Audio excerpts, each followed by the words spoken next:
You can all be seated. You're good to go. Thank you, sir. All right, we have Mr. Davis now. We're on record in State versus Davis, C-377-407. Anything we need to address outside the presence of the jury? Not from the state. What's our witness or a Witness video? right now, Your Honor. We have two witnesses, then we're gonna play 2009, and then after lunch, we'll have another witness. And Okay. he's agreed to stay through Monday anyway, so that witness will probably not finish today. Got it. Okay, sounds good. Thanks for the lineup. Sure. I think at this time we can bring in the jury then. Yes. All right, let's do so.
Girl, okay, please.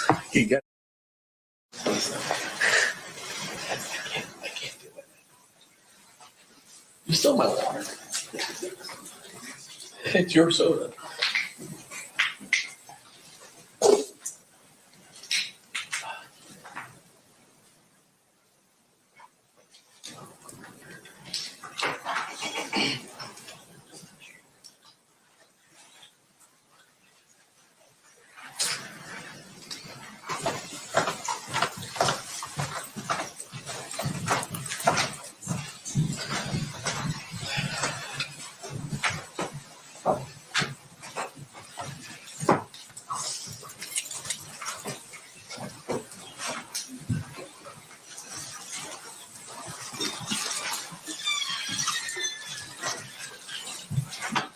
Did the parties stipulate to the presence of the jury?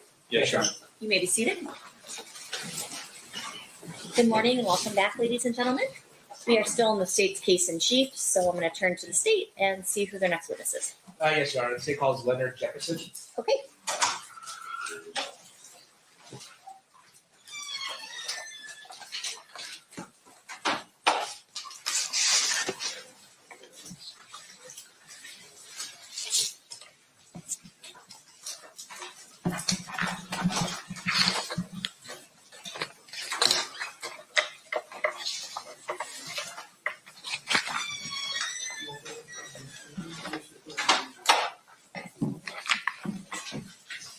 You do solemnly swear the testimony you're about to give in this action shall be the truth, the whole truth, and nothing but the truth, so help you God? Yes, ma'am. You may be seated.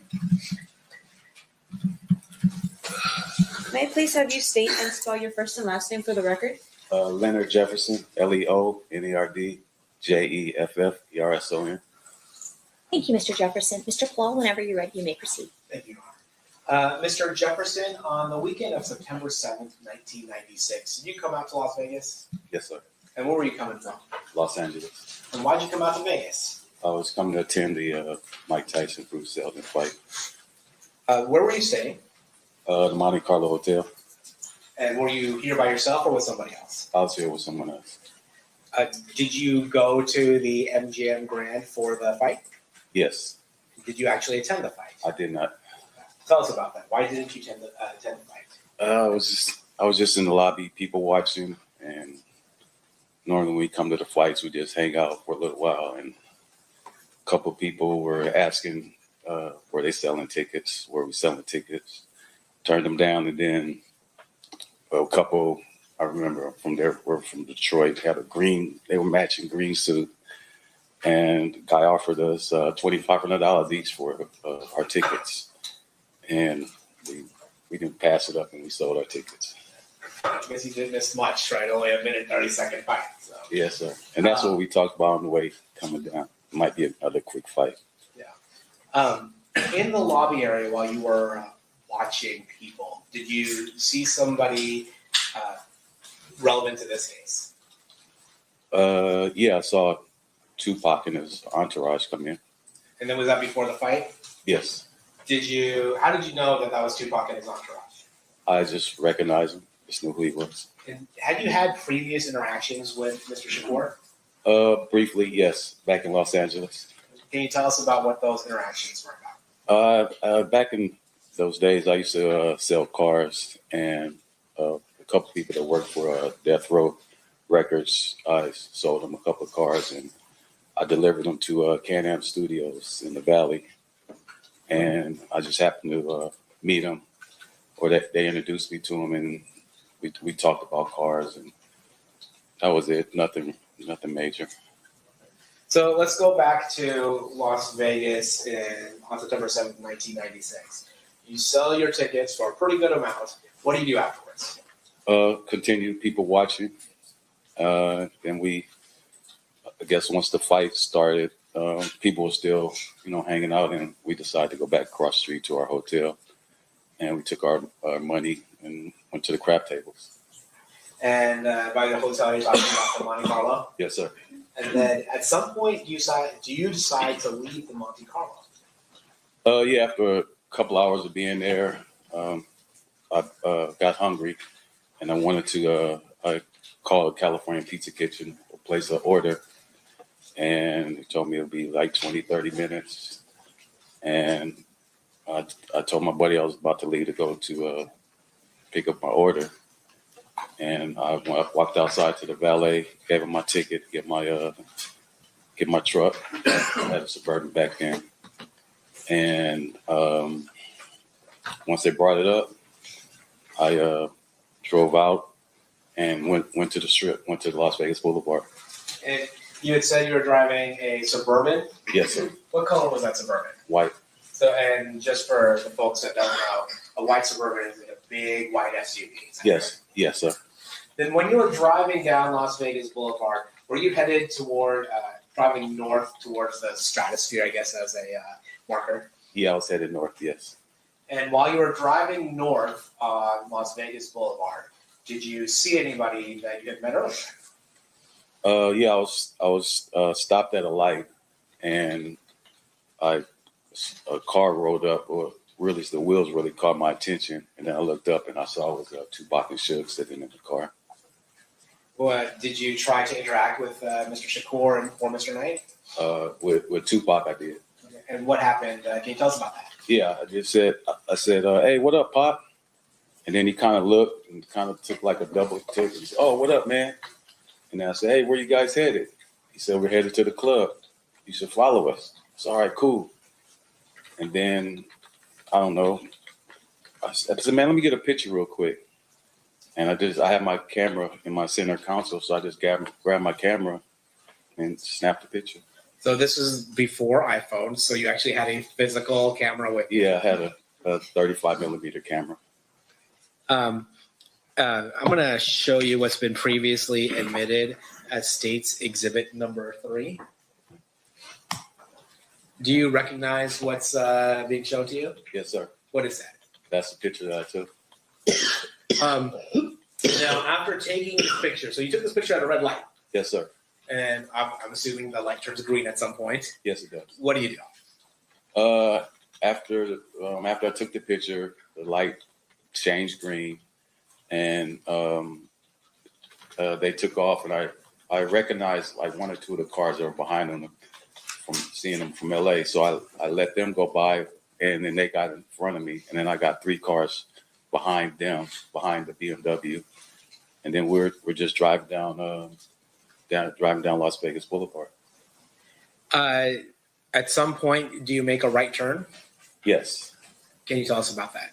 Yeah. So I don't guess the street is. I remember just Flamingo. We get to Flamingo, and as we're making the right turn. I get on the phone.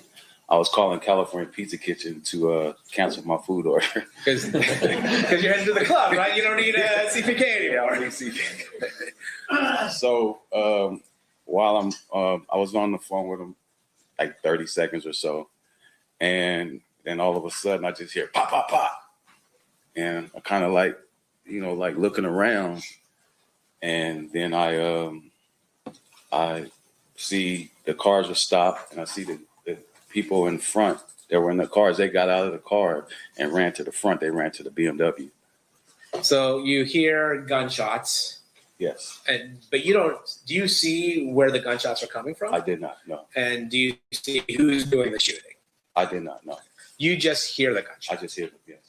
And then when you are looking up, after it looks like you were kind of ducking down a little bit. Yeah, because I didn't know where they were coming from. After you look up, you see people from the other parts of the caravan get out of their vehicles. Yes, sir. And which vehicle are they going towards? They went towards the BMW.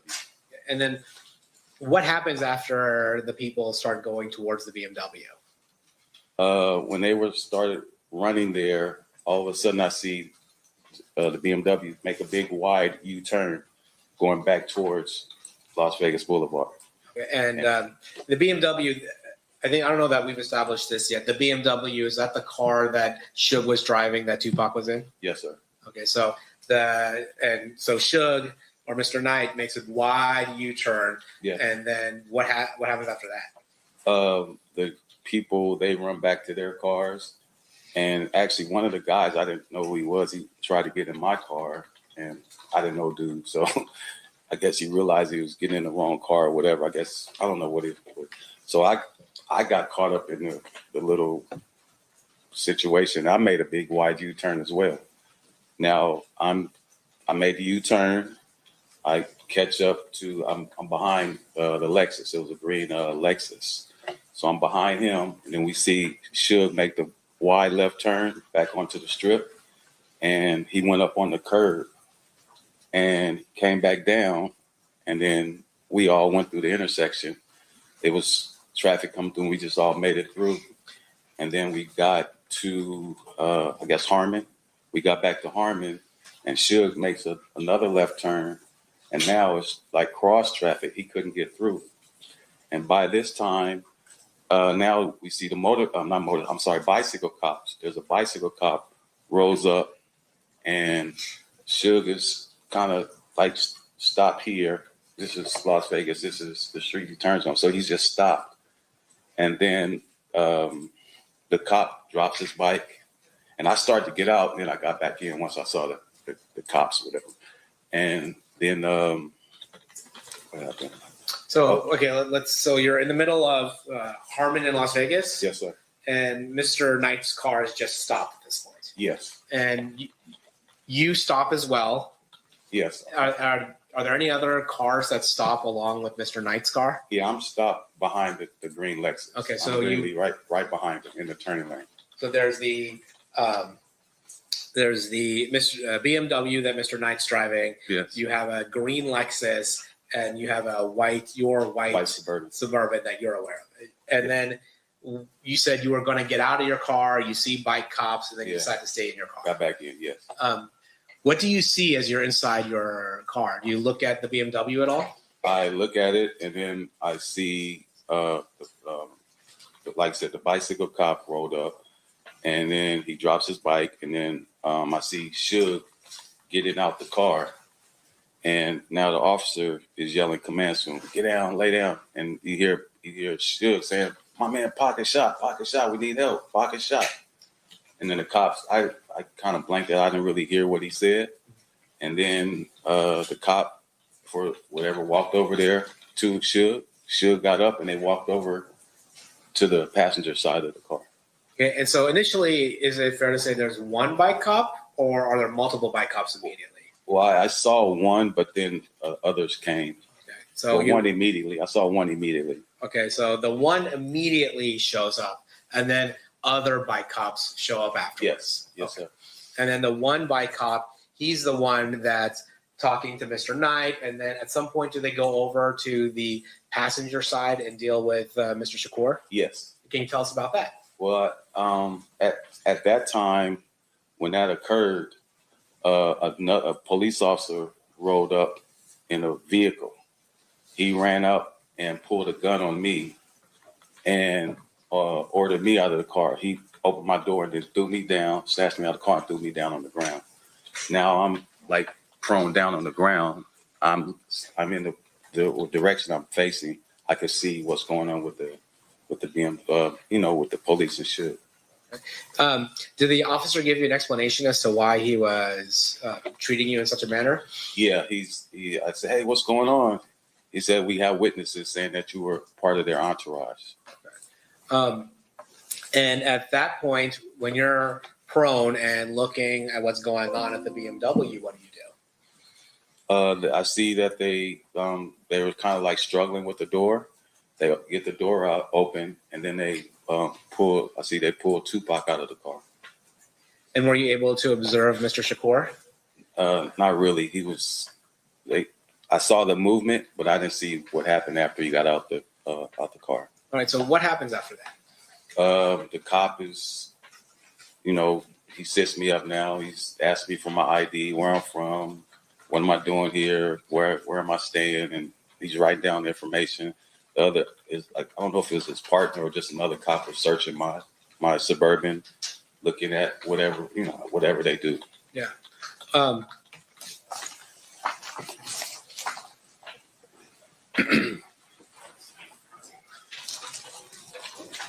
going to approach the witness with state's proposed exhibits 149 and 150. I'm sorry, Mr. Paul.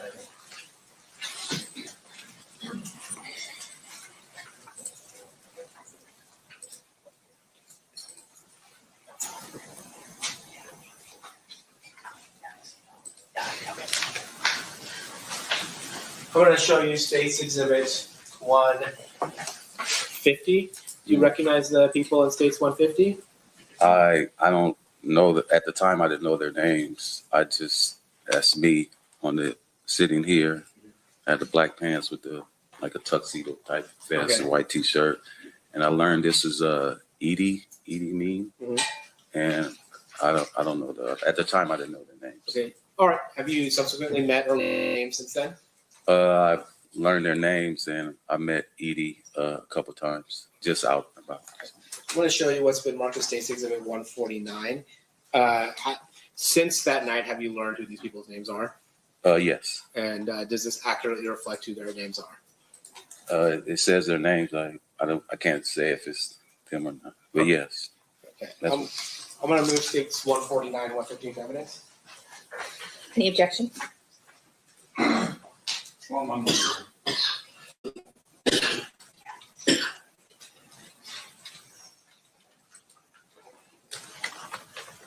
At this time, I'm just going to move in 149. No objection to 149. 149 will be admitted. I'm sorry, 150. He meant 150. 150. 149 will not be admitted. 150 will be admitted. Can you, can we publish 150? Yeah. All right. Mr. Jefferson, do you have the mouse in front of you right there? To your. Oh, right here. Yeah. Yeah. Okay. Yeah. All right. Can you use the mouse and show us if you see yourself in this? Yeah. This is me right here. And then you said there was somebody next to you that you came to know? Yeah. I learned this was Edie Mean. Okay. Approximately when in this night is this photo taken from? I don't know the exact time, but Like in the sequence of events. I don't need a time, but this is after you get pulled out of your vehicle. no. When is this? When you come back? I come back, yes. Okay. All right. So then we'll get to that. Yes. So at some point, are you released from the scene, told you can go? Yes. And where do you go? I go back to my hotel.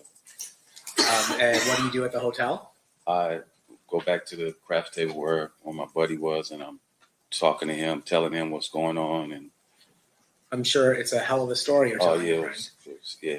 And then what does anything happen that draws you back to the scene? Yeah, well, while I was there, I guess I was there maybe 15, 20 minutes or so.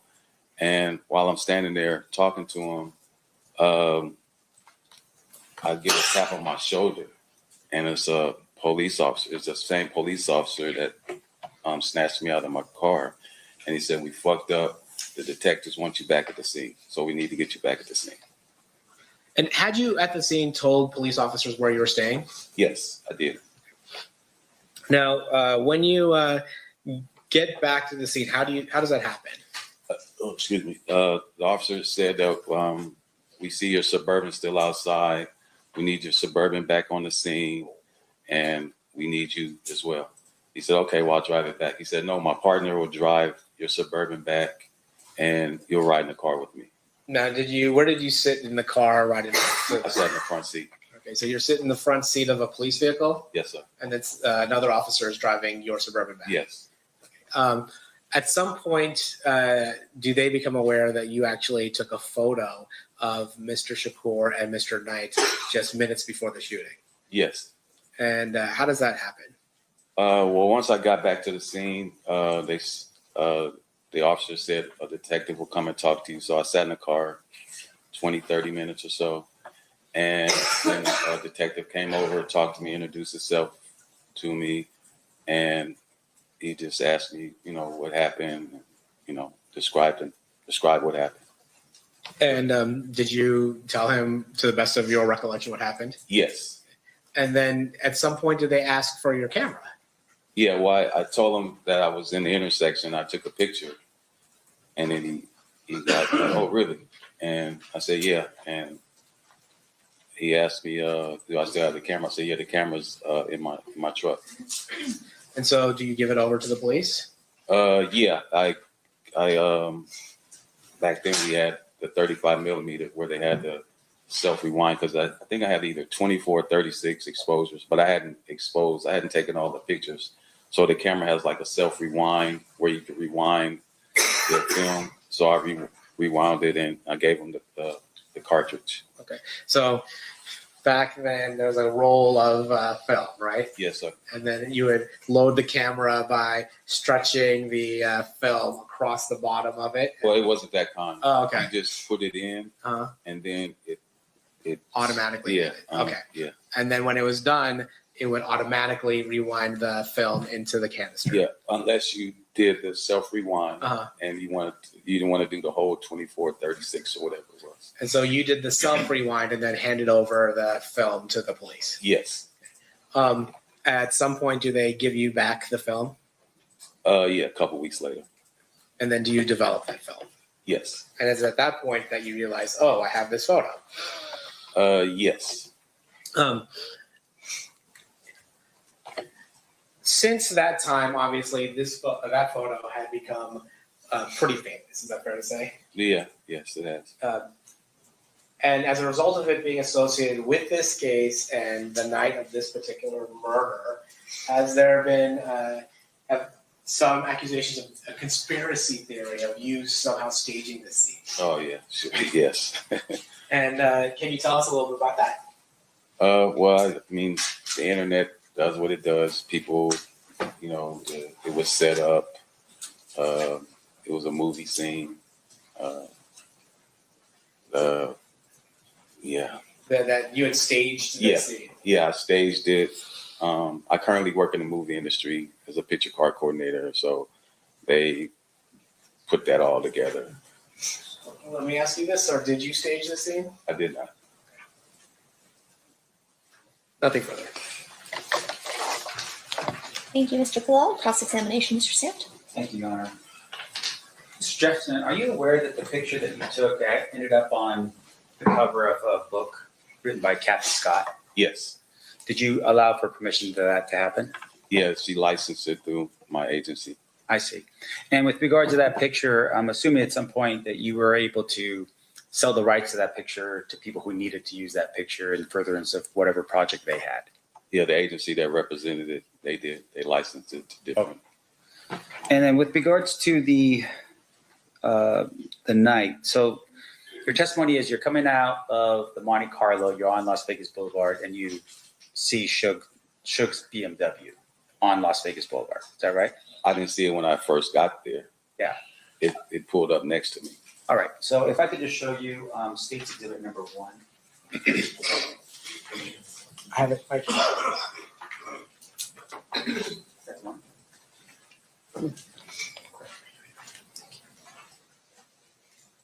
Okay, I'm going to show you what's been marked amid as State's Exhibit number 1 first. And I'm assuming you're not from Las Vegas. No, sir. All right, so this, you just tell me if you can recognize just from this aerial view what we're looking at here with State's Exhibit number 1. I mean, based on what it says, MGM, Carriage House, Harmon, Cobalt, Flamingo. Right. In terms of where the Monte Carlo is or was at the time when you were there, can you point out on this map where it would have been? Is this Las Vegas Boulevard right here? So if where you is take the that cursor? Oh, you know what? That must doesn't work. Oh yeah, it's not working right now. If you could do me a Where favor. it says MGM Grand, is that the Las Vegas Boulevard? Yes, but if you could just get up, sir, just you can point to the screen above there if you You want want to me get to up. get up? Yeah. Okay. Absolutely. All right, so is this Las Vegas Boulevard? Yes, sir. Well, I was Harmon over there.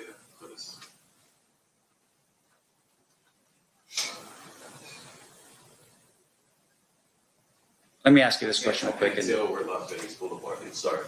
No, that's all right. And once again, I just want you to be familiar with this. If you're not familiar with it, I'll just take it down. Okay. Okay, that's fine. Yeah. No worries. Yeah, you can back up on the stand. That's fine. And fair to say, of course, we're talking 30 years, and you're not from here, so it would be very difficult for you to remember that kind of stuff, right? Remember what? Details about, on an aerial map where Las Vegas Boulevard is, maybe where Well, if I could, if I had a actual map that showed where the street is, because it said Harmon Right. on one area. If you could put it back up, that would. Sure. You want to jump back down and? No, I can do it from right. Well, it says Harmon, so Harmon. Oh, okay, I see. So the red dot is Harmon in Las Vegas. Yes, sir. Okay, yes, that's where I took the picture at. Okay. Yes, gotcha. All right, and that's where the cars eventually ended up anyhow on the way back. Yes. Okay. Now, we see on State's Exhibit number 1, you have this flamingo and this right here. Yes. Any reason to dispute that that's flamingo? No. Okay. From what it says, flamingo. Sure. Got to follow what the back says, you know what I'm saying? So let me ask you this. So I'm going to scroll in here real quick. You said you see them over off of Harmon, meaning Suge and Tupac over on Harmon and Las Vegas Boulevard. We were and on that's Las Vegas Boulevard. in the beginning. Yes, sir. And that's where you took the picture of Tupac and Suge. Yes, sir. And you're doing it from your Suburban. Yes. And then at some point they're saying, hey, come with us to the club. And I'm assuming at that point, you tell me if I'm wrong, you didn't know where 662 was. I did not. All right. So you're just following the procession. Just following. Yes. So at some point you, Suge's in vehicle number 1. There's 2 other vehicles behind it. And then you slip in as vehicle number, I guess, 4 in the line or 3 behind Suge. I think it was 3 cars back. Okay. Behind Suge's vehicle. Yes, sir. Okay. And then you are driving down at this particular point and you're going down Las Vegas Boulevard heading north, as you said before. Yes. And then you make a right-hand turn on Flamingo. Yes. And then you head down. Now, I just want to be very clear. When you get to that intersection, which would be the intersection where everyone stops, it was a red light. Yeah, I didn't make it all the way to the intersection, to Cobalt. I didn't make it all the way there. Why not? Because I was back and I don't know, like I said, like three cars back. So I didn't make it all the way to the intersection. The intersection. Yes. Okay. When I made the U-turn, I was in the middle of between Cobalt and Las Vegas. So how did you make your U-turn?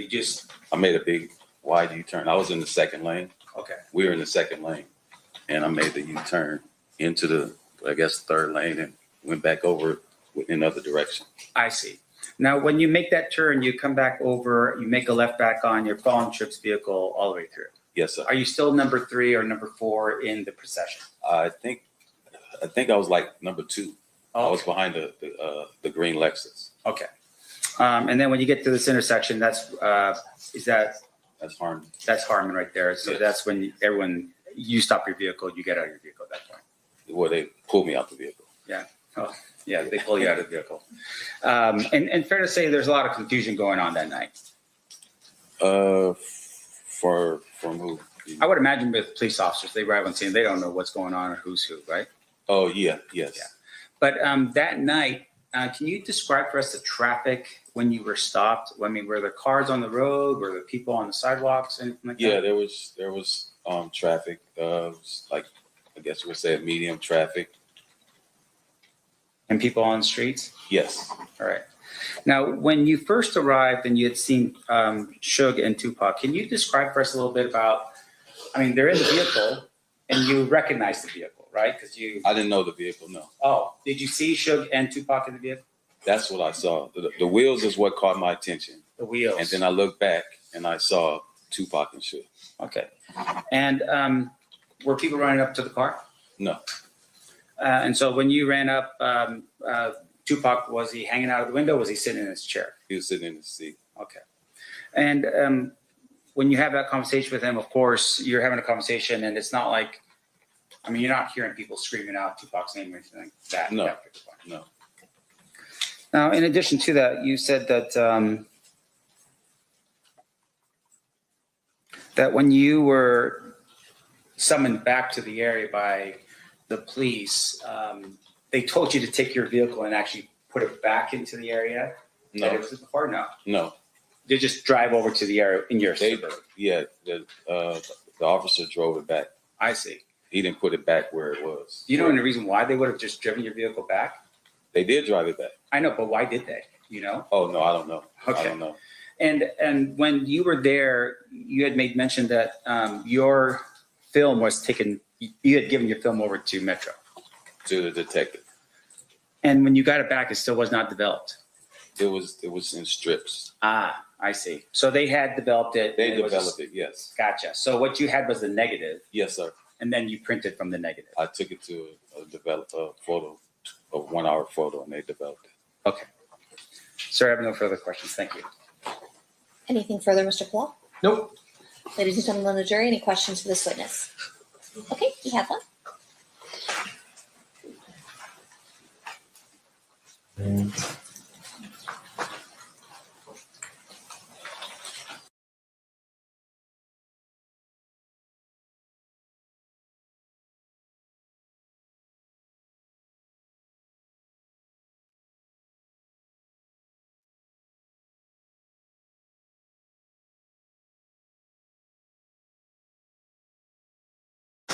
Just a question from our jury. Can you recall the name of the detective who introduced himself to you the night you arrived back on the scene? Kevin Manning. Okay.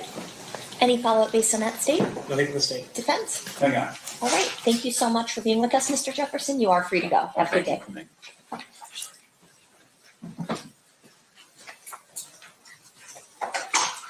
Steve, who's your next witness? Mario Diaz. Mario Diaz. Yes.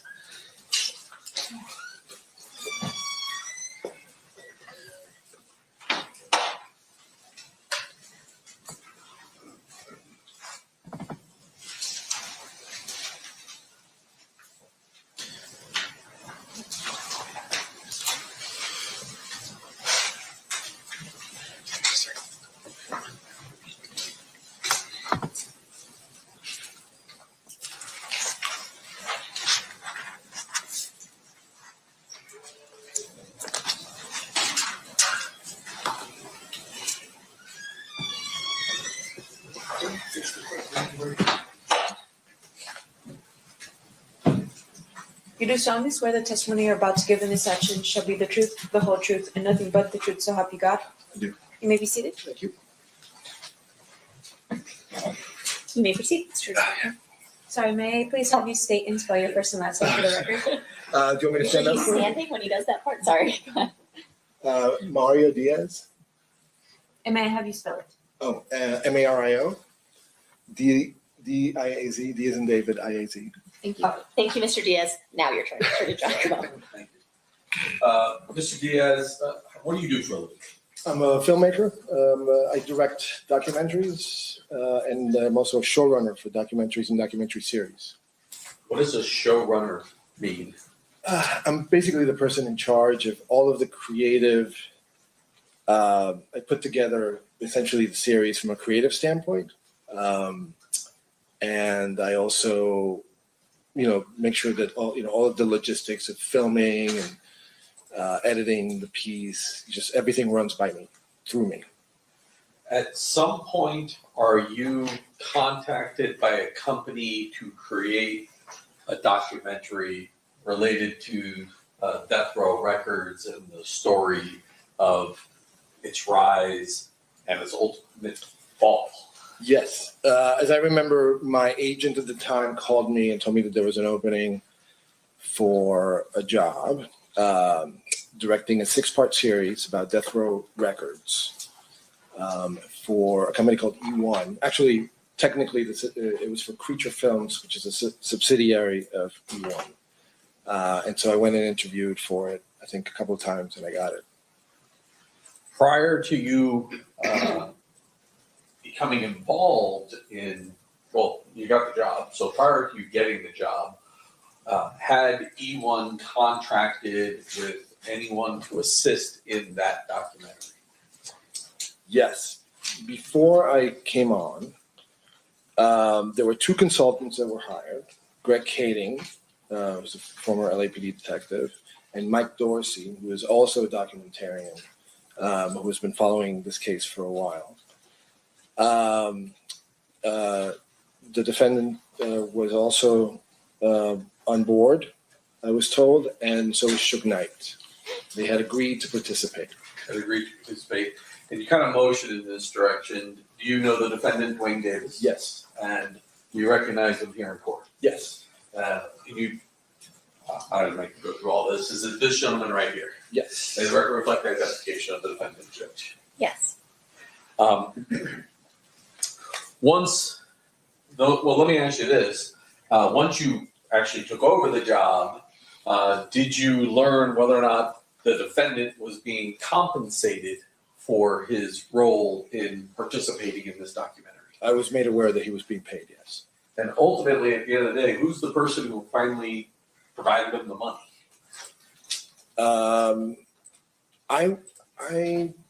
I was not in charge of the money per se. Somebody else was cutting checks. There was some, there's usually a protocol for that. And so I don't remember exactly who it was. I know that I, at one point, actually handed him a check. That was my question. Yes, yeah. You're the one. Somebody gave it to me, and I made that handoff. I know it's been some years now. Can you give us an approximate amount of money Mr. Davis was compensated for his participation? Don't remember the exact amount at all, but anywhere from $10,000 to $20,000, I would imagine. And for that compensation, did you conduct interviews on camera with Mr. Davis? Yes. And how many formal interviews did you conduct with Mr. Davis? We did 2 interviews in the summer of 2017. I believe that they were maybe weeks apart from each other, and they were probably around 2 hours and change each. And there would have been a camera rolling for the interview. Well, let's talk about the setup. Describe for me how you had this set up for the interviews. We maybe did, 30, 35 interviews for the entire series. We're filling up 6 hours of material for broadcast. So we did upwards of 30 interviews, and we mostly did them in a studio that the production company E1 had in the building. And we asked Mr. Davis to come to our building. We set up 2 cameras, and he basically sat across from me, and I, asked questions. Did you have anybody did you have a subject matter expert as well that you were able to communicate with during the interview? So yes, the aforementioned Mike Dorsey was there during the interview. He wasn't in the room; he was in a separate room, and I had him in my ear So he would sometimes, we would communicate. I would sometimes text while the interview was happening just to corroborate certain things that Mr. Davis was saying. And Mr. Dorsey, did he have the ability to hear what was going on inside the room? Yes. Yeah. He had his own the speaker setup. And did you subsequently learn that he had recordings of his own recordings of your interviews that were audio only? Yes.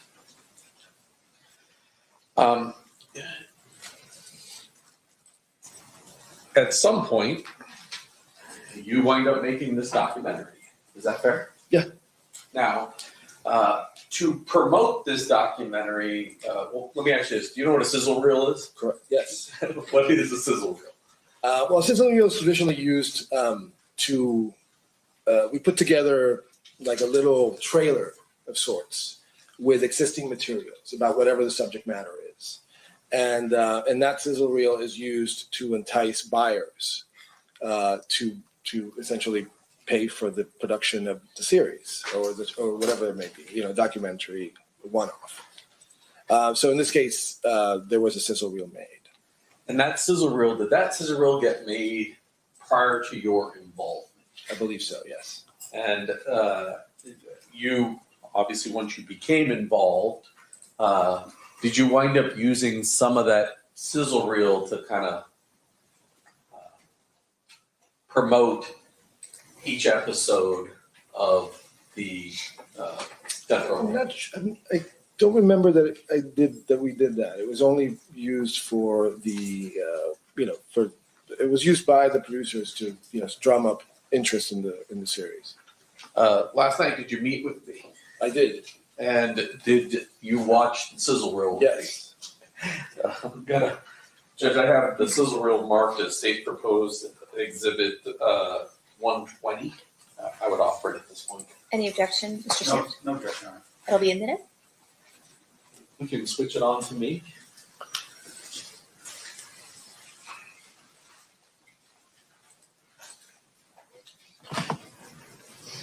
Other Wayne DVD days, I was a company, kingpin, drug dealer. I'm the only one alive that really can tell you the story about the Tupac tale. People have been pursuing me for 20 years. Newspapers, magazines. I'm coming out now to tell the story because I got cancer. I got nothing else to lose. All I care about now is the truth. This story starts in the streets of Compton, all the way to the streets of Las Vegas. Tupac was killed that night.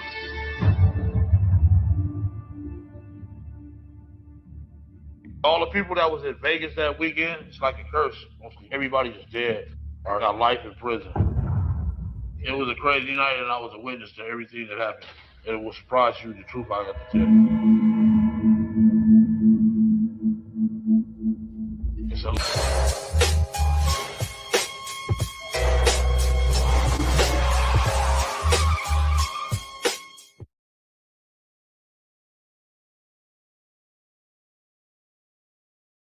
So it's of Death Row Chronicles. Did you?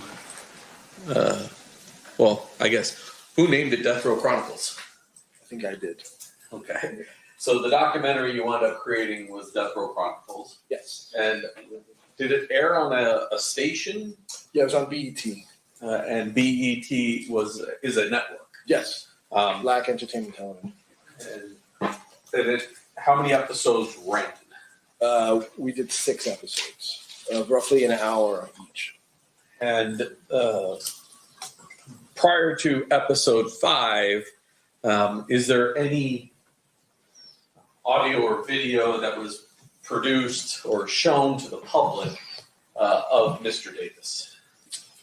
I think he's in it very briefly in a little promo that we show at the very beginning of the series, perhaps. I don't remember exactly. And he was also there to talk a little bit about Suge.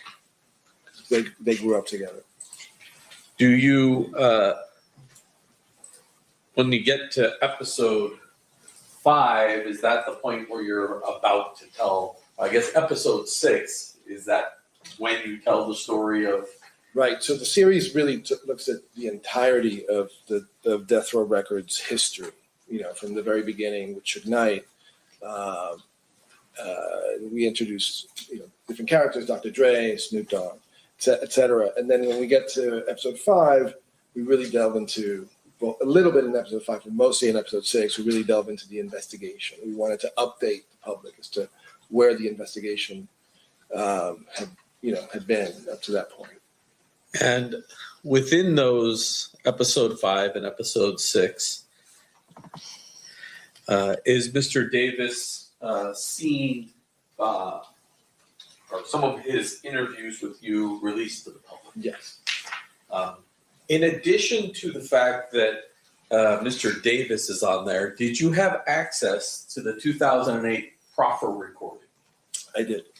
And so when you produced episode, in particular 6, are there times when Mr. Davis is on the screen and other times when you're using the proffer to tell the story? Yes. Yeah, we alternated between the interview that I conducted with him and the audio from the proffer that he did in 2008. Judge, I have marked as State's Proposed Exhibit number 123 just the clips that involve Mr. Davis, either face or voice, from episodes 5 and episode 6. Okay. I'd offer those at this time. Any objection? Maybe a question. You may.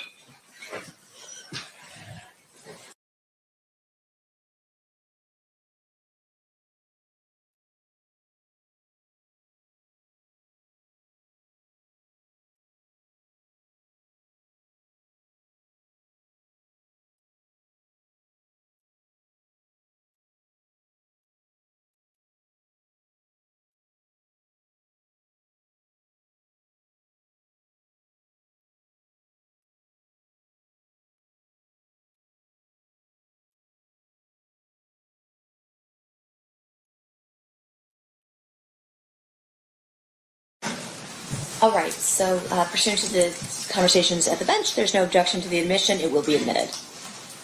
So I'm just going to go through these with you. I'm going to start in episode 105. And you can see that generally at the bottom there's a timestamp there of when in the recording. Maybe I should back up. This was released when? 2018. Yes.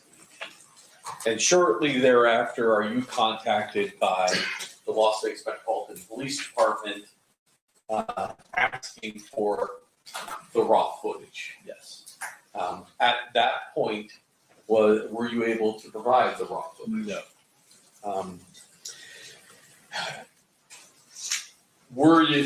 Did you become aware that that the Las Vegas Metropolitan Police Department was only provided what was publicly released in 2018? What's your response? I'll ask it a different way. Okay. What was the only thing BET was willing to give us? What was aired publicly. And so now I want to go through episode 5 and episode 6 with you. So the first one. Did you hear someone say words to the effect of, "Hey man, let's get out of here"? No. I seen pulling people off of me. That's all I seen. Orlando testified on Chip's behalf. Why'd he do that? He paid it off. Paid us off. Oh, he gave up $60,000 to say that he didn't do anything. But it didn't work because the next day the judge said, "I can see him kick you in the head right fucking now."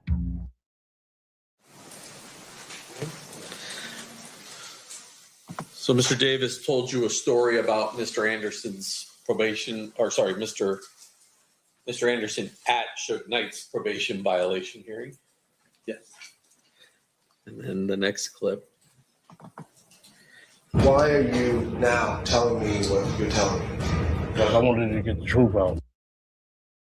Now in that clip, he's not in a studio. Where are you guys? Here in Las Vegas.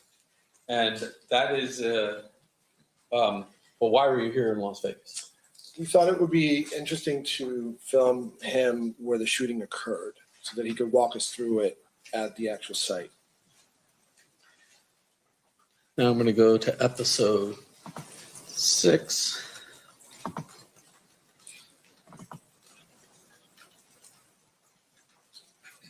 And I'm just going to go with these each in order. Man, I feel like I still go to jail with that, man. Because this is federal. So in this video, you can see Mr. Davis walking, but is that him actually speaking to you, or is that cut in from the 2008 proffer? I believe that's the 2000. Want me to play it again? Yes. I probably, that's from the interview with me.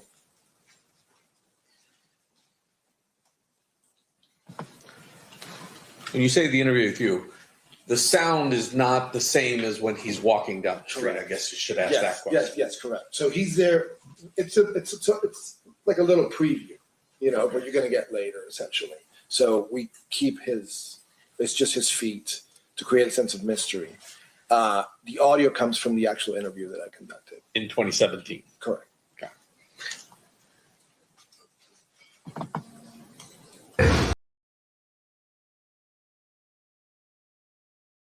That's clearly in the studio, both with the two different backgrounds.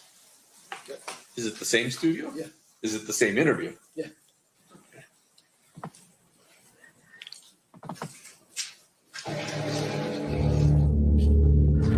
Okay, you ready?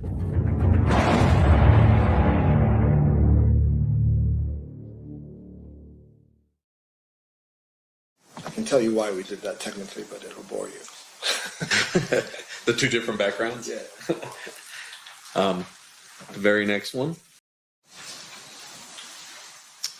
Obviously, that's all studio. Yes, correct.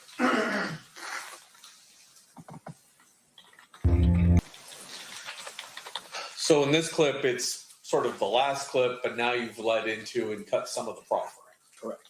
Yes. This is where we first introduce it.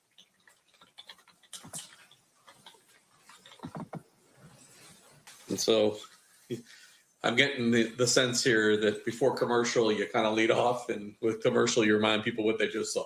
Yes. Next one. Don't bullshit me, and I won't bullshit y'all. You know what I'm saying? That one's completely the Don't problem. bullshit me, and I won't bullshit y'all. Yeah, You know what I'm saying? that's the problem. We tried to identify it up top so that people would know the difference.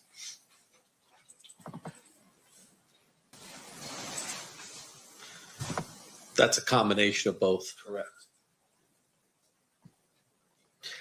I forgot to ask this question. You said you were there. You said Mike Dorsey was there. You said Dwayne Davis was there. Is there any other person in that room as well? Mr. Davis brought his lawyer, You remember his name? Wayne Higgins. So he had a lawyer with him while doing this with you. Yes. And now I can't remember. It's this one. Went to the park.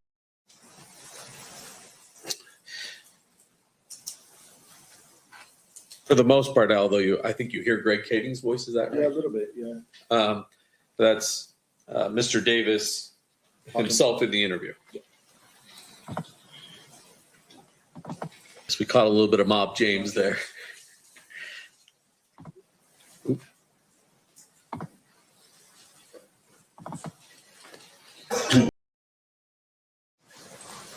Obviously the proffer. Yes. I think we only get a few more left down here.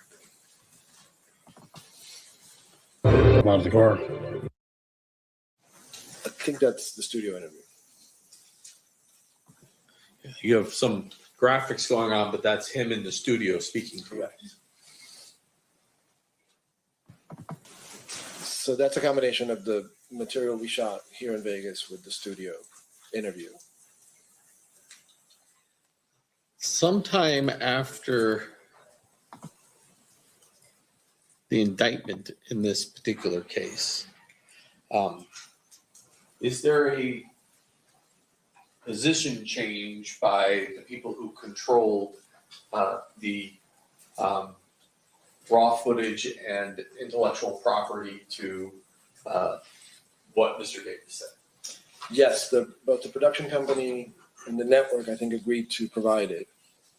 And were you at all involved in the reasons why they decided to provide it? think I lobbied a little bit, but Mike Dorsey lobbied a lot stronger to get it released. Was there any particular position that Mr. Davis was taken that caused you, Mike Dorsey, as well as the company to change their mind? Yeah, I mean, in general, we heard that he said that this was just for show, that he was getting paid, this was Hollywood, this was all just, show business. The term scripted came up as well. Was your show scripted at all? No, and I I pride myself in making sure that my work meets the strictest journalistic standards. I did not coach him in any way. We had meetings where I generally, very brief meetings when he was in the office, where I generally told him sort of where I was going with my questioning, but there was no coaching, no coercion, nothing of the sort. It was nothing was predetermined. I never provided questions ahead of time either. And once you became involved, obviously there are other people you guys wind up interviewing that aren't Shug or Mr. Davis or Mr. Kading or Mr. Dorsey. Sure. And any of those people, were they compensated for their participation? They were not. So once you came on board, everybody else was uncompensated. Correct. Did there come a point in time where you were able to provide a transcript of the actual tapes that were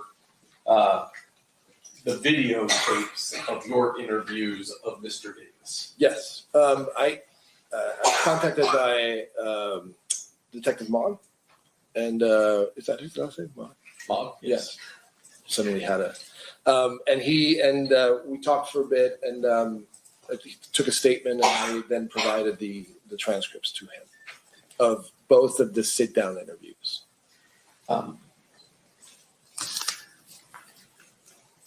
And I'm going to show you something just for identification purposes, but I'm going to show you state's proposed exhibit number 113 and 114. Do you recognize at least the first page of those particular transcripts? Yes. And those look like the way your transcripts were provided to Sure. us. Yeah. During the course of this, were you able ever to get, or was E1 Entertainment ever able to get us the tapes themselves, the raw footage? They did not, and I wasn't really privy to that process, but I think that they could not find them. It was what I was told, or maybe they didn't try hard enough to find them. Not sure. Were you aware that Mr. Dorsey was able to give us the audio copies that he had? Yes. And were you aware that there are small sections of the tape that are on the transcripts that aren't on his audio, but he also has things on his audio that weren't captured because the camera wasn't running? Correct. Yeah. When we would break for a break or something, or for lunch, he would continue recording.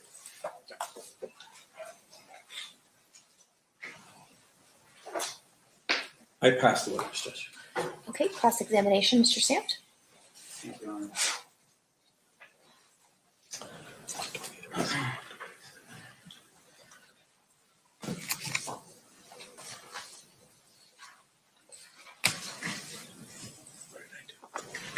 Mr. Diaz, good morning. Good morning. Have you ever testified in a criminal case before? First time. Congratulations. I would imagine it's a little bit of an experience for you. Let me ask you these questions real quick. So in terms of what you do for work, you are a producer or a director? I'm a showrunner is the technical term. I basically run the entire production. Right. And obviously when we say production, it's something that would be considered maybe geared towards entertainment value, right? Yes.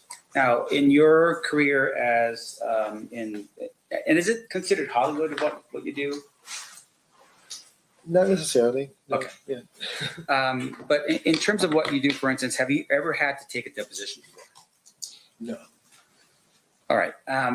And in terms of what we're looking at here on this particular night, you were the director and the producer of this particular project? Yeah. Okay. And you were working for not Entertainment One, but for another company that was a subsidiary of Entertainment One? Creature Films. Okay, Creature Films. Now, your testimony to us is that, hey, I'm just there.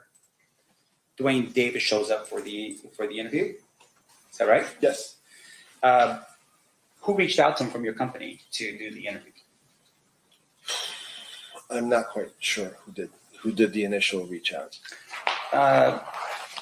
Just want to make sure I'm clear here. In terms of your work was just only to ask the questions and sort of verify the information that you had prior to the interview with Mr. Davis? Yeah, I mean, generally speaking, yes. I was there to ask the questions, make sure I got the material in order to build the series. Right. And with what you were doing, though, obviously there would have been a team of people with you, right? Yes. Now, the series itself, there's an individual that's named in your series by the name of Greg Cady. Yes. Who was he? Well, I mentioned him earlier. He's a Los Angeles police detective, and he was a consultant on the project. Right. So his name is actually a paid consultant. I'm sorry. A paid consultant. Right. So his name was one of the credits that was in when you do your credit. Yeah, part. yeah, the end. Yeah, sure. Now, in addition to that, you had mentioned a man by the name of Mike Dorsey. Correct. And Mike Dorsey was also somebody who was what exactly? A consultant. He was a consultant. Yes. And as far as you know, the two of them, Mike Dorsey and Greg Cady, helped to write a book. Yes. And what was the name of the book? Murder Rap. All right. Did you read that book? I did.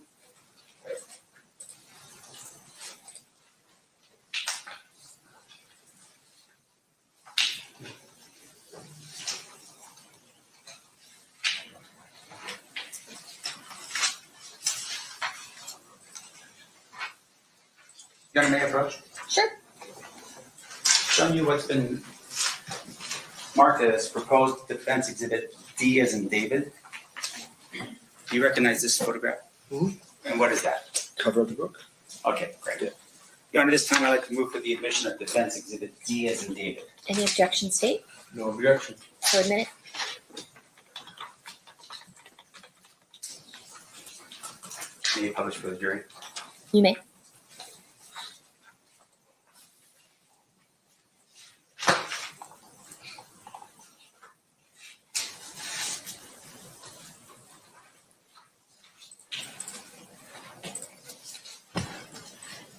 That's the book, correct? Or at least the cover of the book. The cover, yeah. Right. And I appreciate you being specific about this. Now, fair to say though that the book was really sort of the core of what you were doing in terms of the information you received, right? So we had both Kading and Dorsey as consultants, but I also interviewed other authors who also wrote books, and I read those books as well. So Great. it wasn't in other words, this was not my only source. Okay. And so can you tell us who your other sources were that you read to help you with your I assessment? think there's a book, it was the first one I read called Original Gangsters, which was written by Ben Westhoff, I believe. And then there was another book, and I'm not going to remember the title, by a woman called Cassie. Yeah, I don't remember exactly. A very seminal book about. You gonna make About West Coast rap and gangster wars. Yeah, you can move freely. I'm showing you what's been marked as proposed defense exhibit E as in Edward. Do you recognize that photograph? Kathy, yes. Okay. Yes. Is that a picture of the cover of the book by Kathy Scott you just referred to? It looks like it. I don't remember what the cover looks like, but Sure. yes. Seems accurate enough. Okay. Your Honor, I'd like to move for the admission of defense exhibit E as in Edward. Any objection, state? What was that? No objection. Okay, so admit it. Sorry, I just didn't hear.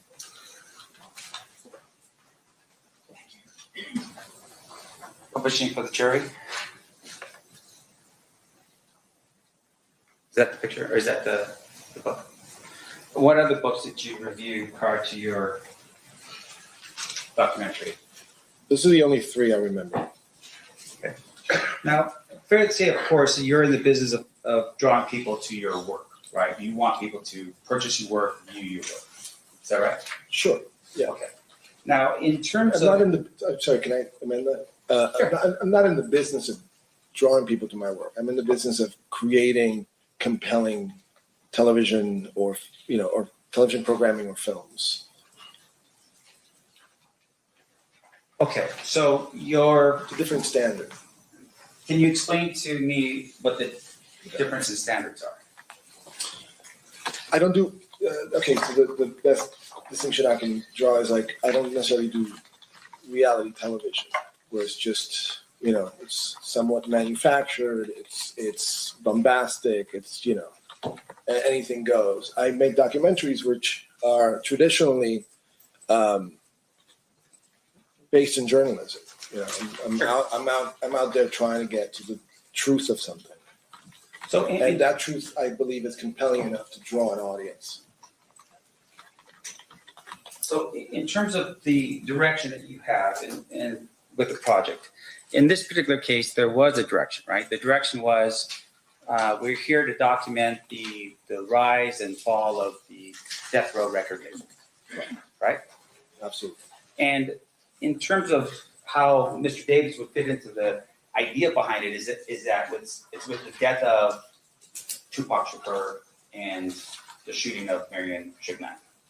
Yes. Okay. Now, in terms of what you were doing, though, fair to say that you had a direction. This is where you wanted to go with the project, right?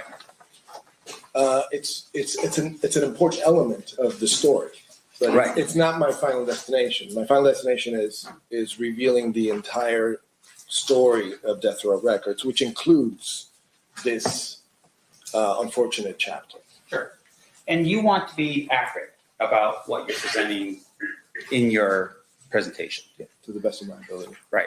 And so in this case, you turn to Greg Kading and this other person, I'm sorry, what was his name again? Mike Dorsey. Mike Dorsey, for their verification of what was accurate and what was not, right? Yes. Now, do you recall a person by the name of Tara Long? Yes. Who's Tara? Tara was the head of E1 at the time. Okay. And she was involved with the project on some level, right? Yeah, I mean, now that you mention it, I think she was maybe pivotal in bringing Keefe in. And I'm not sure how Greg and Dorsey came, but maybe through her, maybe through Creature. But again, they were there before it came up. Sure. And in terms of Tara's participation, can you tell the jury what contract was set up between Dwayne Davis and the company? I cannot. I don't know what the details of the contract are. So you never saw the contract? No. And you don't know, you can't tell this jury, for instance, how much money was promised to Mr. Davis as a result? No, I can only guess because I handed him a check at one point or various checks at some point, and I don't, I think I remember the installments were like in the 5,000s or something. But Right. I'm just not sure. And so, and you had represented to the jury before on the state's direct that you believe there was one check, but now you're thinking, okay, it may have been installments of checks, multiple checks, right? It could be, yes. And the person that would have the most information about something like this would be Tara Long, right? Yes. Okay. Now, in addition to that, the terms of the agreement was that he was going to come in, give his interview, and then leave, right? I'm not sure what was agreed upon. Now, you did how many interviews with him? 2. Why? 2 and the one in Vegas. Right, but the 2 that were in studio, why did you do 2? As I recall, he came in to do 1, and he was not dressed for the interview appropriately. I think he came in shorts and a T-shirt or something like that. And I thought that he was going to back out, so I asked him to sit down so that we can go through some of the questions. And so we did. And then he ultimately decided to leave and then chose to come back in a suit and tie. And that's actually the interview that you see the most. I see. So what he came back in is what was basically requested of him to do, is to dress a little bit better than what he dressed that day. Yeah, although I think that was his idea to dress better. Now, in terms of the first interview, do you have a recording of that? I don't have a recording. I have a transcript. Okay. Is that the transcript that was referred to earlier? Is that a yes? Yes, sorry. Now, that's all right. And now, in terms of your recollection, is the next day you come back and you have the interview with Mr. Davis, the one that we're seeing snippets of right now? I'm not sure if it was the next day, but it was sometime after. Now, in your presentation, obviously, there is a lot of, I don't know what you would call it in Hollywood, like tones, ominous tones, as, you know, Mr. Davis is walking down the street. That's obviously for some type of cinematic effect, right?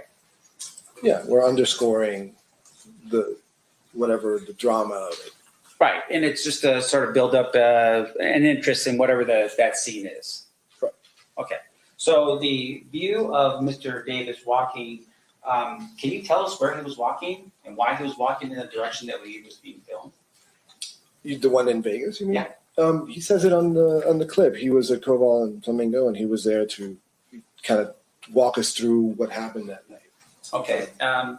In terms of walking us through, for instance, do you film him being exactly in the lane, pointing to the other lane and saying, this is the lane where this happened, this is the lane where these women were, or anything like that? Do you have that? Don't remember exactly. So he's standing on the corner of Koval and Flamingo on some corner and saying, this is where my life changed.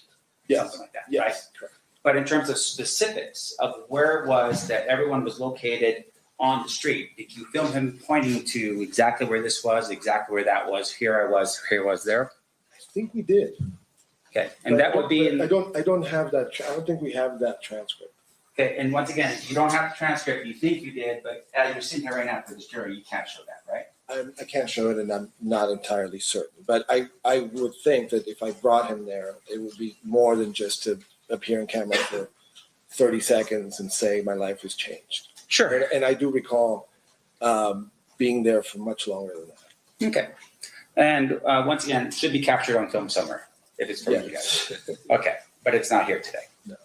Now, in addition to that, your testimony is that you had, there were parts of the video that shows like, I guess there was like a proffer version. You said there was a proffer and there was a guy with a beard. Is that in the proffer?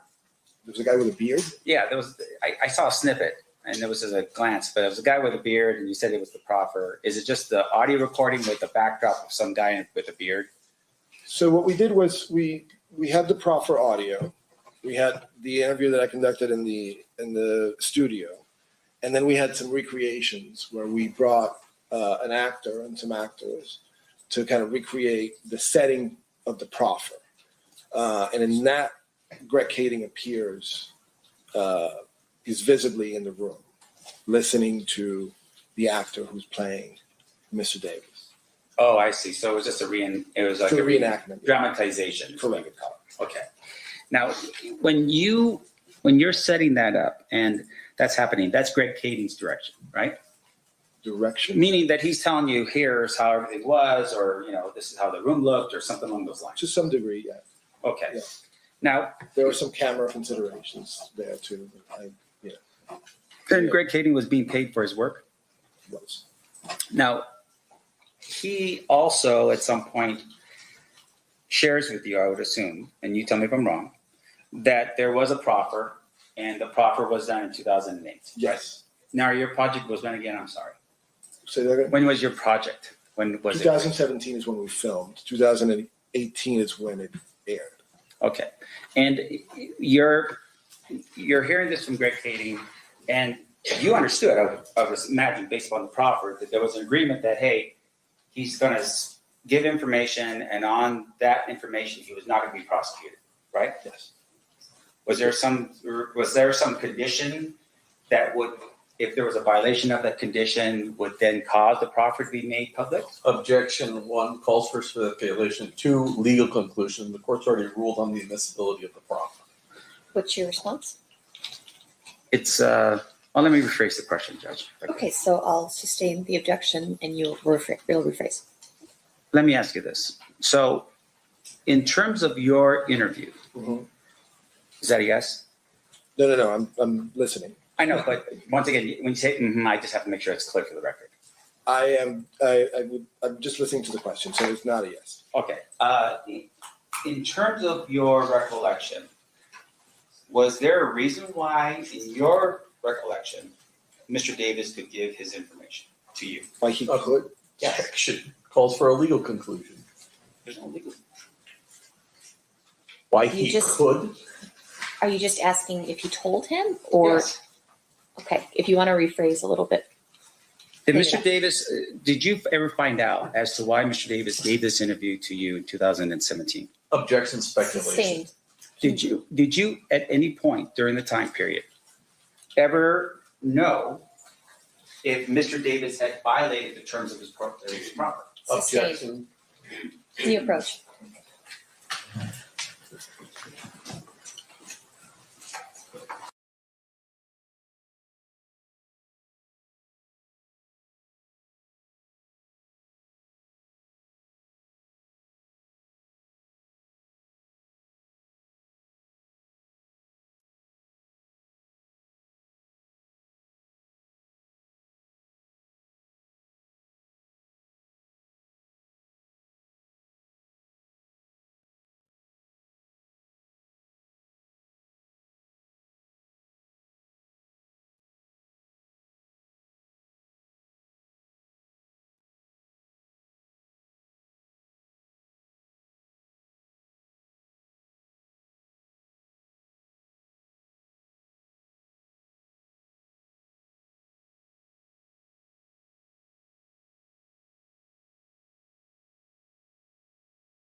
So when you set up, or at least was the director or the producer of the project, at that particular point, all you know is that Mr. Davis is in front of you to give an interview. Yes. And when you had an opportunity to sit down with Mr. Davis, you went through an interview, and I want to make sure I'm clear here. Was the interview done in a way where he promised to tell you the truth? No. I mean, I would assume that he would tell me the truth. Sure. But once again, though, it's not like you're sitting here right now where you swore to tell the truth that you're under oath. Correct. And with regard to the information you did receive from Mr. Davis, did you at any point verify any of it? Yes, of course. I mean, that's partly why I had Mike Dorsey in another room. Sure. So it would be Mike Dorsey and or Greg Kading confirming the information that you are getting from Mr. Davis. Correct. Now, in the event, though, that you believe that Mr. Davis was not giving you the information that was consistent with Mr. Kading or Mr. Dorsey's interpretation, what would have to happen at that particular point? Well, I mean, I also conducted 30 plus interviews. So some of those other interviews in the show would corroborate what he said or not. But once again, I'm asking you specifically about Mr. Davis. No, I'm saying, I'm talking about Mr. Davis's interview. Sure. He provided some details in that interview that I not only did I corroborate those with Mr. Dorsey or Kading, But, I interviewed people like Mob James. I interviewed other people who, could corroborate certain aspects of his story as well. Okay, so Mob James, you relied on his credibility, what you learned from him in order to determine that guy's credibility? No, I'm just saying there's just a big picture. I can't specifically say, oh, this little aspect of it was corroborated by Mob James. I'm just bringing him up as an example. Sure. There are many other people that I interviewed as well. And once again, I want to make sure, including the two authors of the books that I cited earlier. right, and that would have been Kathy Scott, yeah, and then also Ben Westhoff. I think it's Leslie. okay.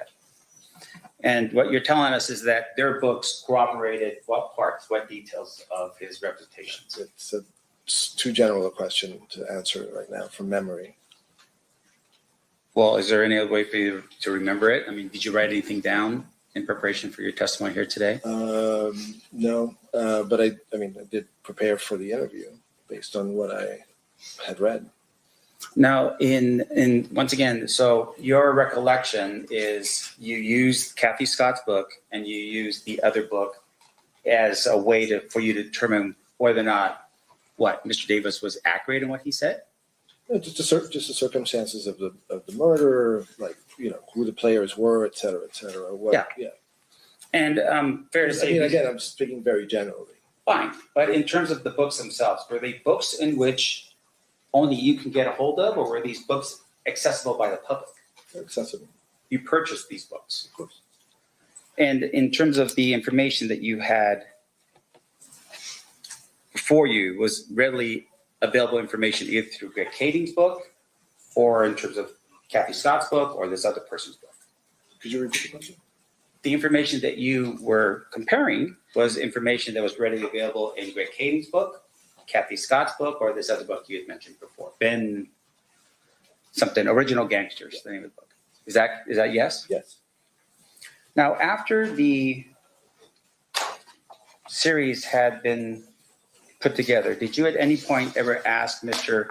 Davis to come back and just double check the series before you published it? No, it's not common practice.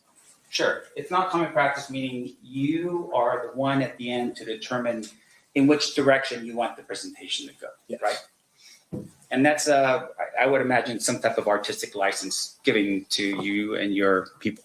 Sure, yeah. The subject of the interview agrees to the interview with those conditions generally. Right. And there's a release form that person signs.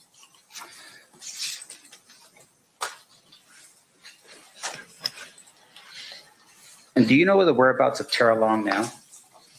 I do not. Do you know if she's still working in the industry? Not sure.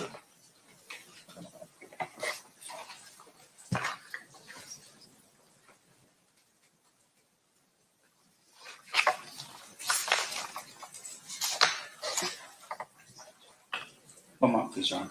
Of course.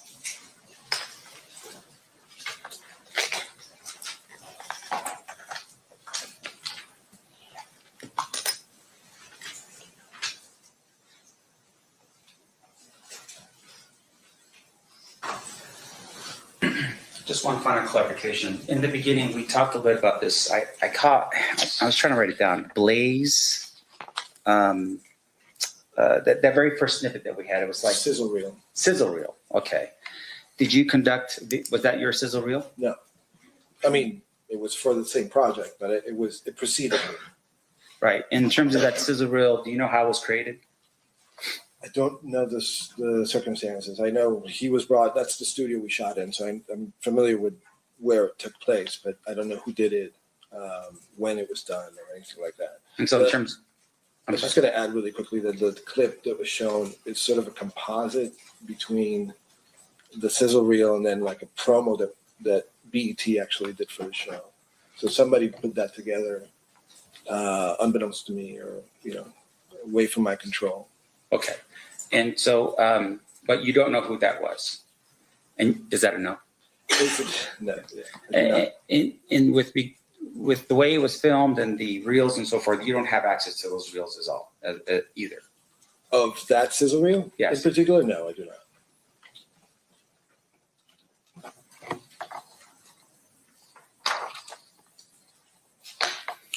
And I'm sorry, I don't know if I had asked you this question. I just want to make sure I did or not. The actual contract itself, did you ever see it for yourself? I did not. And is it something that you would have signed as the producer or what do they call that? Producer or? Showrunner. Yes. Is that something that I would have done?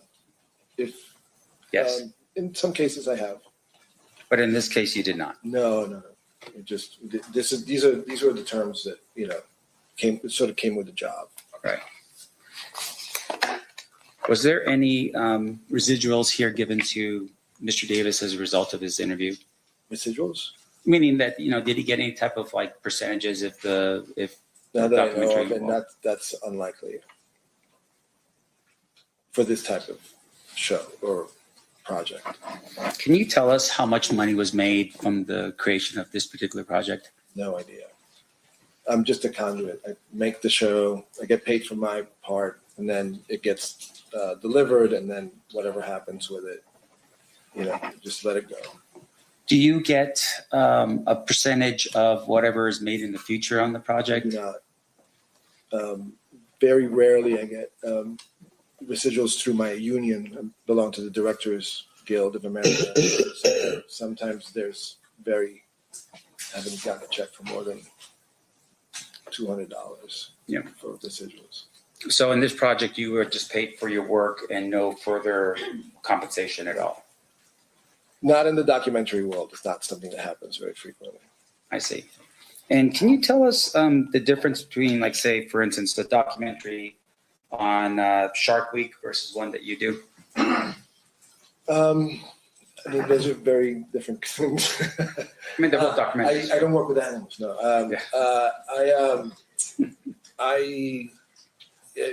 These are the requirements for that sort of thing. Underwater filming. There's just it's like apples and oranges. If you want to draw a distinction between reality TV and what I do, I think that can be more helpful with that. Yeah, meaning, so there's reality TV, meaning you're filming a shark doing shark things versus what you do, which is more interpretive. It's not, I want to be careful about how I answer this. Sure.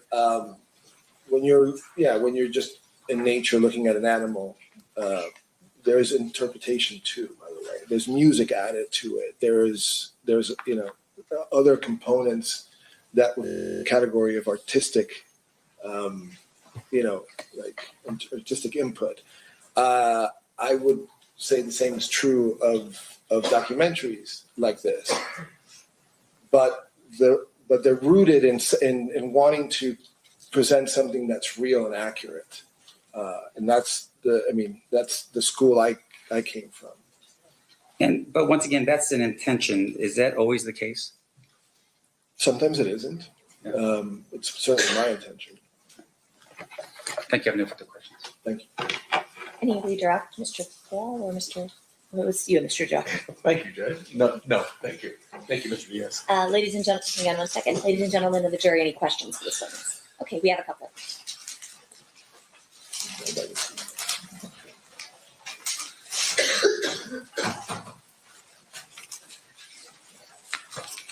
Parties approach.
Okay, a couple questions from our jurors, if you can answer.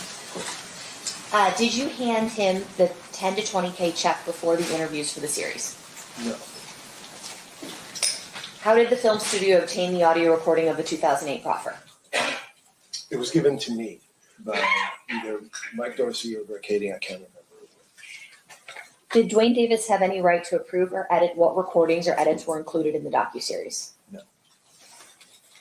Was the proffer used to compare or confirm the story Mr. Davis was telling for TV? Yes. How was the decision made to use the proffer for TV? In my case, I just wanted to present as complete a picture as possible. So I used elements that perhaps were missing from the interview that I conducted from the proffer. So I just, it's just little bits that perhaps were not quite clear in what I did, or vice versa.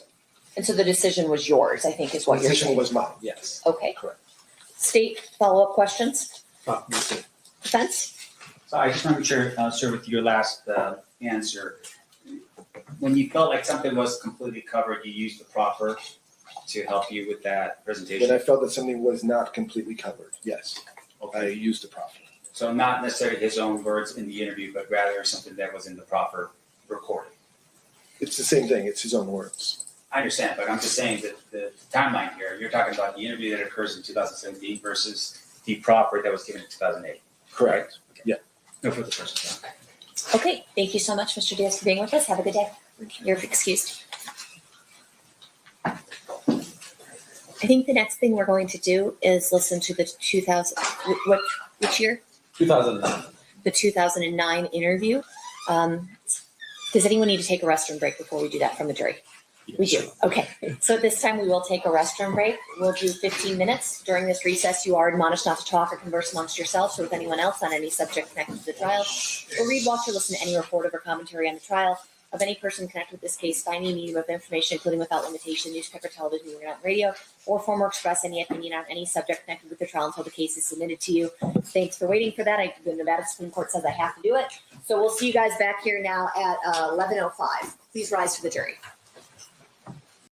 Back on record in State versus Davis, C-377-407. Anything we need to address outside the presence of the No, you're right. Okay, let's bring the jury in. As long as they're done with their restroom break.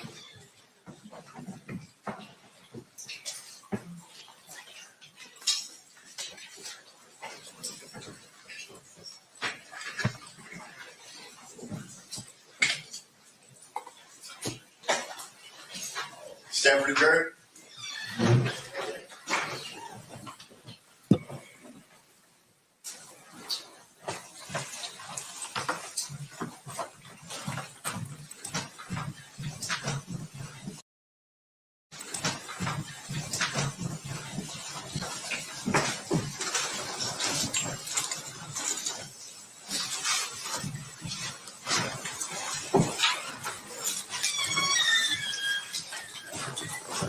The plan stipulates the presence of the jury. Yes, sir. Yes, Your Honor. You may be seated.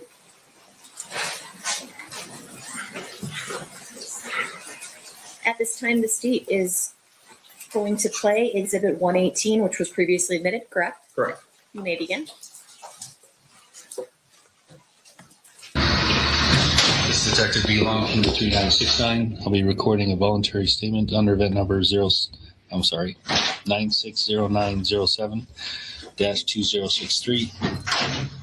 Investigation of the murder of Tupac.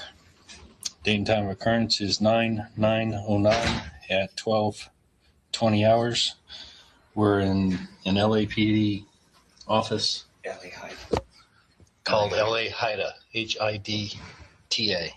With me is Detective Dupree with LAPD. Going into the interview. The person giving the statement is last name of Davis, first name of Dwayne, Keith, also known as Keith.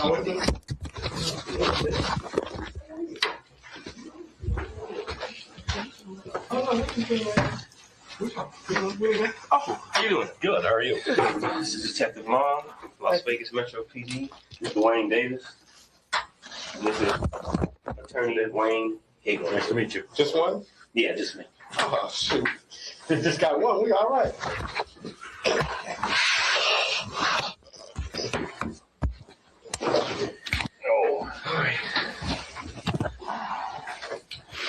Okay. So you one of the investigating officers?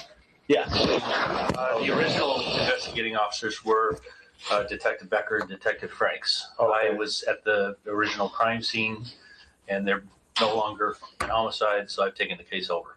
Oh, okay. I've had it since 2000. Okay. Okay.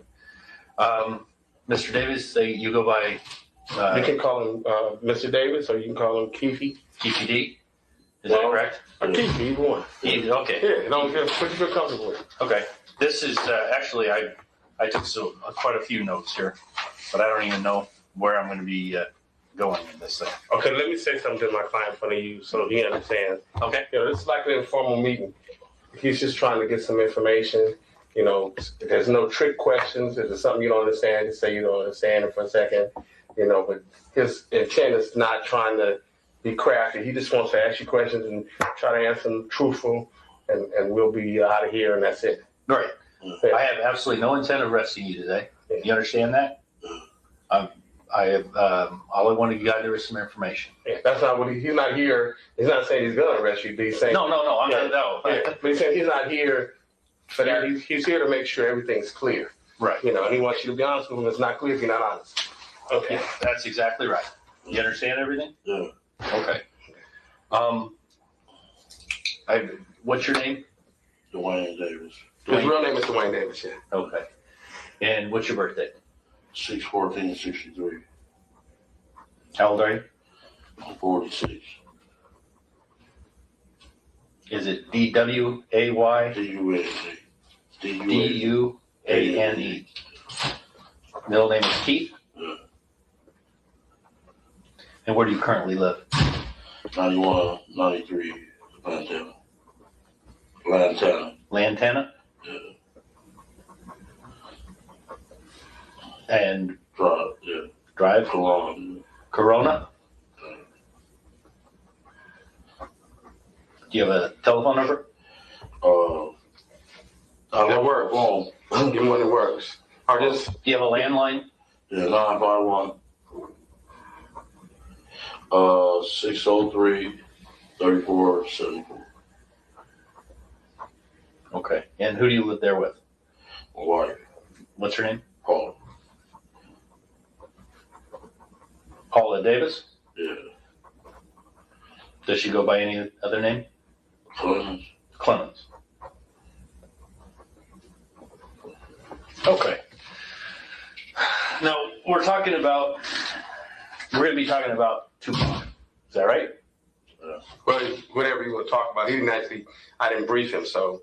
Oh, okay. He's telling him. Well, Detective Dupree gave me a call, and he says you may be help to me in the Tupac murder back in '96. Is that correct? Yes. Okay. And back in 1996, you were living where? Compton. On Burris Street? On California. On California Street? Okay. Did you have a place on Burris? No, I have no place on Burris. Okay. 1405 Burris, who was living there? That's my dad's house. At your dad's house? Okay. And you had other family that was also living on Burris? Yeah. And who was that? Lando and my sister, Gail, Roslyn. Okay. Lando being? Orlando. Orlando what? Anderson. Okay. I know you know that I know what you're talking about, but I need to hear it from you. I'm going to ask you really stupid questions. I just need to hear the whole answer. Yeah. Okay? Okay, so Orlando Anderson is what to you? It's my nephew. And he went by what name? Baby Land. Did he go by any other name? No. Lando? Lando, yeah. Yeah. Well, that's what I'm referring to, because we've heard both. So I just want to know if that's the person we're talking about. Yeah. Okay. Did you have any other family over there? No. Do you have a brother? Brother?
we're gonna start replaying, or we're gonna continue playing, sorry.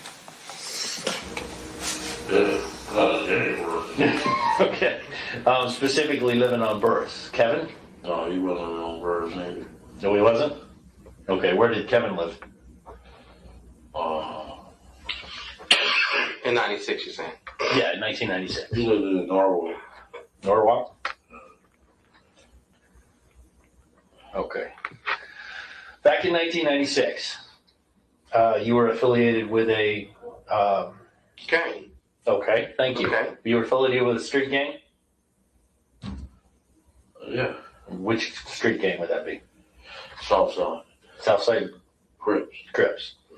And what name? You went by the name Keepy D? Yeah. Okay. I'm being told that you were running things for Southside. Is that correct? What you think about that, Keith? What you think running things? Okay, let's say were you a shot caller? You using street terms. Just tell him. I was the boss. You were the boss. Okay, that makes it easy. All right. Yeah, I just need to understand how things work. That's it. Okay. Now, Southside, were they affiliated or were they assisting anybody What do you at mean? that time? Assisting like what? Assisting. Now I understand Death Row was hooked up. Death Row Records was actually hooked up with Pyrus.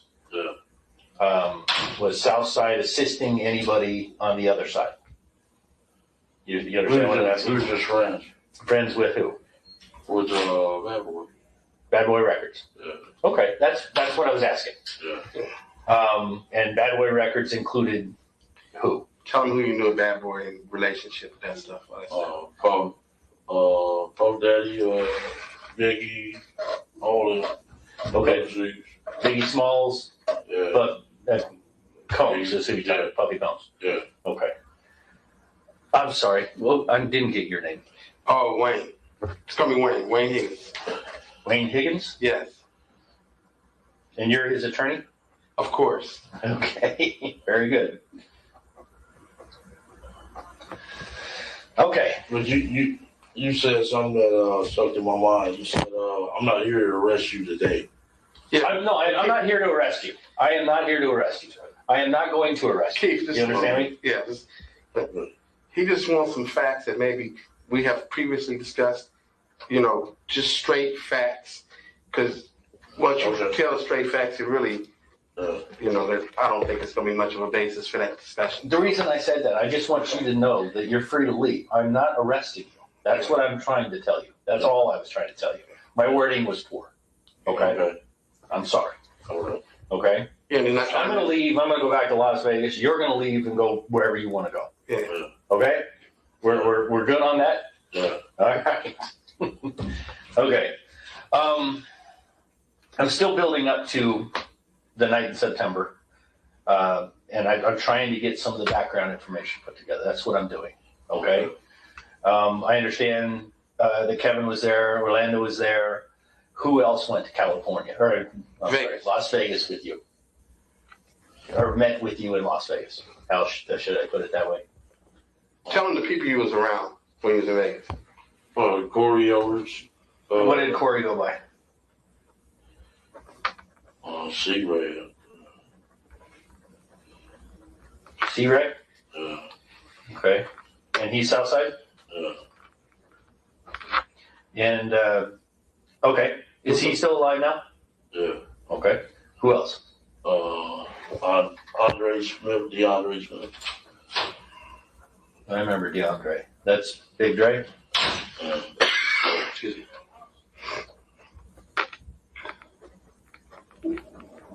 Okay. Who else? Wendell Prince. What did Wendell Prince? Yeah. What did Wendell go by? Win. Win or Wen? Win. W-E-N or W-I-N? W-Y-N-N. W-Y-N-N. Okay. Who else? T. Brown. That's Terrence? No, Terry Brown. Terry Brown. Okay.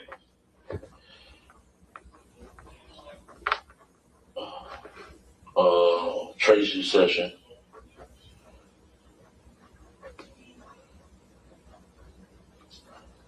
Spelled like that? Yeah. SCSSION. Yeah. And what did he go by? Trey Dog. Trey Dog. That's Southside also? No. Who is he? He's from Long Beach. He's deceased too. Okay. He's Long Beach, what? That's right. Inside.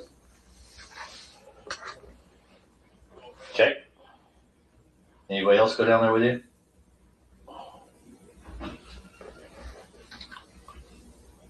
Kitty. Me? No, your nephew. Yeah, he already said us three. Yeah, I got Orlando, I got Kevin, Corey, DeAndre, Wendell, Terry, Tracy. Your wife was down there too, right? Yeah. Anybody else? And Kevin's wife. What was her name? Gina Dina what? Davis.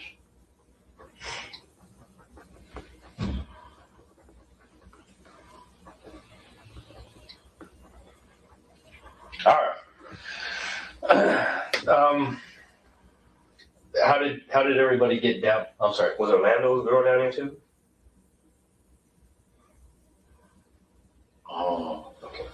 Do you remember who Orlando's girl was? Yeah. Who is that? Rasheen. Yeah. Rashina? Rasheen Smith. You have any idea how to spell that? Rashina. Yeah. Rashina Smith. Okay, very good. That's his girl. I don't know if she was down there. I'm not I don't sure. think so. I'm not sure. Okay, that's fine. How did you get to Las Vegas? I drove a rent car. Was this like a week beforehand, the day of, the day before? You remember?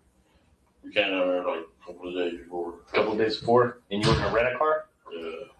You remember where you rented it? Avis and Long Beach. Did you know anybody at the Avis? Or you just walk in and rent it? Okay, what kind of car did you rent? I think it was Todas or Buick Rego. Rego or Todas. One of the two. It was green.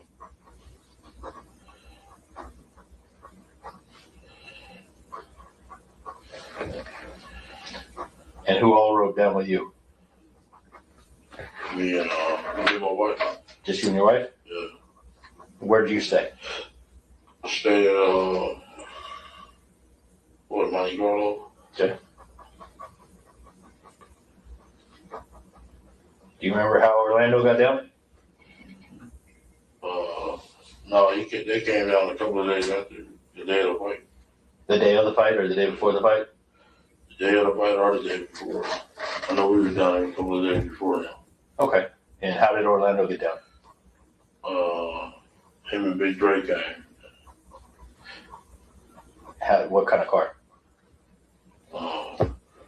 Cadillac. And T-1.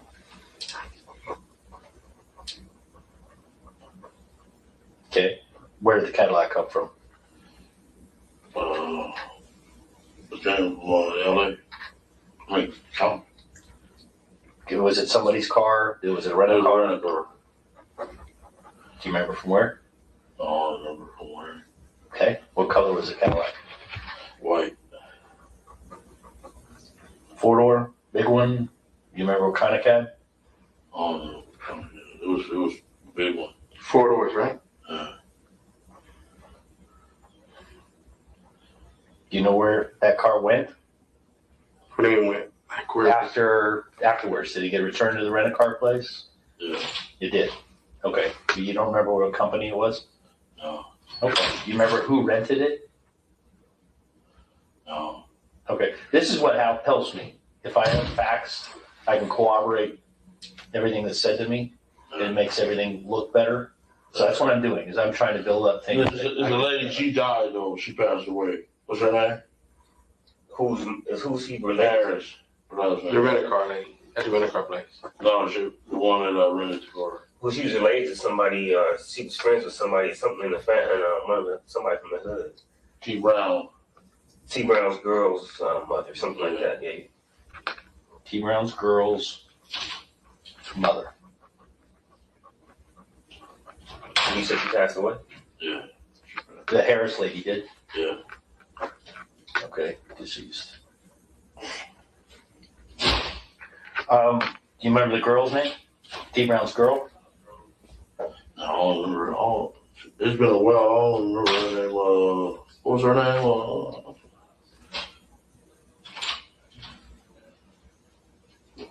Was her last name Harris?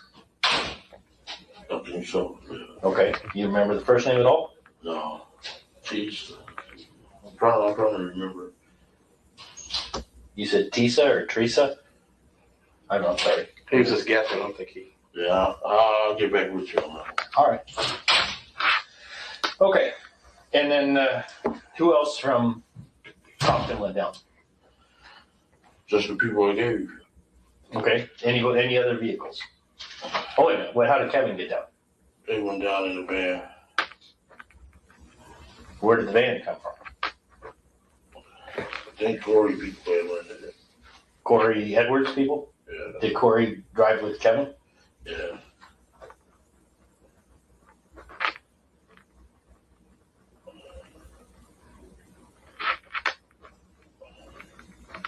What color was the van? I think it was bluish or green. Bluish green. Do you remember what kind of van? It was Astro or something like that. Okay. And you think Corey Edwards people rented it? Yeah, I think so. Do you any idea who? I don't know. Okay.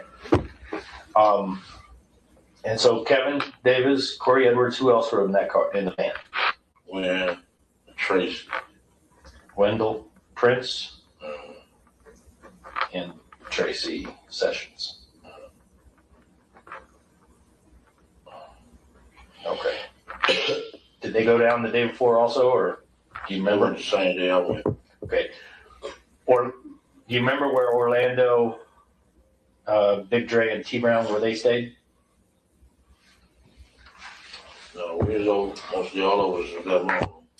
At the Monte Carlo. Yeah. Okay. What about your brother Corey, Wendell, and Tracy? Where did they stay? Monte Carlo. Monte Carlo. Okay. All right.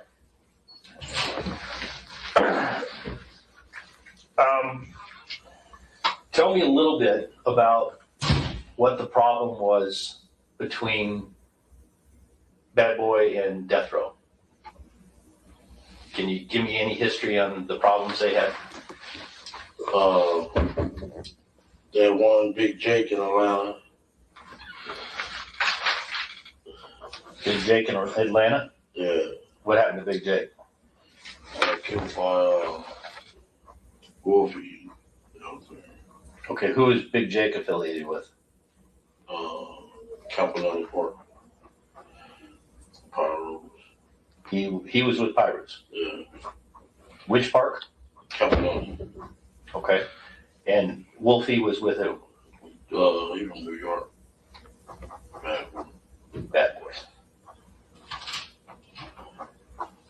Okay. And that murder occurred when?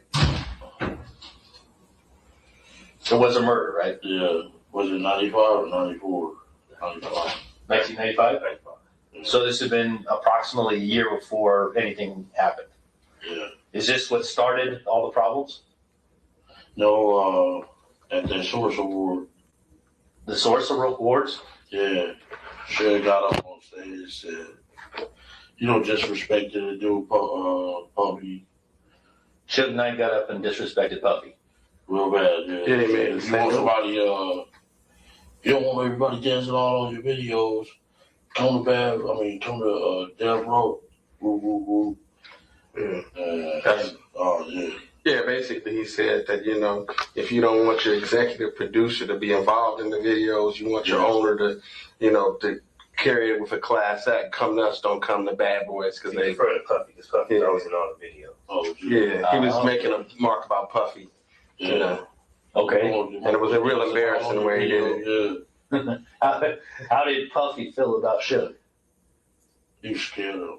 He was scared of him? How afraid of him was he?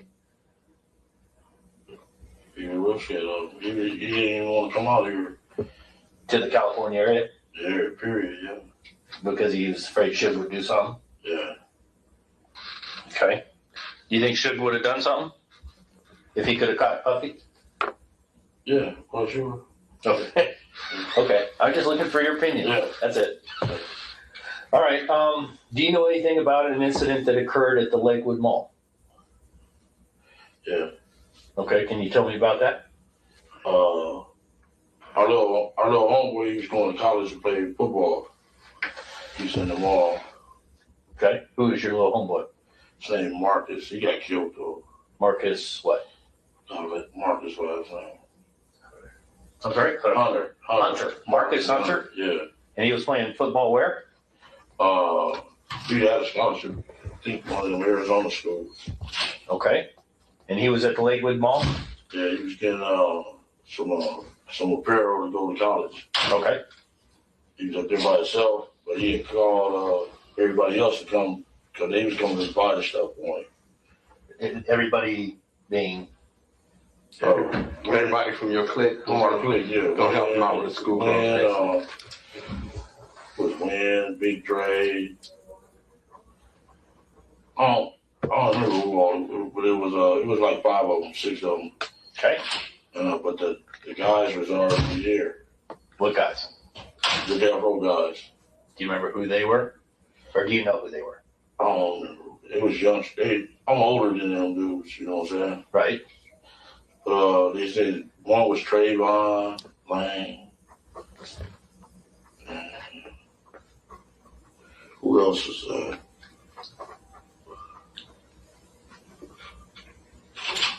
Kevin Wood. Yeah. Okay. K-Dub? Yeah. But some other little guy, I know his older brother. His brother name's Corey. I don't know the youngster name. Corey. You know who Corey's? Yeah. Okay. And another youngster? No, I know the brother. Corey is his brother. Okay. He's a little bit older than dude, so I kind of know him. It's Corey's brother. Their mama name was last name is Stamp. They used to be from our neighborhood. Stamp? Stamps. Stamps. Yeah, Vanessa Stamps. Okay. Her son, yeah. Her younger brother of Corey. Yeah. Okay. But I know the mama real good because she's more of my age. Okay. Yeah, and they was at the mall. He was at the mall, Marcus. Okay. By himself. They was talking crazy to him, going crazy. What kind of crazy? Like, you know. Anything you can remember? Statements? Like, fuck Southside and woo, woo, woo, woo. Fuck the Southside? All that, yeah. So Marcus was kind of scared, but once he seen everybody coming, he's, punched the guy out. Which one you punch out? Well, I think it was Trayvon Lane. Okay. And what happened? He just punched his ass, beat him up, and everybody just jumped in and whooped their ass. Okay. And was anything taken? They said a chain hit the ground or something. We didn't have it though. Okay. Yeah. Do you know who said, you said a chain? They said a death row change. We took the death row change or something. But we didn't have it. They must have lost it in the mall. Okay. Right, y'all didn't take the chain. Y'all didn't care about that chain. No. Okay. So you heard, as well as I heard, that a Death Row Records chain was missing. Yeah. But you said that they didn't take it. We didn't get it, no. Okay. Okay. All right. So this fight, Trayvon Lane gets beat up. And I imagine everybody got beat up. Yeah. All right. And that also caused tension. Yeah. Okay. Did any other events happen here in California or in Compton prior to going to Las Vegas? Any other things happen that caused any kind of tension? Yeah. Between Death Row, Bad Boys, y'all, any other incidents? I know the car wash man was like, they brought a fucking 150. They said y'all better not go. Some shit. The car wash guy said what? He watched our cars and the Death Row dude's cars. He like, man, they brought 100 tickets and they said y'all better not go down there. Okay, Death Row's got 100 tickets. Yeah. Okay. We had been going to the fight since like 86, 87, before the rappers even started going to that shit. Right. Yeah. So were you worried about Death Row having 100 tickets? Nah. I played football with the guy, and I know he saw. What shit? Sure, I played football with him. His daddy was our coach, all that shit. Oh yeah, where'd you play football? At Grady Compton, Hot One. Oh, I'll be damned. So they was like 8, 9 years old. We know they saw. You know what I'm saying? Okay. You know they're soft. I know sure you. You know they're soft. Okay. All right. So Suge's a big guy though. He's soft though. You know, I played football with him. He was our center. Oh. You know. Okay. Okay. All right. So there's no worries about them having 100 tickets. So everybody goes to Vegas, and you spend a couple days there before the fight. Yeah. Are there any incidents in Las Vegas prior to the fight, the Tyson fight? No. We seen them. They had pulled up in their Rolls Royces. The girls was out there. We seen them and all that. Who'd you see? Was it? It was Snoop, Tupac, and Suge. They had Rolls. They had a black, white, and a red Rolls. They pulled up in Rolls Royces. Where was this? Just at the MGM. For the fight? Yeah. Okay. Then Mike Tyson then pulled up in them Bentleys. And Yeah. Mike Tyson, and what's his name? Don King. They pulled up in their Bentleys, and all the girls ran from their Rolls Royces to these Bentleys. You know what I'm saying? Yeah. Them things looked like Hot Wheels. They were so pretty. You remember anything about what Suge or Tupac were wearing when you saw them pull up? You remember it all? Okay, that's fine. This was like the day before. The day before the fight itself? Yeah. Okay. So there was a big entourage, girls running everywhere. Yeah. It was pretty good circus going on. Yeah. Las Vegas circus. All right. So the night of the fight, where did you all meet up? Everybody in your family? We had brought tickets from Stanford. Okay. Went in the fight. You actually bought them at the door or outside the door? Yeah. No, it cost you an arm and a leg. No, I was in prison with this guy that was one of the head scalpers around. Oh, that'll help. And I kind of had his back. He was young, you know, and so he just gave me love when I bought the tickets. Oh, well, good. There you go. Was Sammy? Sammy is his little nephew. They did everything in front of everything. Okay. All right, that's fine. I don't want to go into there. So did you get all seats together? No, he separated. We was all around the thing. Okay. Then after the fight, we went into one of the restaurants in MGM. Okay, short fight? It was real short. So, you remember you have any idea what restaurant you went into? No, it's on the video though. Yeah, okay. And who was with you when you went to the restaurant? Everybody except Lane. Everybody except Lane. Where was Lane? I guess he was still coming from the fight. Okay. Do you remember what Lane was wearing? What's the name jersey? Dan Marino. Okay. All right, and what were you wearing? Oh, shit. You don't remember? That's fine. That's fine. So were you present when Baby Lane had the problems? No. Okay. Baby Lane told you what happened? No, some other guys came to the restaurant and told us. Who were the other guys? Some East Coast guys. Okay. What's his name? Who? What's his name? East Coast. The one with, no, the Crip dude. That's on the East Coast? East Coast Crip. Oh, Trey. Not Trev, what's the other boy? Oh, Light skinned dude. In Paramount. Oh. Anthony. Anthony Trey. Yeah. Yeah, that name Trey. That's what I say, Trey. Okay, Yeah. He's from East Coast. He out here. Anthony Trey. T-R-E-G-G. T-R-E-G-G-S. Is he the one that was present when Baby Lane, he came up and helped Baby Lane after the beating? I think so. He told us, man, they just jumped on man. Okay, is Anthony a little older? Was he a little older in 1996 is what I'm saying? No. Older guy. No. There's a male, a little older, wearing a white shirt that comes and helps Baby Lane after the beating, right after the beating. He stands there with him, helps him get to him. I don't know. Does the Zip come over to you guys after that? Was he with Lane when they walked up? Or was he with... We walked up, we seen him. Okay, well, maybe it was Zip. Okay, who's Zip? Zip as in Z-I-P? Yeah. He's from New York. One of the Puppy Boys. Okay, you know his real name? Von Zip. Oh, that's his moniker too, Von Zip. I think it's Eric Martin or Equan Williams he goes by. You're killing me.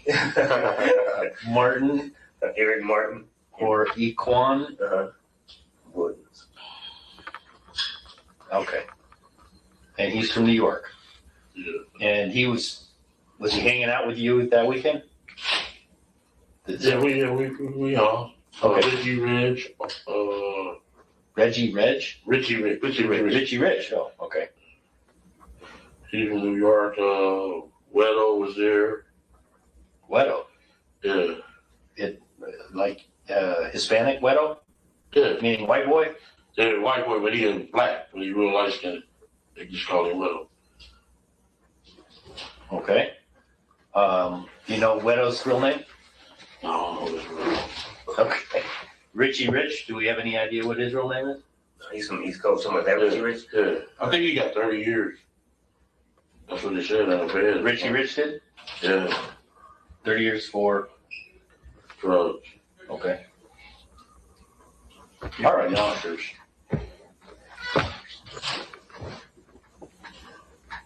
Okay. I'll be able to look that up. Anything on Wedo? Anything on... I think he's from the Bronx.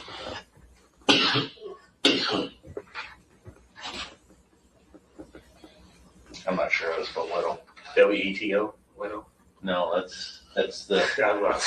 He just gave you that. Write it down. Know what it sounds like. Okay. All right. So Zip, you see Baby Lane right after something happened, and he's with Zip and who else? He was with them cats. Zip, Richie Rich, and Wedo. And what is? What's that? What did Baby Lane tell you? That they jumped on him. Who? The devil shooting him. But his arm was like out of socket. They beat his arm. His arm in the socket. Okay. So you said Suge. Who else? Suge, Buntry, Trayvon, Tupac. Okay. And they beat him pretty good. Actually knocked his arm out of the socket. Yeah. Yeah. Anything else? Anybody else? They did. I know the whole crew, their whole little crew, they said it was about 18 on 30 of them. Okay. And he told you Suge actually took part in beating him? Yeah. Okay. This was all on videotape. Yeah. Have you ever seen the videotape? Yeah. Yeah, I think everybody has. All right. So they beat him down. He comes, he meets with you. What is said at that point? Is there anything said at that point? Well, nothing really said. We just went to the valet parking and got our cars and stuff. MGM Valet? Okay. Were all the cars there at the MGM? Yeah. Okay. So the van, the white Cadillac, and the Buick. Yeah. You okay? Yeah, I need some water. Cigarettes. Thank you for water. Nothing is said at that point. You want to wait for him to get back? Okay. So you go to get your cars. How is Baby Lane feeling? Is he? He's ready. He was actually going to go to the doctor. So. Oh, he wants to go to the hospital. Yeah. Okay. Is he angry? Was he mad? Yeah. I would be pissed. Yeah. I'm trying to. Did he say anything? He didn't say nothing. He was just mad. He's like, I need to go to the doctor, man. Okay. So you go out to the cars. What is Zip and Richie Rich and Weddle? What are they driving? Or did they go to the He had a black Benz. black Mercedes? Yeah.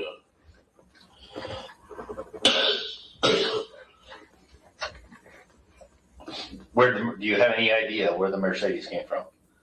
Did they drive across country? Did they rent it in Vegas? Do you have any idea? From LA. It's from LA. Yeah. Was it a rent a car? No, it was his. It was actually belonged to Zip? Yeah. Okay. Okay. And that's in valet also? Yeah. Okay. So you all go, you get your Mercedes, the van, the Cadillac, and the Buick, and you pull out of valet, you drive away? I went took Paula to the hotel and gave her some money to gamble with. Okay. Then I jumped in the van with them. With your brother? Yeah. And whoever else is in there? Yeah. And what about the Cadillac? Is that with you? Yeah, that's with us. And is the Mercedes with you? No. It's not with you. Okay, what about the Buick? You leave that at the Excalibur? Or no, I'm sorry, Monte Carlo. Yeah. Monte Carlo. Yeah. Gotta get my hotels right. So where do you go from there? We went to Is there any discussion at that point at the Monte Carlo? And you talk about where you're gonna go, what you're gonna do, anything. we went to the liquor store to get some drink. Okay. That's okay. Hello? And I jumped in the car with Lando and them. With Lando, oh, you jumped in the Cadillac. At the store. At the store? Yeah. Is there any conversation at that point? Uh-huh. Okay. And we headed up Flamingo. Okay. You headed up Flamingo or down, or okay. Never mind. Where's the liquor store? Is it on Maryland? Maryland Parkway? Yeah, there's a liquor store right there on the corner of Flamingo and Maryland. Okay. We was there. Okay. And we left from there, and they got caught by the light. The van did. The van did. Okay. And once we got to Los Angeles Boulevard, where were you guys going? Were you looking for something? No, we was going to the MG. We was going to the hotel. Back to the hotel. We had our drinks and stuff. Okay. This is where we're at. They leave. He drops his wife off at the Monte Carlo, and he leaves the Buick at the Monte Carlo. He then jumps into the van with his brother and those guys, and they're followed by the Cadillac. Yeah. They drive to Maryland Parkway and Flamingo, which is going to be to the east. And they go to the liquor store. They buy some liquor. They then decide to drive up Flamingo to the boulevard. Yeah. And you're now in the Cadillac. Yeah. With Baby Lane, and the van is following him at this point. No, the van got stuck in the light at Maryland Parkway, or one of the ones. One of the lights, yeah. Okay. So you're headed west on Flamingo. Yeah, that way. Okay. Okay. And we had the light on Las Vegas and Flamingo, and Tupac hanging out the window, and all the girls were going crazy on that corner. Shit, that was the motherfuckers right there. Mm-hmm. Hooked a U-turn on the side, passed by all the cars. Okay. This right here is Cold Rock, and this is Flamingo. Okay. Yeah. This Maryland Parkway is down here. The boulevard is right here. Yeah. Okay. So you drive all the way up. You see Suge hanging out the window. Tupac hanging out. I mean, sorry. Tupac, yeah, Suge wouldn't be able to do it. Tupac's hanging out which side? Passenger side. Okay. Did you see who's driving at that point? Yeah. Who's For driving? sure. Okay. Anybody else in that car? No, it was just them two. What kind of car was it? 750 BMW. Okay. Are there other vehicles in line with them? Yeah, a whole lot. A whole bunch? You remember the vehicle right behind it, or do you? A black jet or an SS Impala. Okay. Then there was another BMW wagon. He was on the other side. So it was about 18 cars. Okay. All right. So you come down.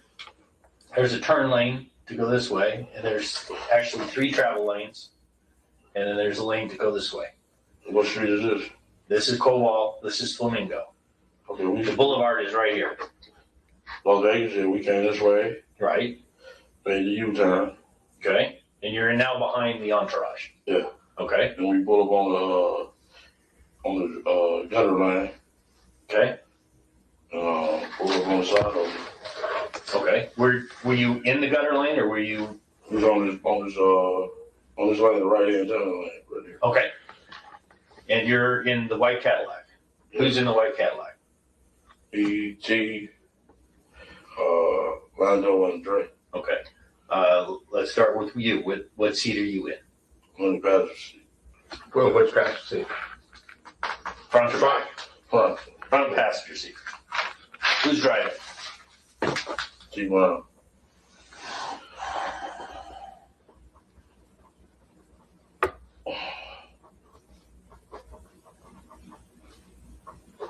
Who's behind T. Brown? Big Dre.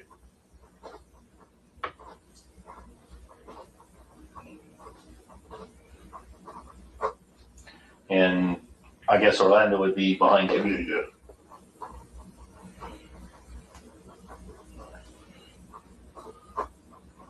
Okay. And you drive up on the gutter side, and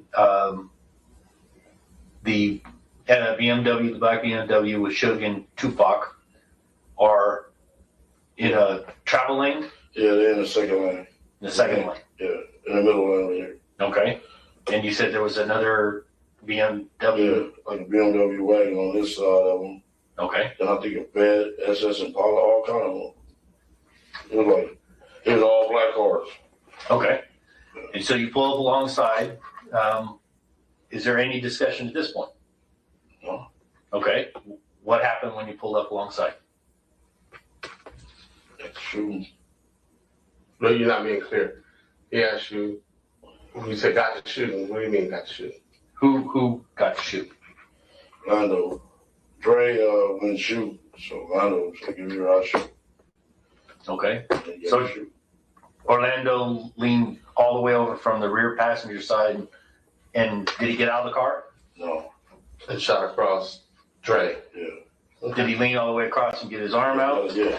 You know, he Lando tall and very tall. Right. The long that arm. The buzzing, made the right. Okay. This is where I want to get. Just slow down. Details. So he leans across. You're right next to the BMW. Do you remember if the BMW had its window up or down? It was up. It was up. He's shooting into what part of the car? Driver's side. The passenger side. Okay. Is it a 2-door or 4-door vehicle? Do you remember? It was a 4-door. The 4-door? How many times did Orlando fire? Approximately. Maybe about 5 or 6. 5 or 6 times? Yeah. Did he empty the gun? Do you know what kind of gun was it? Was it a revolver or was it a semi-automatic? Semi-automatic. Do you know what kind of gun it was?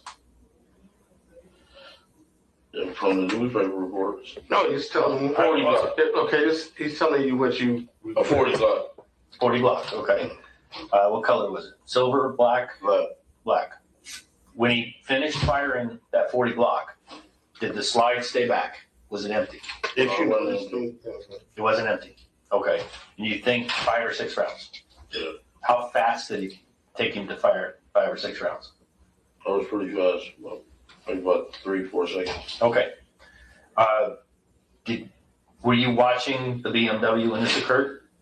Yeah. What did you see? I seen the bullet like going Suge head. I seen the boy jumping up and down, trying to get in the back seat. The boy being Tupac. okay, and you actually saw something hit Suge in the head. You think you saw something hit his head? Yeah, I thought he was dead. Okay, what part of you indicated the top of the head? Yeah, because he had been over like this. Trying to get into the back also, or leaning towards the back? Oh, into the passenger side. Yeah. Okay, I got you. And then you saw Tupac bouncing around. Did Tupac try to do anything? No, he was trying to get in the back seat, trying to duck, trying to hide. Okay. And you're pretty sure he was hit? No, I thought just the boy was hit. Just Suge? Yeah. Okay. And all right, so you're in this gutter side lane on Flamingo. Yeah. They're on this side. Did you see what they did? They was that. Suge and Tupac. Did you see what their vehicle did? No, he got driving erratic and made a U-turn, and we made it right. So you made it right. You went down Cobalt to the south, and you said Suge made a U-turn. Yeah, he made a U-turn. He was driving erratic. Okay. He made a U-turn, and we went this way. Okay. Did you see? Were there any? I don't know how to ask this. Did anything happen from Suge's vehicle or any of the entourage towards you? Did anything occur? You understand this question? Did they shoot back? Is that what you're gonna say? Or did they talk crazy to us? Did they throw anything at you? Did they shoot at you? Did anything? Anything you remember? Okay, so you don't think anybody fired any weapons at you? The point is this. Do you know or recall anything like that? Okay. Well, I knew they had some police with them because we had seen them. Where were the police? He was right a couple of cars behind or right behind them. Reggie, the dude Alexander, Pretty Boys dude. Yeah, Frank Alexander? Yeah. Okay. They were in the entourage somewhere. Yeah. Okay. Okay. But as far as you know, nobody shot at you. Nobody threw anything at you. Nobody did anything towards you. No, that's what we call it. Okay. You make your right hand turn. Yeah. Okay, I'll get to this in a minute. What happened then? You make your right hand turn. Does anybody say anything? Do you do anything at that time? Yeah, some girls got to chasing us. I'm sorry? Some girls got to chasing us. You remember what they were driving? Or were they on foot? He was in a little white car. Little white car? You remember what kind of car? Seemed like a sea breeze. Okay. How far did they chase you? They didn't go far, too far. Okay. Do you know who the girls were? I don't know who they was. You don't know. The question was, do you know who the girls was? Yes or no? No. Okay. No. Were they black females? I think so. Okay. Do you know how many were in the car? Hold it. Think so, or they could have been? It could have been. Could have been. I don't know what color they was. I know they was in a white car chasing. I said, these stupid bitches. Don't pay no attention. Just pay attention to what the question is. Yeah. All that other. Yeah, you're right. I'm sorry. That's okay. No, I'm fine. So they don't chase you very far. Yeah. Is anything said between the girls in your car? Anybody in your car? No. Okay. But they quit chasing you pretty quick. Yeah. You know why? What? Why they start chasing them? You think? Got shot at. Somebody fired around? Yeah. Okay. Who fired around? Nephew. Orlando. Orlando. Okay. And he fired from what window at that time? On his side. From his side. Yeah. So it would have been the passenger side. Yeah. Did he shoot at him? Or do you know? In their direction. That's what he's saying. I guess he just scared them off. Cause they got scared and we got on. Okay. All right. You have no idea where he was aiming. No idea. Okay, that's fine. Where do you go from there? It's a little side street. What's that street? Carriage house is on.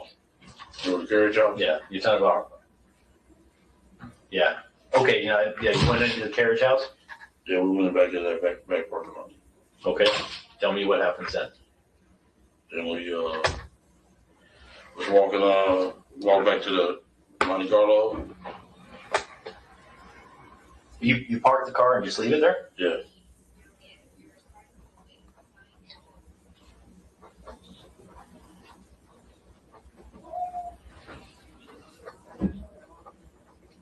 So you park in the rear parking lot for the carriage house? Yeah. Is that correct? Yeah. And you leave the white Cadillac in that parking lot? Yeah. And you walk to the Monte Carlo? Walk by the MGM where that Coca-Cola sign is. Yes. Yeah, we walked by on that little street. And Lane went somewhere else. I'm sorry? Lando went somewhere else. And do you know where Lando went? Did he still have the gun? No. Where was the gun? On the tire of the Cadillac. You left it on the tire? You So remember? the question is, Orlando left it on the tire, right? Yeah. Okay, that's what he meant. Yeah. Do you know which tire? So I think it was the front passenger side. Front passenger. Okay. And everybody walked. You went with T Brown and Dre back to the Monte Carlo? Yeah. And Orlando went somewhere else? Yeah. He came back about 20 minutes later. Did he tell you where he went? No, he didn't tell me. Okay. Where did the gun come from? He said he went to pee on his hands. Okay. Why would he do that? To get the gun. Oh. Get the gunpowder. That's what you assume to get the gunpowder, right? Yeah. That's on the street stuff. Right. And I get it. To get the gunpowder residue off his hands. Yeah. Okay. And the urine helps in that. Yeah. Okay. I get it. Where did the gun come from? From Zip. Okay. At what point did Orlando get a gun from Zip? In parking garage. Which one? GMGM. Oh, at the valet. Yeah. Okay. Tell me about that. You come out of the fight. Orlando's been beat up. Yeah. Oh, why does Zip give Orlando a gun? I mean, you want him to assume what happened, or anything you heard at this point? I want to know what you heard. Specifically, what you heard. What I heard? Yes. What does Zip say? Or Orlando? What anybody said at that point?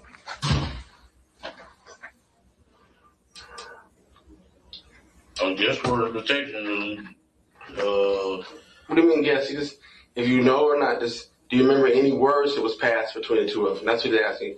Did Zip say, "Here, take this gun, man, do this," or anything like that? He's asking. What do you think Zip said? Yeah. What is going? What did he say? I think to take care of the guy. You think that's what Zip was telling Lando to do? Yeah, to take care of really sure. Okay. Just specifically, what did you hear Zip say specifically? Here's your opportunity to get back. Yeah, as he's handing him the gun, he's saying, "Here's your opportunity to get back." Yeah. That meant to you to get back at Show. Yeah. Or Tupac. Yeah. Or anybody that was in the entourage that stomped on him. Is that the way you took it, or was it specific? No, he just gave him a gun. Gave him the gun. Okay, and said, "Here's your opportunity to get back at him." Yeah, you probably didn't say it like that nicely, but probably something like. Give me a quote. Something like for instance, like probably in regular street language, where like, "Hey, homeboy, handle your business," or something like that. Thinking something like that. Handle your business. Yeah. Was that, you remember that quote, or was it something else? Just like that. Just like that. Somewhere closer to that. Yeah. Can I talk to D for a second? Sure, go ahead. I'm talking about without you. Oh yeah, absolutely. Absolutely. I'll step out. Yeah, just so you clarify it. What's up, man? Okay. Hold on one second. Real quick. Look, you're doing a pretty good job. I know it's kind of hard, but you ain't supposed to be getting in anything like you was involved in murder. You gotta keep it really clean. But you told what you told us, stay consistent. What you told us. He gave me the gun. He gave me, that's what, No. you don't say that. Listen. Okay. Okay, see. And he said you gotta say. Okay. Keith. Did you hear what I just told you? I already told you before we started. Yeah. There's no reason for you to ask him or me anything like that. And if you want to try to do not what I say, do it. You know better than to ask him that question. Okay? Don't ask him that question. Because he know I'm kicking real, but I understand what you're saying. Yeah. But if it's been told that way before, I need to stay with it. because it's the same story. Because you had a bunch of You people might there. want to say. So that's what you got to do. Let me say it this way. Stay consistent with what you know, whatever happens. Let me put it this way, make it easy. Okay. Let me make it easier for you. Okay. You can say it that I think I recall it could have been like this. Presently, I'm not quite sure if it was exactly this way or that way. But I think he could have handed it to me and I handed it to him. You know, you can put it in that kind of. Stay consistent. Yeah. The thing is, you gotta stay consistent because the story's already been told, and leave it at that and sleep at night. But no, you gotta trust me what I'm saying. But he's trying to. He's an attorney, so what I'm trying to say is, you can stay consistent, but your recollection doesn't have to be exactly. You can also put it in. Just you gotta hear what I'm saying. You can put it in a way where you're saying, I'm trying to recall now. I think about it. He could have handed it to me. Okay. So he did give it to me. Just that's what you say. Okay. You want me to leave for 5 and come back? No. You're not listening to me. Look at you in the face and listen to what I'm saying. Okay. And I'm saying it one more time. Okay. It's two different situations. How you said it before, I don't give a fuck. How many people's in the room? Okay. There's certain things that you say that will get your murder case. Okay. So play around with that as you want. He got a different job than I got. My job is to get you to say, not to get you to lie, but to get you to understand that your recollection may be that he may have handed it to you. Okay. That's when you think about it. I'm not asking you to lie, but I'm asking you to give yourself some room, okay, because you may need it, okay? But I know on that set of facts, it could be a problem. But I thought they said whatever I tell them. And the bottom line is just you're not understanding. Listen to your attorney because he's your attorney, but tell the story. Okay. And let's just get through this. I'm just saying that when you tell the story, it's all good. Let me hear what you're saying. When you tell the story twice, okay, you can either lock it in clearly as it is, or you can still leave some room and not lie. That's all I'm trying to say. Okay? Because what he's saying to you at the end of the day is two different programs going on that I don't control and he doesn't control. Okay? We can do the best we can do. Okay? Hold on. Okay, we might want to go over some things because he may recall some things in detail that maybe we know from previous conversations. And we want to make sure that it's consistent, you know, of the things that he may recall or not recall. So we might want to backtrack a little bit, but at the same time, if he remembers it exactly or not, just do the best you can. Absolutely. Yeah. Listen, the way I want to do this. That was a long ass time ago. I understand that. I completely understand that. Yeah. I had problems remembering what I ate yesterday. Yeah. This is a big event. So my plan was to walk you through it real easy, like we just did. Yeah. And then we'd go back and you could add details. And if we want to go back again, we can add details again. Yeah. Okay. I'm at this point, what I'm trying to do is spark your memory. Yeah. So remember, he's asking you specific questions. He may ask you what happened with Orlando or this or that, and he may ask you what happened with you. So when he asks you something specifically that you know that you recall, then you answer that question according to you. If he asks you what you think happened between Orlando and someone, then you answer according to that. That's what you need to clarify. All right. Okay. That makes sense, right? Absolutely. Yeah. Okay. And because I don't want him to assume that something that was Orlando or Mac or this guy is you. When he wants to come back to you, he'll say, well, now, Keith, you tell me about this. Yeah. Okay? Does that make it better, easier? Yeah. You comfortable with everything? Yeah. Okay. So we went through the part where you guys went to the carriage house. Now we're back to the valley at the MGM. You come out of the MGM, you're with a very large group of people. You get 4 vehicles, right? We got in. There's Three left. Okay, you get the Buick, which you drive over to Monte Carlo. Yeah. You get the Cadillac. Yeah. You get the van. Yeah. And you get the black Mercedes. Mercedes stayed. It stays at the MGM. Yeah. Okay. Who gets into the black Mercedes? I had got in there. Had Chick Foxy Brown. That's it. Foxy Brown from TV? Or the movies? Foxy Brown, the rapper. There's a rapper called Foxy Brown. Yeah. Okay. There's Foxy Brown, the movie that had Pam Grier. Right. Yeah. Okay. This is a young rapper. Okay, the young rapper. Yeah. Okay. Young rapper. All right. So there's the rapper, Zip, and you get into the Mercedes. Yeah. Okay. When you got in, what happens?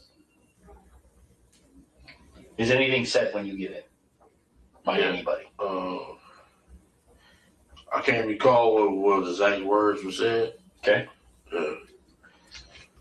But he gave me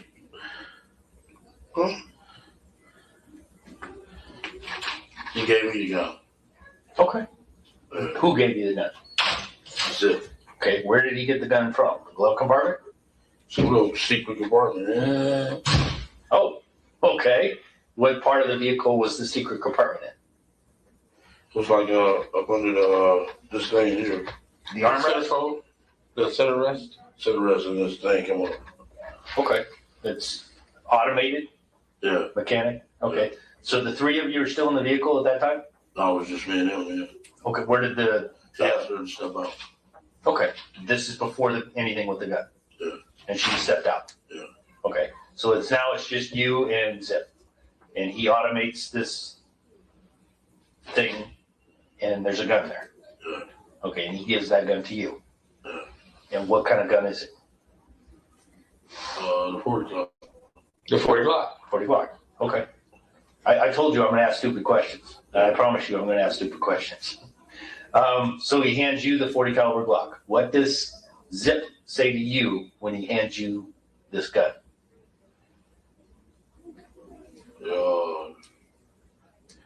It's like having your business, I guess. You know? Something of that nature. Yeah. Okay.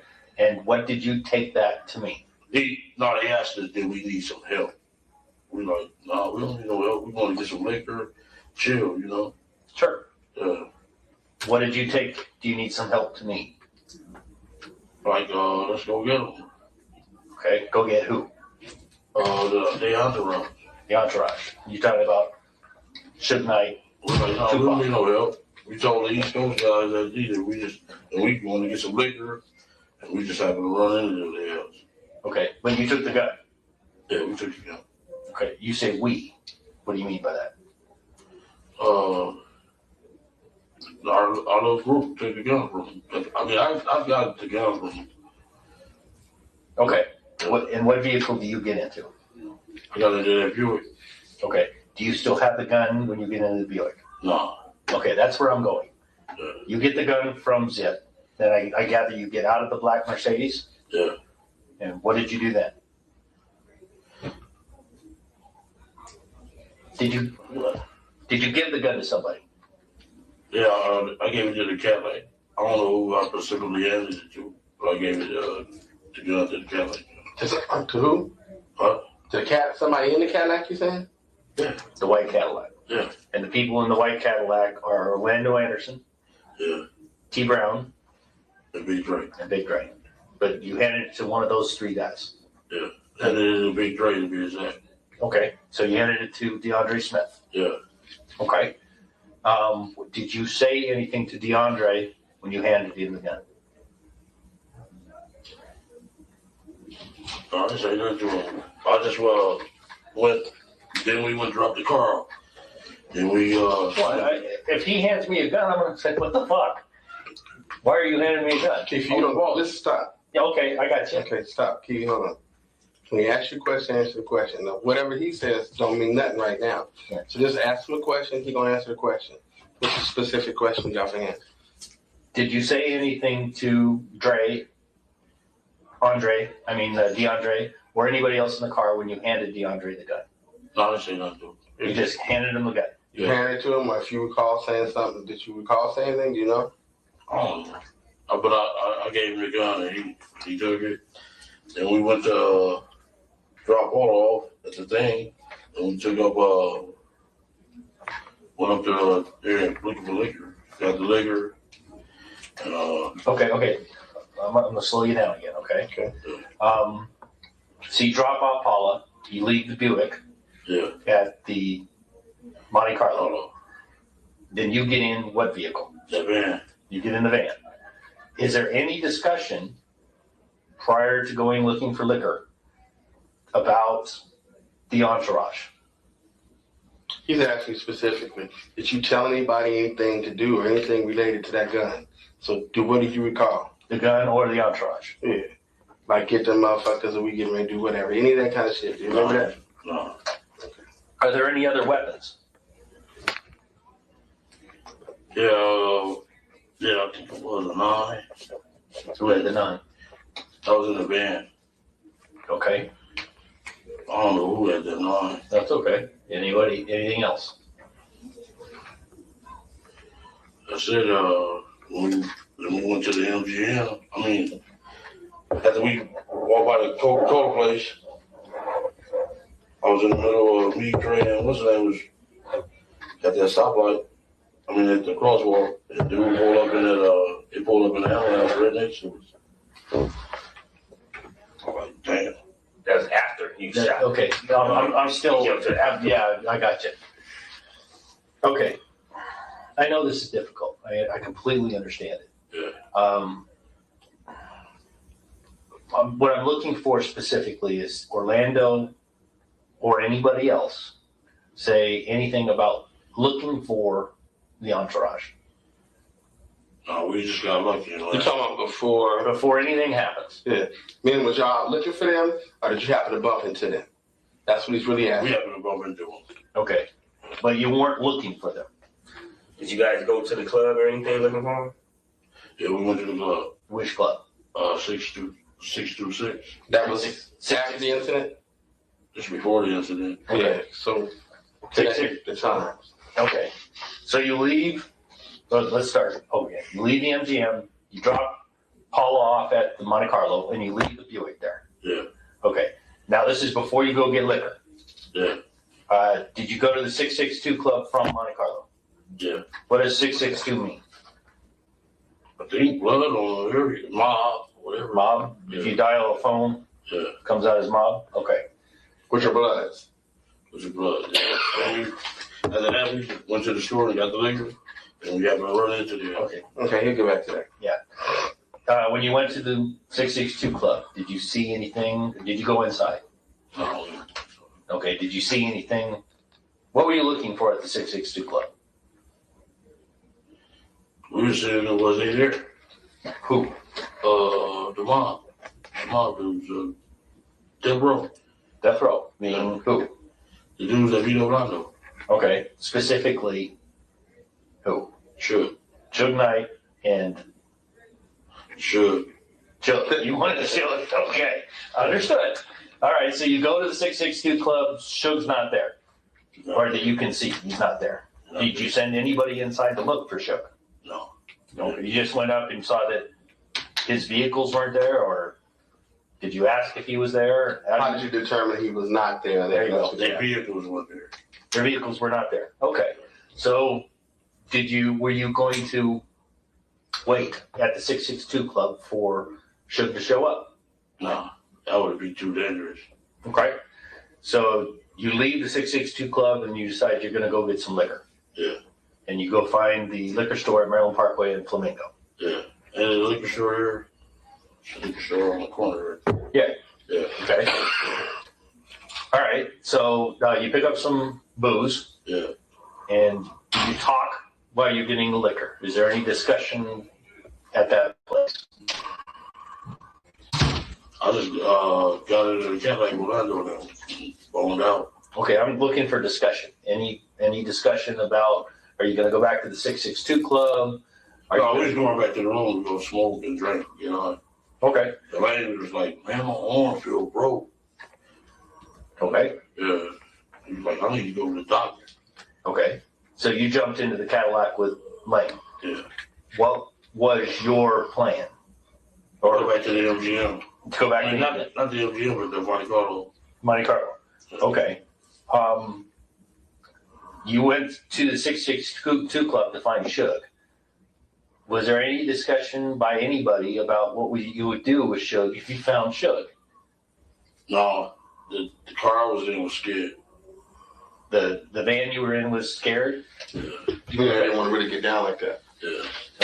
What about Baby Lane and the Cadillac?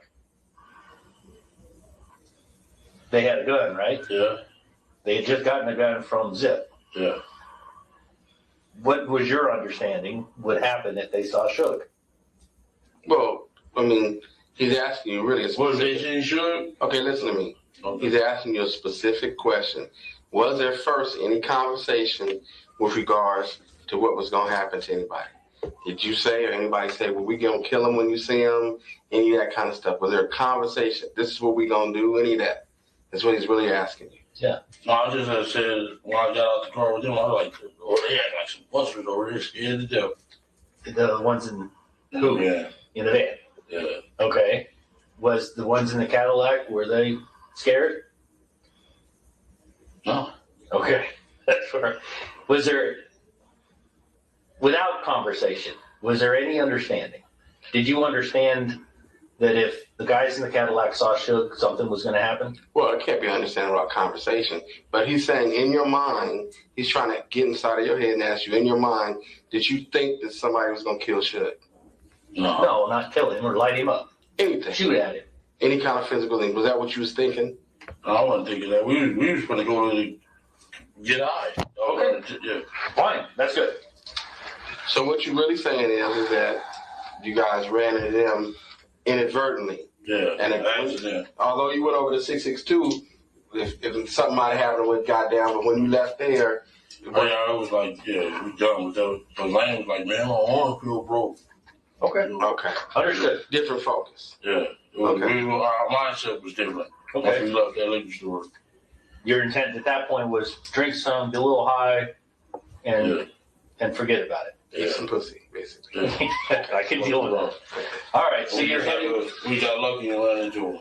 You're going west on Flamingo. We ran into him. Yeah. You're going west on Flamingo towards the boulevard, and you see the entourage going eastbound on Flamingo from the boulevard. Yeah. And the first car in the row is that BMW. Yeah. And you're in the Cadillac at this point. Yeah. Dre has the gun at this point. Yeah. Okay. Now, picture yourself, you're going westbound, you see them going eastbound. Does somebody in the car say something? To themselves? Anybody. I don't care. We just did like, there they go. There they go. Okay. Yeah. And does anybody say, turn around? No, he just busted you. Who's driving again? Terry Brown. T. Brown. He turns a U-turn. What happens then? Does anybody say anything? No, Lando just got Dre was like scared and he just got the gun and got the popping. How do you know that Dre was scared? He didn't do nothing. Did he say anything? No. Did he point the gun? No. He say, I don't want to do it, or he just... Lando just said, give it to me. He snatched the gun from his hand, right? Yeah. Your Dre never said a word. Never said a word. Just kind of locked up. Yeah. Okay. And Orlando. So I think, Dre ain't as bad as Lando was because he got beat up on him. Right. Yeah. Okay. But there's no conversation. Dre or Orlando said, just give me the gun. Yeah. Takes the gun from him. You can pop it. Gets to shoot. Yeah. Right. So were you guys already on the side of him when he took the gun and he started popping? Yeah. We were already on the side. Like immediately at that point. It's like... At the point. Yeah. Yeah. He hesitated, grabbed him. How much longer is there left in the recording? There's about 30 minutes, so you want to take a lunch break? We'll finish the 30, call a witness that we won't get through today. That works. We'll take our lunch break now. The food has been delivered. I don't want it to get too cold. So at this time, we will recess. During this recess, you're admonished not to talk, converse amongst yourselves, or with anyone else on any subject connected to the trial, or read, watch, or listen to any report or commentary on the trial of any person connected to this case by any medium of information, including without limitation, newspaper, television, internet, and radio, or form or express any opinion on any subject connected with the trial until the case is submitted to you. We'll have you guys back here at 1:30. Please rise for the jury.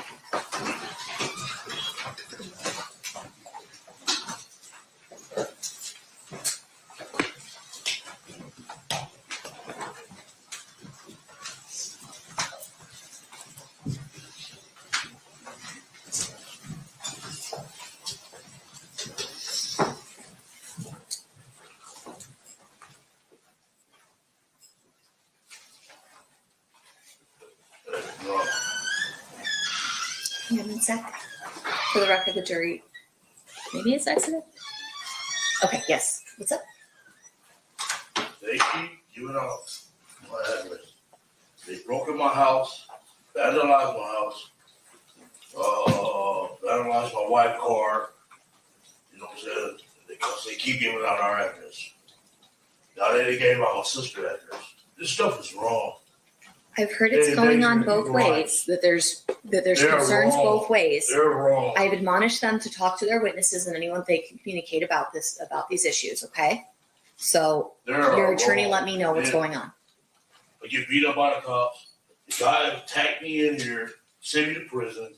This is wrong, and it's mostly this guy. For the record, you're pointing at Mr. DeJock. Yeah, for the record, I think he's indicating he's upset I'm prosecuting him for murder. No, I'm not upset because you prosecute. You're endangering my family's life. State, again, like we talked about at the bench, you're going to stay in communication with your witnesses about not doing any of that. Goes both ways. Mr. Stamps, you'll talk to your client about not communicating with witnesses as well. Yes, ma'am. Okay, perfect. We'll be in recess. Thanks, everybody. The party stipulates to the presence of the jury. All right, you may be seated.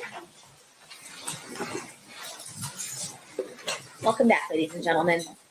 We are in the middle of two-thirds of the way through exhibit number 118. State, you may resume playing whenever you're ready. Thank you.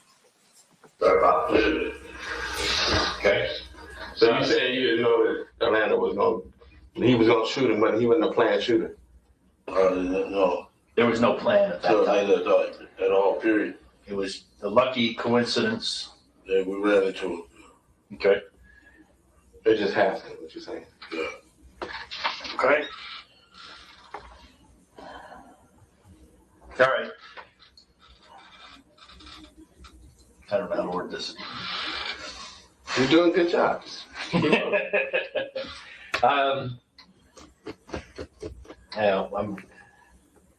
Okay, so he does the shooting, you turn, the girls start to follow you, Orlando puts another round off, the girls decide not to follow you. Yeah. And then you drive away and go to the carriage house. Is there any conversation before he splits from you, Orlando? Before he leaves you? He doesn't tell you at that time, I'm gonna go. He told us after we got there. Okay. And I was like, man, we ran right into him at the park. I mean, that was a trip because they was right here and we was at the crosswalk in the middle of Las Vegas Boulevard. Like, damn. When you were walking back? Yeah, when we was walking back, the ambulance and Suge and Tupac to the back of the ambulance. Right by us. Like, we could have slid high. Did Suge see you? I don't know. Oh, okay. See you? Did he know it was you that was in the car when they did the shooting? I mean, he could have seen you. He could have seen me, yeah. You think he might have, it could be possible. Yeah. What I'm asking is, did you guys make eye contact? Did you and Suge make eye contact? You made eye contact with him? It looked like.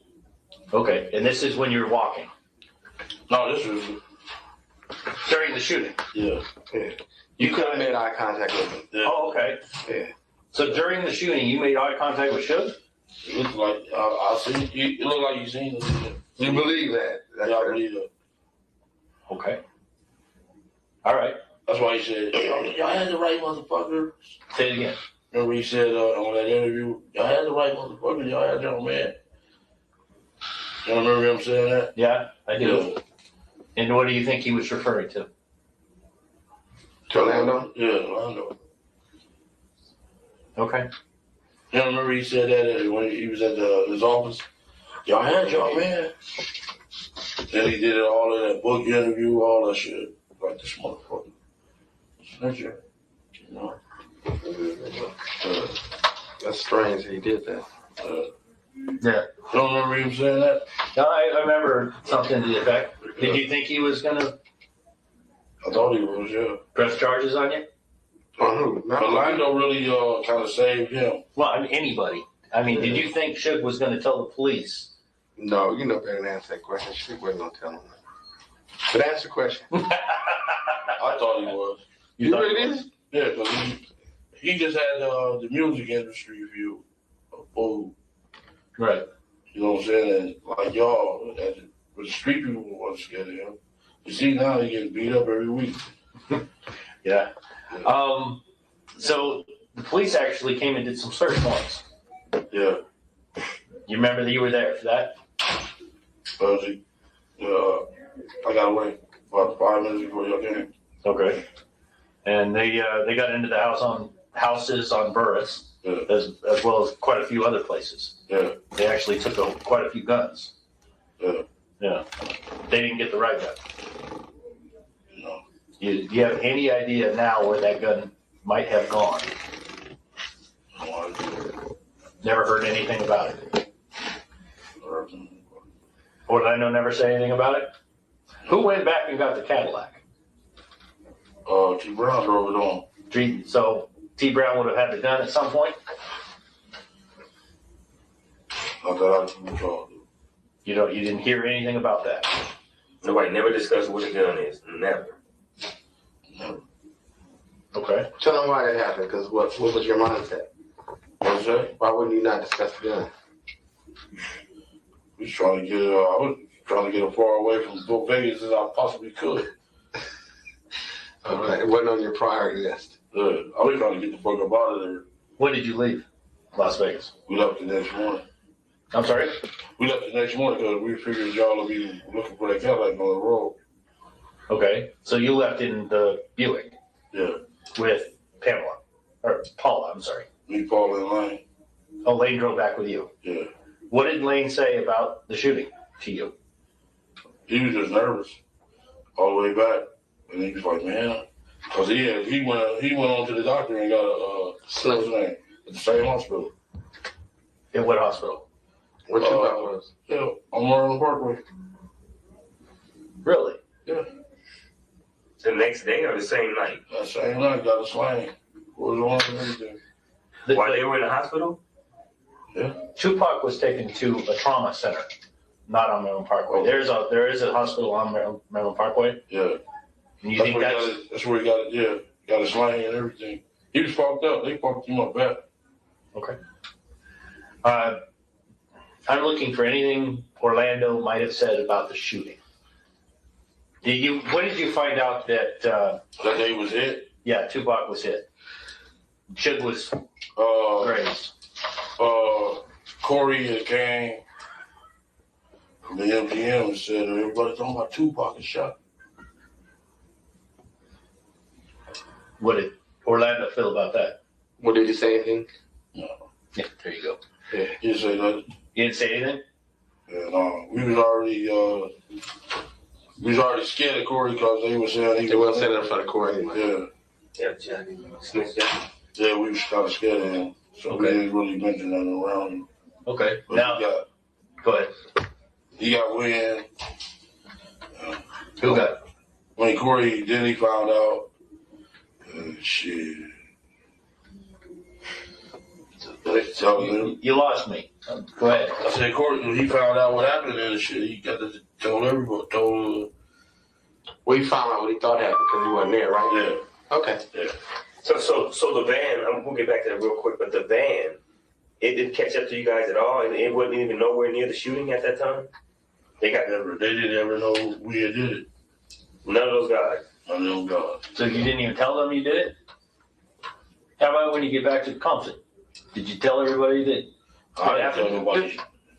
Okay, he asked you 2 questions. It's not on purpose. Okay, but just listen carefully to his question. His first question was, Did I tell anybody? Yes. Never. Okay. The first time I even mentioned it to anybody was when I told them. I was my deeper secret. Your lawyer didn't even know, right? I understand. Keith, your lawyer didn't even know, right? Okay. And all the little dudes be on the internet, we killed Tupac. And you cannot be doing that. You know what I'm saying? Stupid motherfuckers. Murder is never over. Keith, is he asking you a question? No. Right now. Quit rambling. Just let me ask you a question so we can go. The Burris crew. Yeah. Southside Crips. When you got back into Compton, did you have a meeting with your crew? Not with our crew. We gave after all that shooting, we gave a meeting then. All the killings? All the shooting, yeah. What did the meeting consist of then? What'd you say? What did the meeting? What happened at that meeting? What happened at that meeting? I said we'll take care of all the heavyweight dudes and y'all just take care of all the neighborhood dudes. Okay. But it has time that you kind of told them, look, man, this is all because of Tupac. There's something happened down there, something like that. I said, he's trying to refresh your memory, so just listen to what he says, because he's not trying to testify. Y'all shouldn't have never gave that meeting. Okay. Shouldn't have never gave it. Yeah, the meeting and At the point that you have that meeting, it's a full-on war. Yeah. A lot of people dying. People were scared, yeah. We only lost one person. That would be? Bobby Fence. Okay. But you the boss, so you trying to just have a meeting and tell everybody what's going on, watch your back. This is why A, B, C, and D is happening. Because you the boss.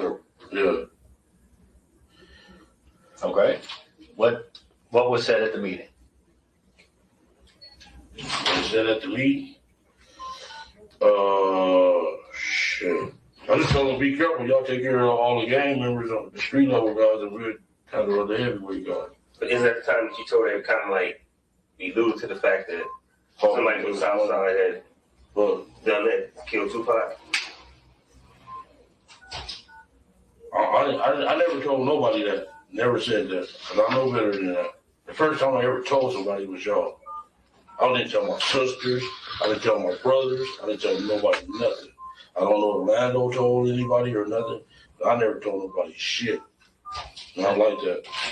Did the Cadillac go anyplace? Did he go anyplace? Well, you said that Dre drove it back. No, T Brown drove it back. Okay, T Brown. I'm sorry. T Brown drove it back to Los Angeles. Yeah. What? Did he go to a car wash? Yes. No, hell no. Nothing like that. No. You just turned it. He turned it back into the rent-a-car. Yeah. All right. He got that thing. They gonna watch it. We go. They no bullet holes, no body shot, no nothing. No nothing. None of that never happened. None of that happened. Were there any casings left inside that car? You know, he got that shit up on it. T Brown did. Yeah. When did he do that? Shit, before he left Las Vegas. You know where he did that? Was it there in the parking lot at the carriage house, or do you have any idea where he cleaned it up? I didn't go over there. I didn't go nowhere near that Cadillac. I understand that. But he didn't say anything about, I took care of it, I cleaned it out, anything like that. No. It don't work here? I don't know.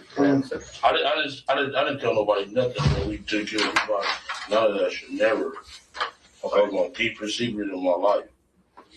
That would cause problems. Yeah. I told them the first day. T Brown's still alive? Yeah. Where's he at? Tell him. He over in LA somewhere.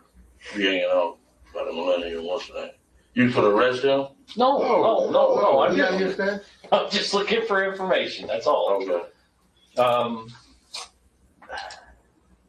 Y'all had him.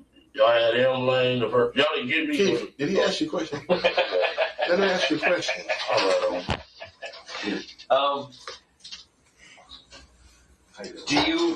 Have you discussed this with T Brown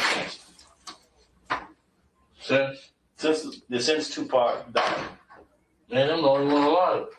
I know. Have you two discussed it? Yeah, all the time. Would T Brown talk to me? What? He might, I don't know. Okay. He might. But yeah, that I was. Do you think he stashed that gun? I'm just asking for your opinion at this point. You know, that gun is an interesting thing. You know how many years I've been hunting that fucking thing? Yeah, it seems to be, it hasn't popped up. Tell him what you know about the gun, like where could it be, or if you have any idea who might have took it. Just think it off the top of your head. Someone come back and got it. Anything you can think of? I didn't go nowhere near that gun. I understand that. What I'm saying is, do you have an impression that anyone mentioned something about maybe they went back and got it, or someone took a special interest with it, so you might think, is there a particular person you think that went and took the gun? I don't know. That's T. Brown probably didn't know. You know. Is T. Brown the kind of person that would keep a gun like that because hell no. He got rid of it. You think he got rid of it? He would not keep it as a trophy. Hell no. Like shit no. Not at all. I mean, that's man. Him the only one we be talking about. We only do 2 dudes alive. Woo woo woo. He never said nothing about the gun though. Never. Yeah, that's what we're trying to figure out. Never. But we know who all told on us because we got. He didn't ask you that question. Okay. He asked a question about the gun, okay? Damn, Keith. Oh. Be here all day. Just, it's cool. It's cool. You got as much time as you want, but okay, come on. Okay, go on. Answer the question. What's all on you? Corey hours. How many times do we? Can I just say something real quick? Sure. Just how many times do we got to talk about Corey? Okay. Okay, this is not, but just give to him whatever you want. But he got a fixation on Corey. Every time we got to talk about any subject, you're bringing up Corey. Okay, so now get what you want. Okay, but I'm just saying I'm tired of this Corey personal stuff. Okay. You're going. Say what you're gonna say. That man didn't say nothing, man. When are you gonna stop on the dude? You got a person he just thinks hates him and snitching and I wouldn't care what you talk about. He gonna bring up Corey's name. Leave the dude alone. He was jealous of Keith from what I heard. Yeah. He didn't tell nobody. Man. Yeah, just leave the dude alone. But go and answer. Okay. All right. Yeah. All right. I'm at this point. What I'd like to do is ask you about the rumors I've heard over the years About him. about him. Oh, okay, yeah. That's where I'm going to go. Okay. Okay. Now, we need to take a break for a second so I can explain something to him. And not just tell you I don't have a problem with that. But Keith has a way of boasting. Keith, I can do this in front of him. Just answer the questions. Okay. Don't get into all that. All right. Okay. Now go and answer whatever you want. Puffy Combs. Does he play a role in this thing? Answer the question directly. Tell him what you think. Did he play a role in You this? don't hesitate, just tell him. Yeah, I think he did. Okay. I heard he was. The rumor I heard was he was directly involved. Going back to money. Was he involved money-wise in this? We didn't get paid. Okay, you didn't get paid. Do you believe you paid somebody? Did somebody get paid for this? To your knowledge. To my knowledge. What do you believe? Didn't happen. We didn't get no money in California. Okay. You think you get money at some other point? Someone else or what? Yeah. Then answer the question. I'm saying, tell them what you think. You think somebody got paid? Yeah. Zip got paid. That's what we think, yeah. That's what the word on the street is. You think Zip set it up and Zip got paid? Yeah. Okay, that's what he's telling you. No shit. You think Zip got paid? Yeah. That was the How- word on the street. How much money do you think Zip got paid? I don't know. Nothing. You have no idea. But Zip's living pretty good right now. Yeah. So is Puffy. What's his name told me, what's his name? D-Mac? T-Mac. Who's DMAC? Barry's Rogers. Oh, okay. All right. What did DMAC tell you? He said, they fell out behind that Puff and Zip did because he got paid. And he fell, we pulled that Biggie's back out here when he got killed. So they fell out, they ain't been speaking or nothing. So yeah, he said, your boy got the money, I heard. So is that right? Okay. Have you ever had personal contact with Puffy? Since that happened? No, anytime. Oh, God, yeah, like a long time. Oh, you know Puff? Yeah. Okay. He knows him. And he knows you. Yeah. So you had contact with him prior to the events in Las Vegas? Yeah. Okay. Did Puff ever indicate to you? Keith, let me just, if you don't mind me butting in. No. Yeah, Keith, explain to him your relationship with Puff and Zip, and did Puffy take an interest in having Suge or anybody killed over here? Okay. Okay, let's go right to the point. Yeah, okay. Explain that to him. Yeah, he was kind of scared of the guy, and we was at a hotel, and he was like, man, I'll give anything for that dude here. Who are we talking about saying that? He said that in front of our whole. Which one, Puffy or Zip said it? Yeah, Puff Puffy said was talking about. Okay, go on. I would do anything for that boy's head. For that boy's head, referring to who? Sure. Okay. Why? Because he was afraid of him? Yeah. He was real scared of that guy. Okay. And, it was like 45 of us in the room, and he said that shit. For everybody. In front of everybody. Did he ever offer anything? Or was he implying that he'd pay to have it done? Yeah. He implied it or he said it? He said it. What did he say? Oh, shit, I'll give anything for that dude here. I mean, specific dollar. That's how they talk, but what he's saying is, and then he's saying, did he kind of throw out a number? I'll give $1 million. I'll give what? Did he say something like that? He was just like, he'd give anything. So, motherfucker, million, too. That means big to some little gamblers on the streets. Like, okay, yeah, we'd turn that. Ooh. But he never had, Puff, as far as you know, never said, I'll give you a specific dollar amount. He didn't say no specific dollar amount, but he wanted the man's head gone. Okay. What about, did Puffy have any problems with Tupac? How about that, that record came out, told him he's a faggot and all that shit. Right. Did he ever say anything specific? Did Puff ever say anything specific about Tupac that you know of?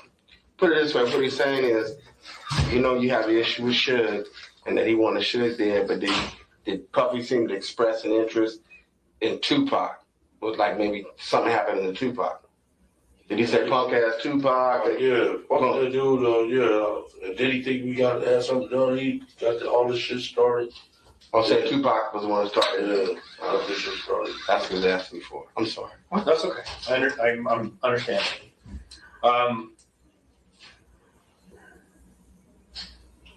The night of the events in Las Vegas. Yeah. Did Puffy ever come up? Did anything in the conversation with Puffy come up? I'm sorry, did I not? No, he wasn't hungry. No. Oh, See, if we were at my office, we would be having snacks and anything you want, because I got it like that. But over here, it's like low budget. You don't even get windows in the room. Why do you think he's so thin for? Oh, I'm telling you, you start messing with him, you starve to death. Get some water. Okay, go on. Did anything come up about Puffy that night? That night? Yes. About Puffy that night? Yes. Did any conversation about Puffy the night of the incident in Las Vegas? Okay. Oh, after the shooting. During, after anything. After we was like, damn, we get paid now. Okay. And that was meant. Well, we didn't even know the boy was shot. But you been paid. Right. But when you say paid, been paid by Puffy, right? Yeah. Paid by Puffy. Oh. To Orlando and your crew. Yeah. Were there ever any? Did he ever give us some money? Okay. Did he ever give you any money? No, he didn't ever give us no money. Not was there any efforts made to get paid by Puffy? Yeah. Okay, and tell me about that. We went and met Zip few months afterwards. Zip being, where was Same one who get Zip Right. came gun, yeah. Yeah, like we. Where y'all meet at? At the hot wing place on La Brea and 3rd Street. Okay. My vein. Describe the conversation. We like Is it just you and Zip, or is there more? It's just me and Zip. Okay. They had raided our house, took all our guns. Right. Like, man, we really need that money now. You know what I'm saying? Mm-hmm. These dudes got millions of dollars to go against us. You know what I'm saying? Right. Yeah. He never did get back with us. No, what did he say when that conversation took place? Did he say, I'm going to check with you, I'm going to check with Puffy? Yeah. Okay. So when I get back, I'll make sure he send y'all some money. Zip said he was going to make sure who sent you some money. Puff. Okay. And is there any talk about how much? No, we didn't say how much. I had a lot of money back then also. He didn't ask you that question. What you had? That's okay. Did Zip ever indicate how much he was going to try to get from Puff? No, he never indicated. We need some money. Okay. But the point is, since you mentioned you had your money, you meant money. It's really Orlando's and money for what they did. Yeah. Oh, okay. Okay. Now you think Zip got paid by Puff at some point? Yeah. What makes you think that? After I got out the feds, I would have met him maybe like 2 years. What do you mean you got the feds? He was in the feds visiting for a while. Oh, Yeah. okay. So when did you go in? Yeah. 98. When did you come out? 2002. Okay. Mm-hmm. And you think during that time period, Zip got paid? Yeah. By Puffy? Yeah. Because when you got out, what did you notice? Was that? When you got out, what happened that made you feel that Zip got paid? A big nightclub, a 3-story shit. All kinds of cars, everything. Okay. In that 4 years, he ended up all that shit, right? Yeah. Okay. Did you I ever try to get in contact with him? Yes. No, I never. He never called back. You left a message, he never called you back. Yeah. Called Puff too when I got out. Puffy didn't call you back. No. But I seen him after everything went down. I seen him. You saw who? I seen Puff at the House of Blues. Okay. He came to the car. Then he acted scared of us. I would be too. If I owed you money, I'd be afraid of you. Well, yeah, he didn't want to pay too, so what did he say when he came to the car? Yeah.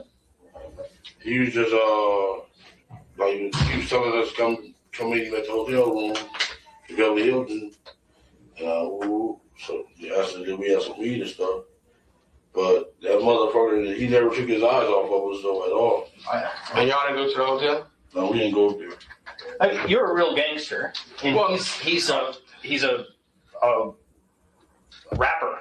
Well, let me stop. What I'm trying to You really don't consider yourself to be a gangster, do you? I'm a grandfather. I got 4 grandkids. No, My son trying to go to the NFL. He raw. Okay. You should have seen him Friday night. You're a family man, right? Crazy. Yeah. Yeah, he You have some gang history, but you're not a gangster, right? No, okay, you're not a gangster today. I understand like that. the Italians. But what I'm trying to get across is, he's a rapper. Yeah. I mean, he's Yeah, not. we street dudes. You're street dudes. Yeah. And I mean, you live the life. Yeah, what they rap about. Right. Exactly.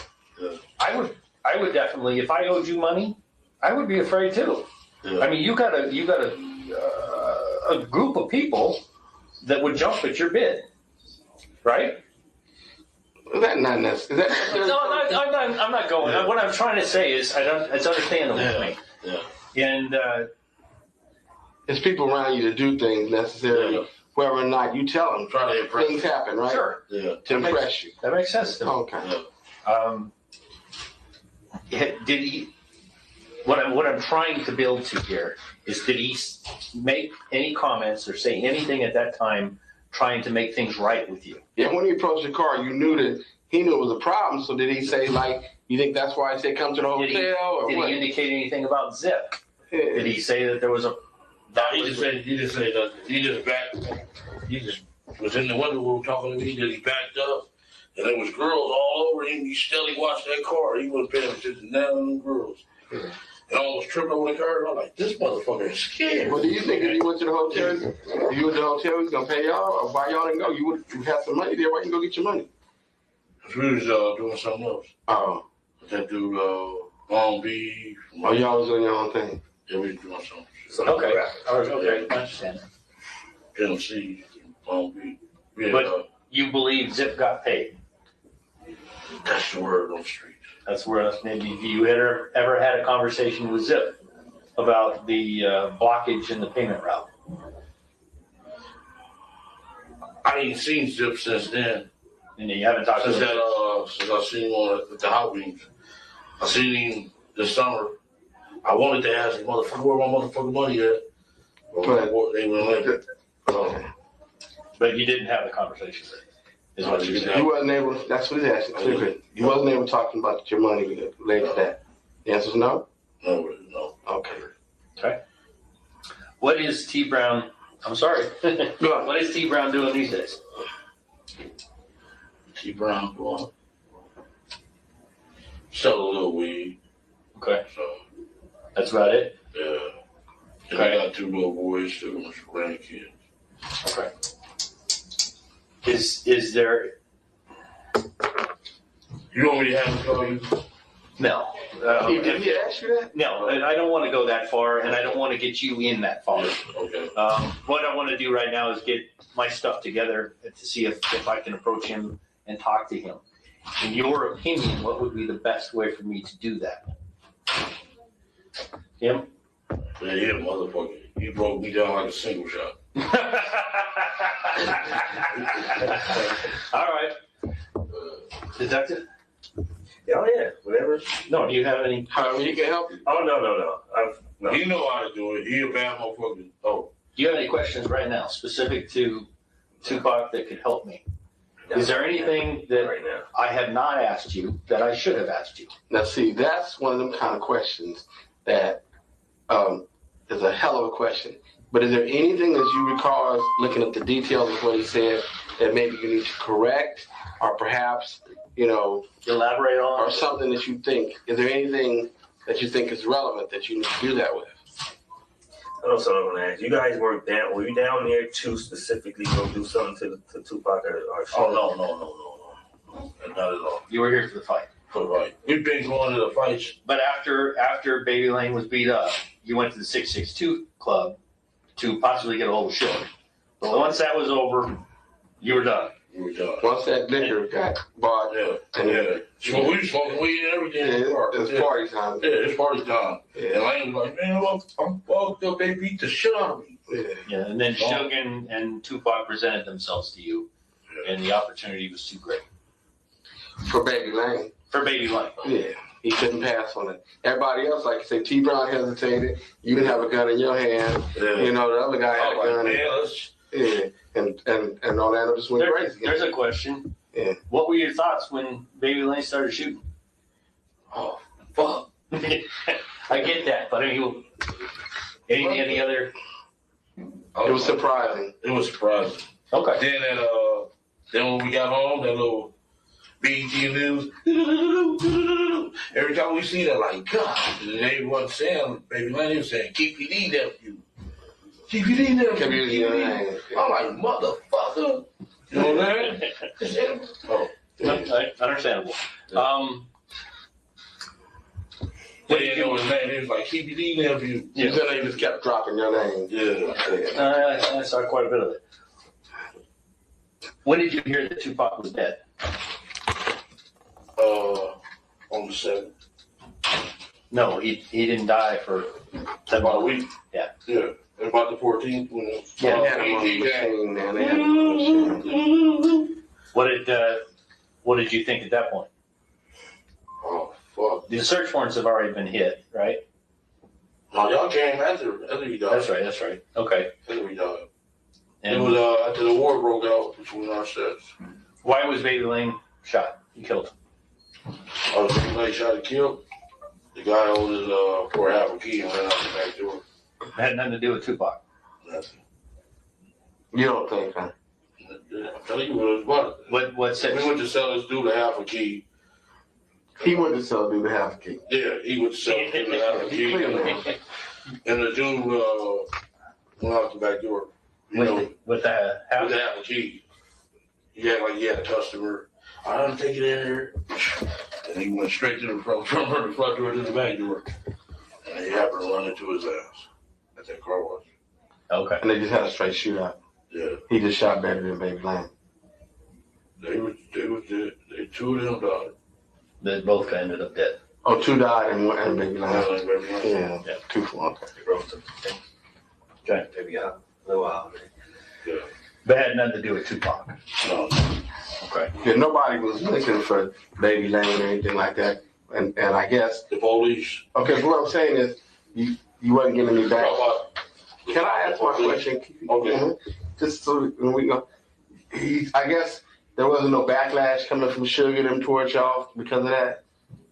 We were scared to death because Suge had the police killing for him.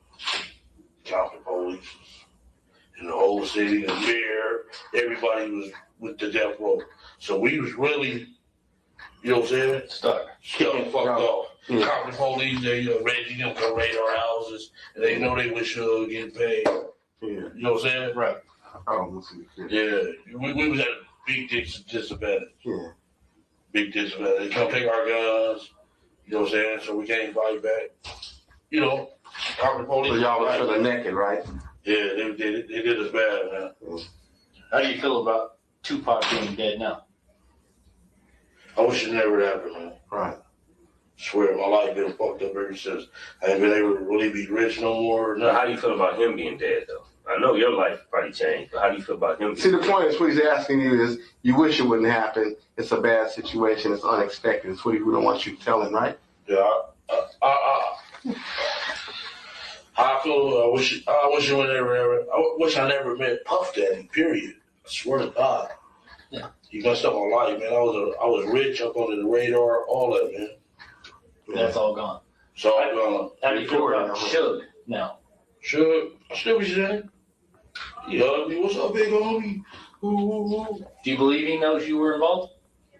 Do you believe? I'm asking for your opinion. Listen, what he's really, first of all, you got to ask the question, were you involved? But does he believe that you were around the people when it was killed? You know, you had, that you were aware of what was going on. I seen him 3 days after I got out at the Laker game. Lakers. And he's never mentioned that to you, right? No, he like, man, I'm glad y'all stay strong. Ooh, then tell him, my people was telling like a motherfucker, man. And then he asked me, do I need anything or anything like that? Yeah. I'm cool. You told him no, you didn't. Yeah. Okay, what I'm asking is, do you believe he knows or he thinks it's Southside Crips that killed Tupac? Not you, but does he? Yeah, because he had a meeting too. Said he got $100,000 for our head. Me, Corey, and Kim. All the leaders.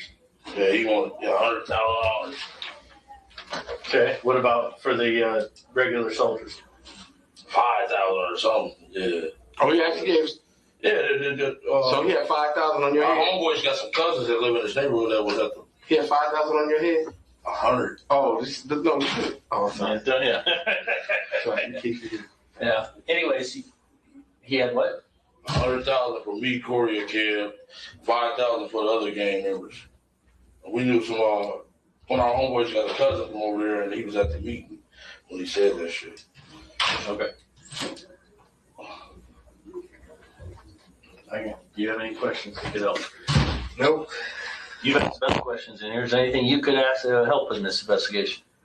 I want to close the Tupac case. I understand, Is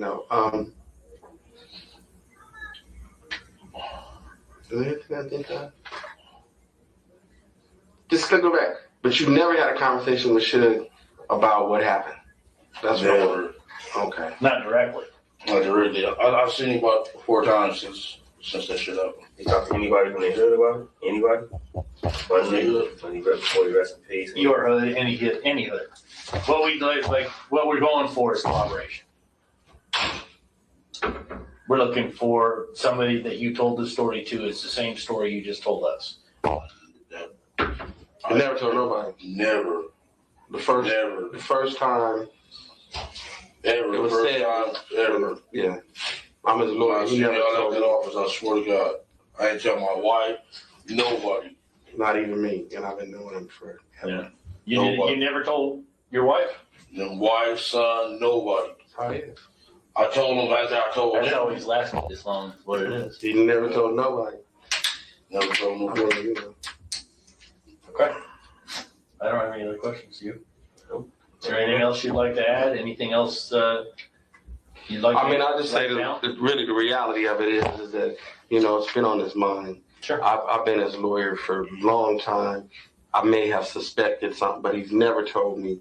And, you know, on the faith of trying to resolve it, like you want to resolve it, Yeah. that's why he's here. Yeah, no, I've suspected it for many years You too. know, he's here, and you know, the first time he said it, because he want to get it off his chest, you know. Sure. Already knew what they wanted and everything the first day. Didn't I tell y'all? So I know what y'all want. Yeah. Just I'm gonna give y'all what y'all want and leave the fuck alone. The last couple of bills here is, have we threatened you or made you any promises in regard to this conversation we had? Have I made any threats to you? No. Have I promised you anything? No. No. That's the question. That's correct. What do you think should happen now? Should happen now? Yeah. I don't know. Let me ask, has anybody promised you anything regarding this case? Yeah, yeah. No. Has anybody promised you anything regarding The this murder of Tupac. Has anybody promised you anything in regard to the murder of Tupac? Keith, The first day they said anything. Keith, listen to the regarding question. this case? There's been no promises on this case that you can recall. Do you recall someone saying something about this case? Okay. That's what I was asking. That's what I'm saying. I was trying to asking. regarding this Tupac murder. Were you ever, to get it clarity, promised anything regarding Tupac? He's from Las Vegas. He's from the Las Exactly. Vegas Police Department. Nobody has told you that the Las Vegas Police Department has promised you anything. Or did any other agency promise you anything regarding the Tupac Case. That's what I'm I'll going just to say this. They said anything I talk about. It's confidential and covered, right? Yeah, and they said, you cannot be charged on. No. Regarding the Tupac. I'm talking to you now. Did we ever promise him anything regarding the Tupac? No, we've never had that conversation about the Tupac case. Nothing. About promising. The Tupac case is different than some other issues. But your conversation with him is because you weren't involved in shooting Tupac. That's the reason you're here. Yeah. That's correct? Right. You weren't involved in shooting him in any way. You didn't, although things happened, it wasn't because you was out there trying to shoot Tupac. I wasn't trying to shoot him. You had some issues about Suge and some things was told to you, but it wasn't about shooting Tupac. I wasn't about shooting. Okay. Yeah. All right. In fact, what? And I mean, for clarification, I think when who's the other guy in the back that had the gun? That before it went to Orlando, who had the gun? Big Dre. If anything, you thought he was gonna shoot who? Huh? You thought he was gonna shoot Suge? Is that correct? Okay. Okay. I mean, there's issues, but I don't think that. I was watching 48 Hours. Mm-hmm. The San Antonio case. This dude, they killed his old man at the park. Killed his old man at the park. So they went. They picked him up, talked to him and shit. Said, "You ain't going to jail." Ooh. But they let him go out. You gonna walk out? You good? You going home? 3 hours later. How long does it take you to get home? For me to get home? Here. It's gonna take about 3 hours to get home. Don't go home, okay? Man, he know I'm bad. Don't go home, okay? You have to worry about that. But that's not the reason for this meeting. I mean, you know, Keith, it's a real serious case, and obviously there's issues, and there's issues of accountability. But the point is, you know, this is a unique set of facts. If you guys actually, which is true, wasn't shooting, Orlando had a problem with Tupac, and he grabbed a gun and shot Tupac, and y'all wasn't looking for him. You know, that it is what it is. That's my opinion. But if y'all was looking for Tupac, you know, and that's what your intent was, then I think that there's a different issue. Yeah. Okay. All right. I mean, Orlando was very upset, you know, and I mean, I get that. you know, but you know, this is what And it's amazed believable, because it's always been what we believed it to be. But what amazed me is that's what I couldn't figure out. It's like, it seemed like the first thing you thought when I was looking at news is the guy just got beat up. He went and killed him, but I couldn't understand how it wasn't connected that fast. Because he went to the hospital. No, we connected it. I mean, y'all knew it, but what came right to our houses. Yeah. But what, it just wasn't any. We were under the impression that there was different people in the car. Oh, okay. Some of the same, some of different. But I've always believed Orlando was the shooter. Yeah. The Always in the car? Was I always in the car? Sometimes yes, sometimes no. Yeah. Your name came up a lot. Yeah. And there, you know, there's a lot of stuff going on. We just.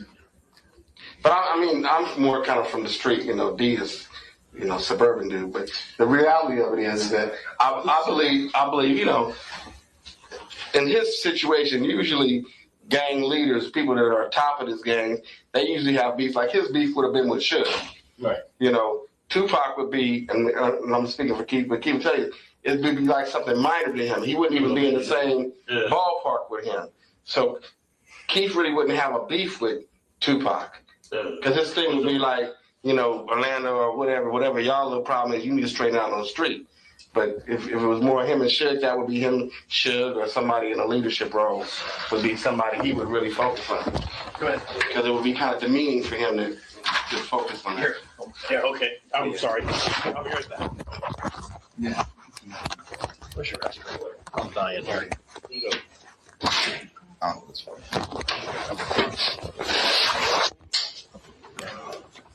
Oh, okay, good.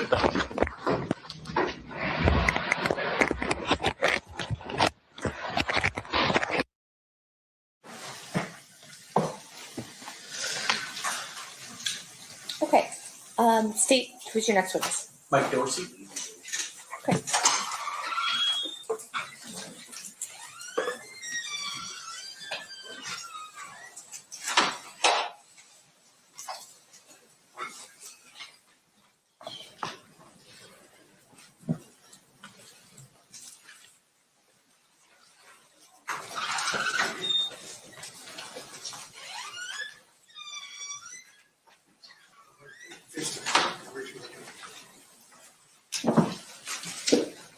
Please write me.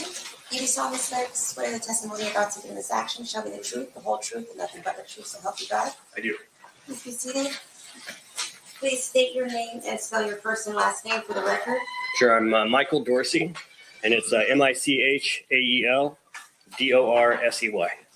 Thank you, sir. Whenever you're ready, Mr. Jacqueline, you may proceed. Mr. Dorsey, how would you describe your profession?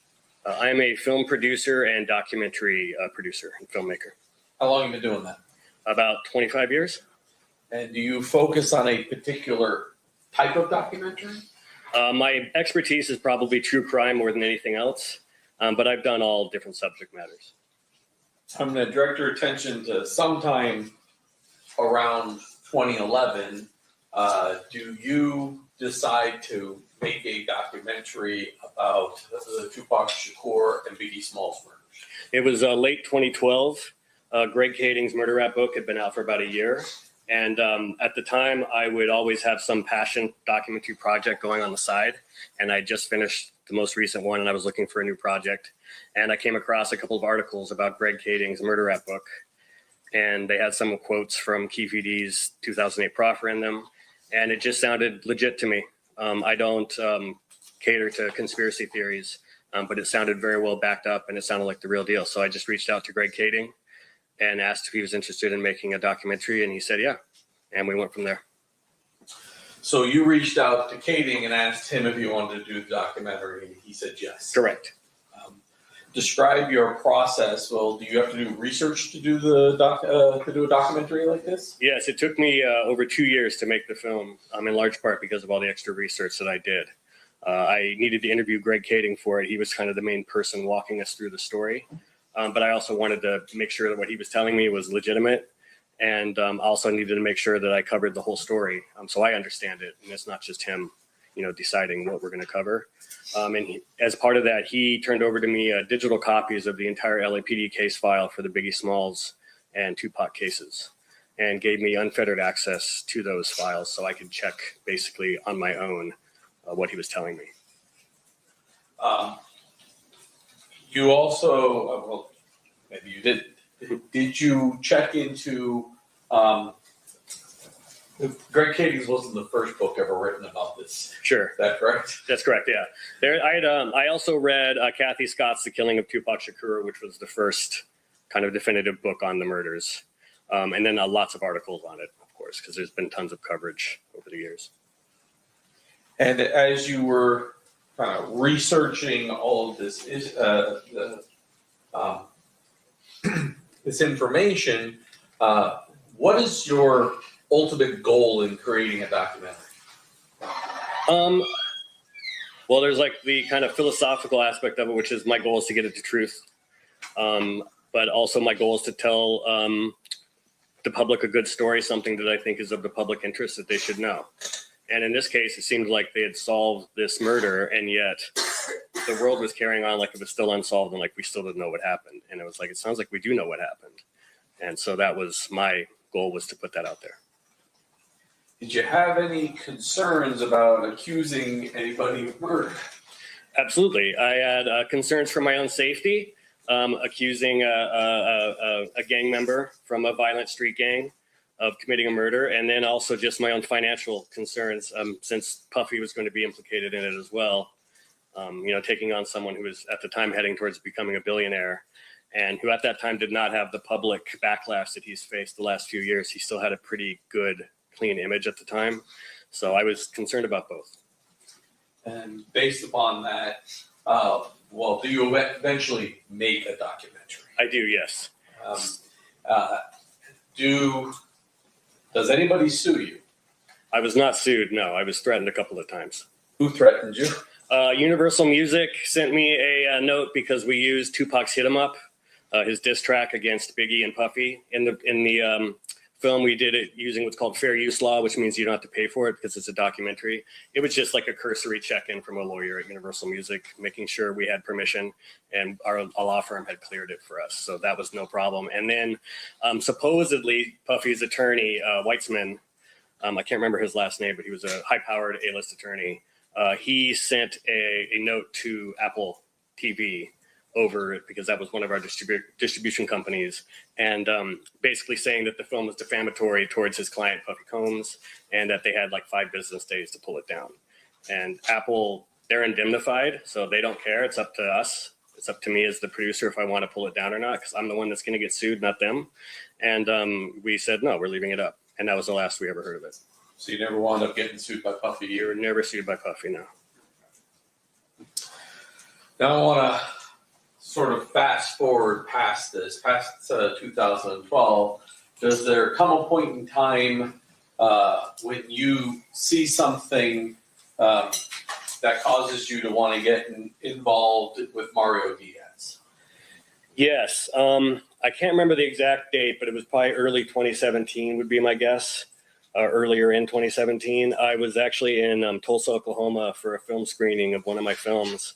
And I was out at dinner, and I think someone sent me a link to this YouTube video, and it was Keefe D in a studio. It's a short video. It's just him saying he's going public. He wants the world to know he was there for Tupac's murder. He says he has cancer. He wants the truth to come out. And I couldn't believe it. I was at a restaurant. I went outside and started calling people.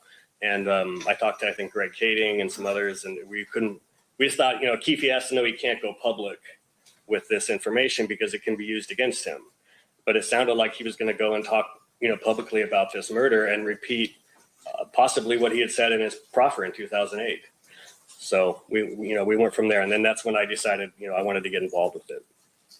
And ultimately, are you retained as a subject matter expert for the production done that's now known as Death Row Chronicles by E1 Entertainment? Yes, I was a consultant, technical consultant, and I was an on-camera expert as well. So they interviewed me. I'm going to fast forward a little bit and come back to that. Subsequent to your involvement in Death Row Chronicles, have you continued to sort of follow these murders, investigations, the case, everything else? Absolutely. 2017, when he recorded the interview for Death Row Chronicles in July of 2017, we were actually in production on Unsolved at Universal, which was a scripted series based on the murder rap story. So that was happening concurrently. And then he kept going public. He kind of laid low, I think, for a year and a half or so. And then this book that he had talked about during his BET interview, all of a sudden he's promoting it and saying it's about to come out. And then we find out he's going on Vlad TV and doing another interview. So he just kept, from then on, for years then, he just kept doing more and more interviews. So I stayed engaged with it. And I also was conducting my own interviews, following up with new people. James McDonald, Mob James, who I believe testified, I conducted his first ever public interview back in 2017. We convinced him to go public and tell his story. Since then, I talked to multiple gang members, gang detectives from Compton, detectives out of the LAPD, anybody who might have information on either Biggie's case or Tupac's. In particular, back in 2012, when you kind of reviewed the information that was available, was there any information from Trayvon Lane or Roger Williams within kind of the case file as statements that they made about what happened that night? In the case files, what are statements from them? Yeah. Not really, no, because Trayvon, they don't cooperate with the police. There was an FI card from Buntry, Alton McDonald, who's James McDonald's brother, that they had talked to him at the scene and he refused to cooperate, but they noticed that there was a bullet hole in his car. And then subsequently, I've interviewed Williams, Neckbone. I interviewed him a few months ago, and I've had private conversations with Trayvon Lane. In particular,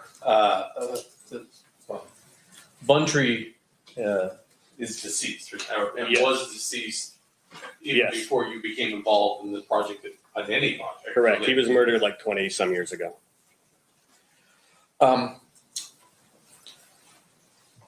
During the course of the interview with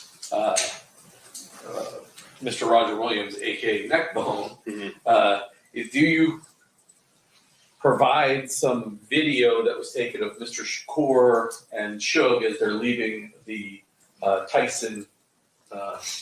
Yes. I showed him the MGM video of Orlando Anderson getting beat down. Neckbone was one of the men who participated in that beating. And then I showed them the footage of them then fleeing the casino with Tupac in the lead with his bodyguard, Frank Alexander, and Suge. And there was a moment where Neckbone kind of reaches out and kind of punches Trayvon, kind of like we got him, kind of a thing. And he confirmed for me in my interview that that's what it was. That's what he was doing. And he also told Trayvon. Let me. I was like, It is. We'll I'll sustain and you'll rephrase. Yeah.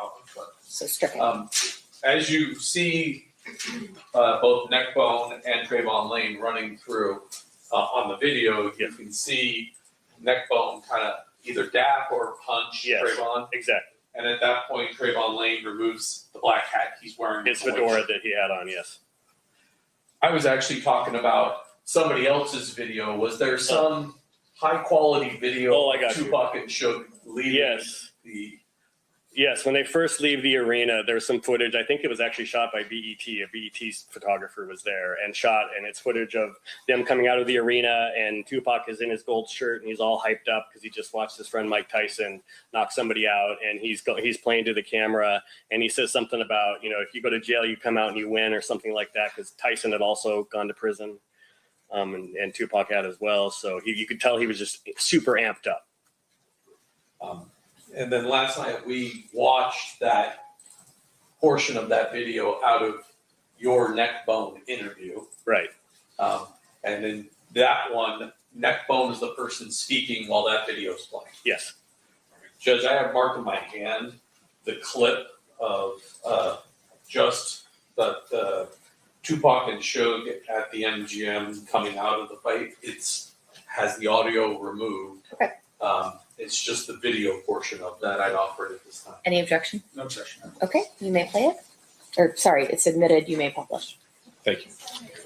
Did you give him 154? 154?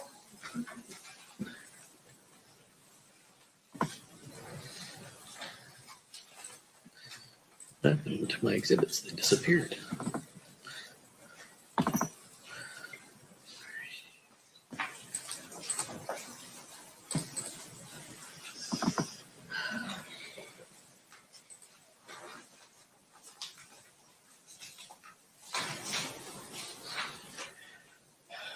Both Suge and Mr. Shakur are both readily identifiable from this video, correct? Right, yes. And this is the shirt that, the clothing that both of them are wearing as they come out of the arena. Yes, and there's photos of them beforehand in the casino in the same outfits.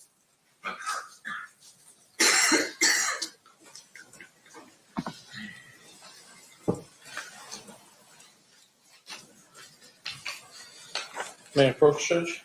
You may. Showing you as marked as state's proposed exhibit number 149. Have you ever seen the photograph of these men sitting on the curb sometime after the homicide occurred? Yes, I've seen this. And do you recognize the people that are in those photos? I recognize them more because I've been told who they are, although Trayvon Lane is very easily recognizable because I know that that's the outfit that he was wearing that night. Okay. Mr. Cole, can you take down the listing of what's on that? Oh, sorry. You may proceed. Thank you. So that's Trayvon Lane. Mm-hmm. We've previously heard testimony that's Idi Amin and Leonard Jefferson. Correct. Have you ever spoke to Kevin Woods? I've never talked to Kevin Woods. And do you even know who Castro is? Yes, another member of the Outlaws. Okay. Yes. Were Kevin Woods, Castro, and Idi Amin all members of the Outlaws? No, Kevin Woods, I believe, was one of the Pyrus, also known as KW. So just KW. Castro and Idi Amin are. As far as, yes. Okay.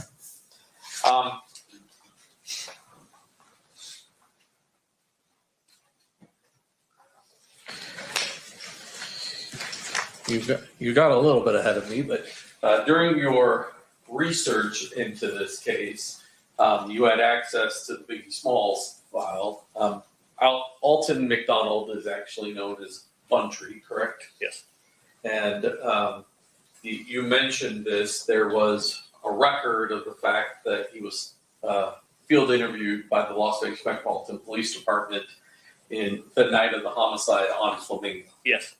And at that time, he was driving a black '96 Toyota Supra. Yes. And it had a bullet hole. Yes. Did it say where the bullet hole was? No, it just said vehicle took bullet impact. And that he was uncooperative. And that he didn't want to cooperate, of course, yes. Now, you've also interviewed Reggie Williams, is that correct? Or Reggie Wright Jr.? Reggie Wright Jr., yes. I interviewed him for a murder rap, over a decade ago when we were making that movie. I'll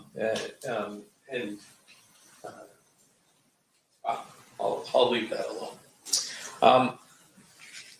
I just want to get a few other pictures into evidence with you. So during the course of the 2008 proffer, there's a mention of greenblatts. Yes. And sometimes it sounds like greenbacks. Yes. Were you able to eventually identify that location? Yes, it's very obvious. It's a New York deli. It's been there since the 20s. It's very famous. It's on Sunset. It matched the description. And also the way Keefe described the upstairs and downstairs and where the liquor area was, it was clear that he was talking about greenblatts. Showing you with the mark the state's proposed exhibit number 152. Do you recognize that? Yes, this is the front of Greenblatt's on Sunset Boulevard. There's some blue writing on there. You recognize that as well? Yes, those are subtitles that I added. That's a screenshot off of your interview, I think, with Neckbone, correct? Yes. Were you aware of a person by the name of Eric Zip Martin, also known as Equan Williams, maybe Eric Von Zip Martin? He went by a bunch of names. Yes. Who was he?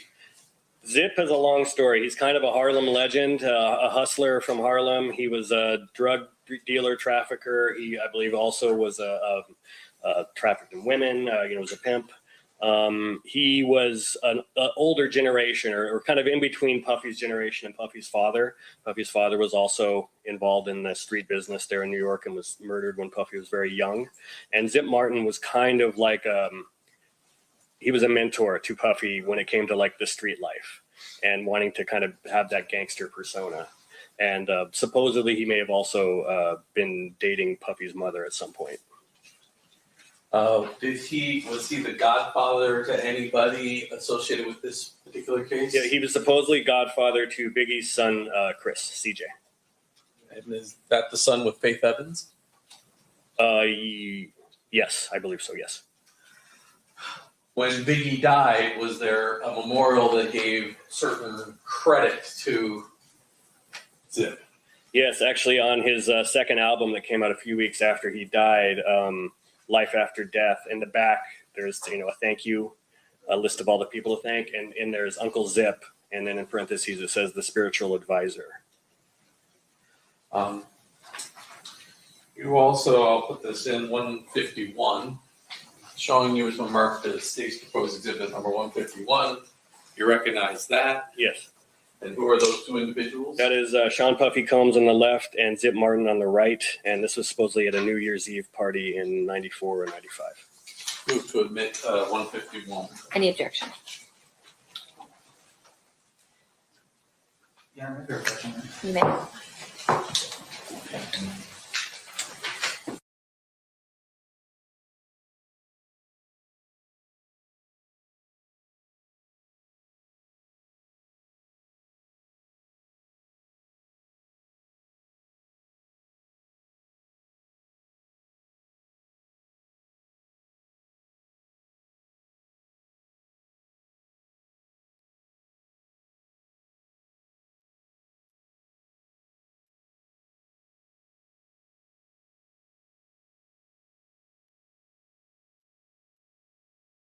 Pursuant to the conversation of the bench, no objection, it'll be admitted.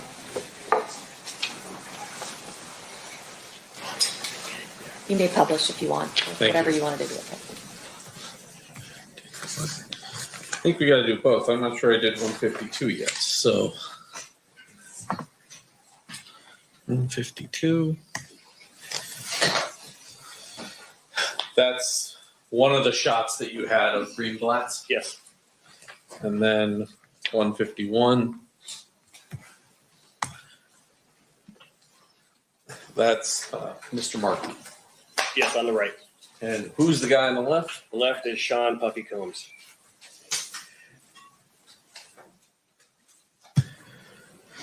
Now, Mr. Diaz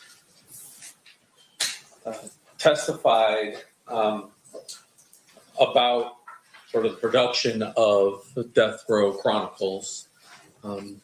And initially, were you contacted by Cliff Mogg as well? I reached out first to Las Vegas Homicide, and then Cliff Mogg reached out to me after that. He had contact with you, and just so since this is one we put up in our opening, showing you state's proposed exhibit number 61, you recognize that guy? That is Zip Martin. Move to admit 61. No objection, Mayor. So admitted. And do you essentially conduct an interview with Detective Bond? Yes, he came out to Los Angeles and interviewed me in my home with his sergeant. Was there a request for all of the underlying supporting raw data / footage associated with the two interviews you were involved in 2017? For Death Row Chronicles? Yes. It wasn't so much a request, but I told him, I figured you could just subpoena the raw footage and get it. I didn't know yet that, there's laws and that it's kind of up to the entertainment companies if they want to turn over footage or not. They can't be compelled to. So that's what I thought would happen. I thought I'll let him know about this, and then it's his to do with what he wants. Sometime after the indictment of this case, did you learn that we were unable to acquire the raw footage of that? Yes, and I was even included on some of the email threads at my request because I was also reaching out to Paramount. Paramount Pictures attorney got involved. Paramount owns BET. And I think someone at E1 got involved, and they were initially saying no. And since I work in the business, I was trying to work it out with them how they could get that footage over. And then ultimately they did give permission for it to be shared. Did you have footage, or I shouldn't say footage, right? Did you have your own raw data at that point that was also authorized to be disclosed? I did. Explain to us how the setup was. Sure. So my reason for being hired onto Death Row Chronicles was a technical consultant, but mainly it was tied to Keefe's interview. I helped Mario Diaz write the questions. And then on both days of the interviews, they had me in an office there at E1's studios, or their office building. Down the hall from where the production studio was, where Keefe was being interviewed. And they gave me a headset so I could listen live to the interview as Mario was conducting it. And then I was texting follow-up questions to Mario while he was in the studio as things came up. Were you recording your audio feed? Yes, I took the headphones off and I made my own recording with my phone. At some point, do you learn that the only thing we could acquire from E1 Entertainment was an actual transcript of the tapes themselves, but not the tapes? Correct. Yes.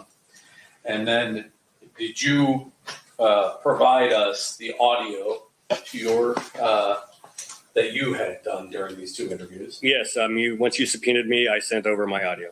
And are you aware of either gaps in your audio or additional audio that wouldn't have been in the transcripts?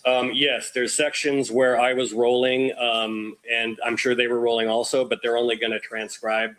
The reason of making a transcript for a production is the pertinent parts of the interview that they're actually going to edit into the show. So it's so that when the producers go to figure out how they're going to edit the show together, they have a transcript and they can tell the editors, use this segment here, use this segment here, use this part. There's a lot of chit chat stuff that I had that they might have also had that was not transcribed because it was just chatter. It's never going to be used in the show. There are also some sections where I probably was rolling when they might have already cut. And lastly, there's a few moments where in the first interview, one of my audio recordings, the file was corrupted. So I lost about the last 4 minutes of it. And then during some of the interviews, I didn't always know when they would be done with the break, when they had come back and were already rolling again. So there's a few times when I missed maybe the first few minutes of a new segment. Let's start with the transcripts. State's proposed exhibit number 113 and 114. First of all, you recognize the front page as being the original transcripts that were generated off the tapes. Yes. And then did you become aware that we took your audio, transcribed the additional audio, and then anything that was not on your audio, we highlighted in yellow to identify you didn't have it, but it shows in the transcript? Correct, yes. And so these should be as complete a record as we have between your audio and those videotapes for the two interviews that occurred in July of 2017. Yes, correct. Judge, I move to admit both 113 and 114. Any objection? Madam Mayor, Coach. Yep.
All right, pursuant to our discussion at the bench, the transcripts will be admitted over objection. And that will be as 114 and 15? 114 and 115? 113 and 114. 113 and 114. Thank you. Mr. Dorsey, I want to give an example to the jury about what we're talking about here. And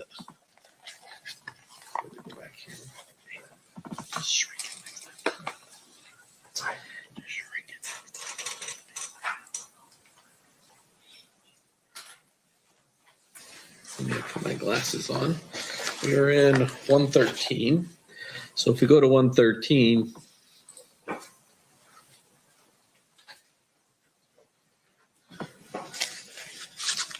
and we roll down to about page 28.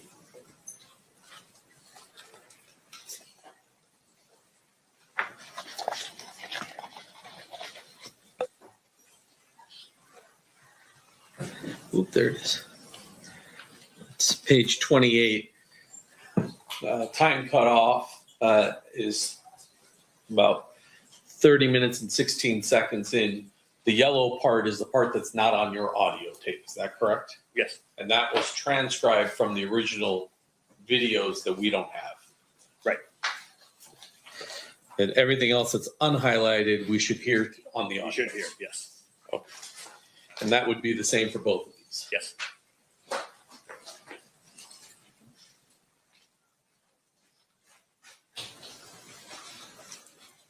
In addition, I've had marked both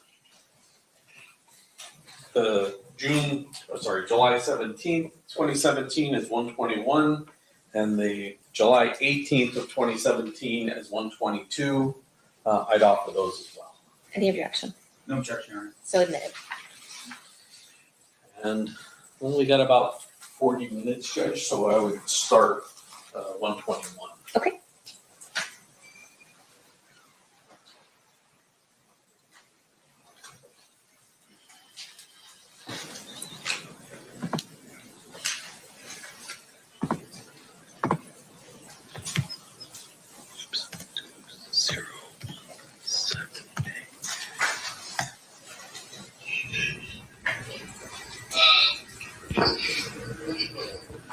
I grew up in the city of Compton.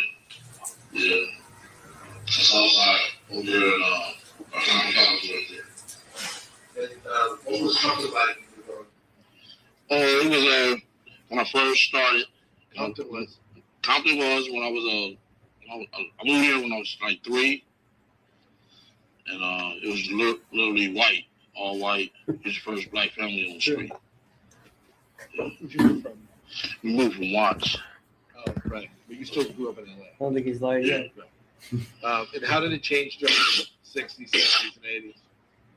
In the 60s, it was mostly all white. But 69, 70, 71, they started moving out. You know, more black families was coming in. And when did it get dangerous? When did it start getting dangerous? When did it start getting dangerous? Yeah. Oh, about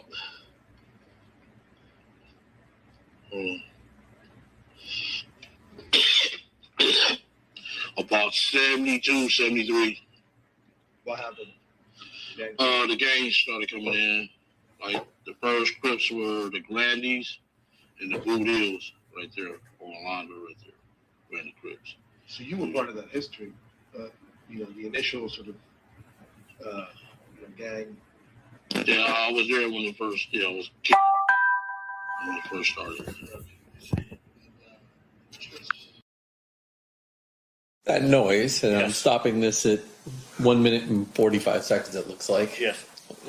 Was that your phone making That is my noise? phone making that noise, yes. And there's going to be a few times here where you're going to hear me loudly texting, and you're not going to be able to hear the audio very well because I was probably texting a message to Mario in that moment.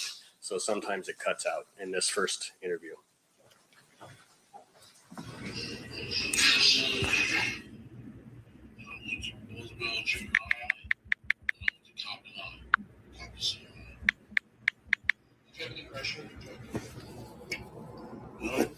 I was in 4th grade. My teacher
That's because I was hanging around older guys and stuff like that. Later on, that changed, right? Later on, that changed, yeah. Hang out with? Yeah, like what you do to make money? What I do to make money? I was shooting dice at first. Gambling. I was a juvenile. High school gambler. So tell us about Southside Clubs. How'd you end up? Well,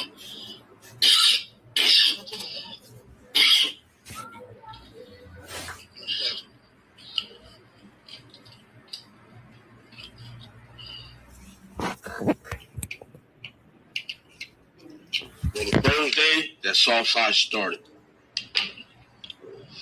I happened to be at the school when it started. All my big homies, brothers, and they was there. I was shooting dice. My dad rolled by, and he seen me. He's like, Papa, what the hell are you doing? I said, I'm shooting dice. He said, shooting dice? I'm like, yeah. I said, get your ass in this car. Come on with me. So I really got a whipping for trying to be a salsa. So I was about 9 years old when it first started. That early. Yeah. How'd you work your way up? How'd I work my way up? Yeah.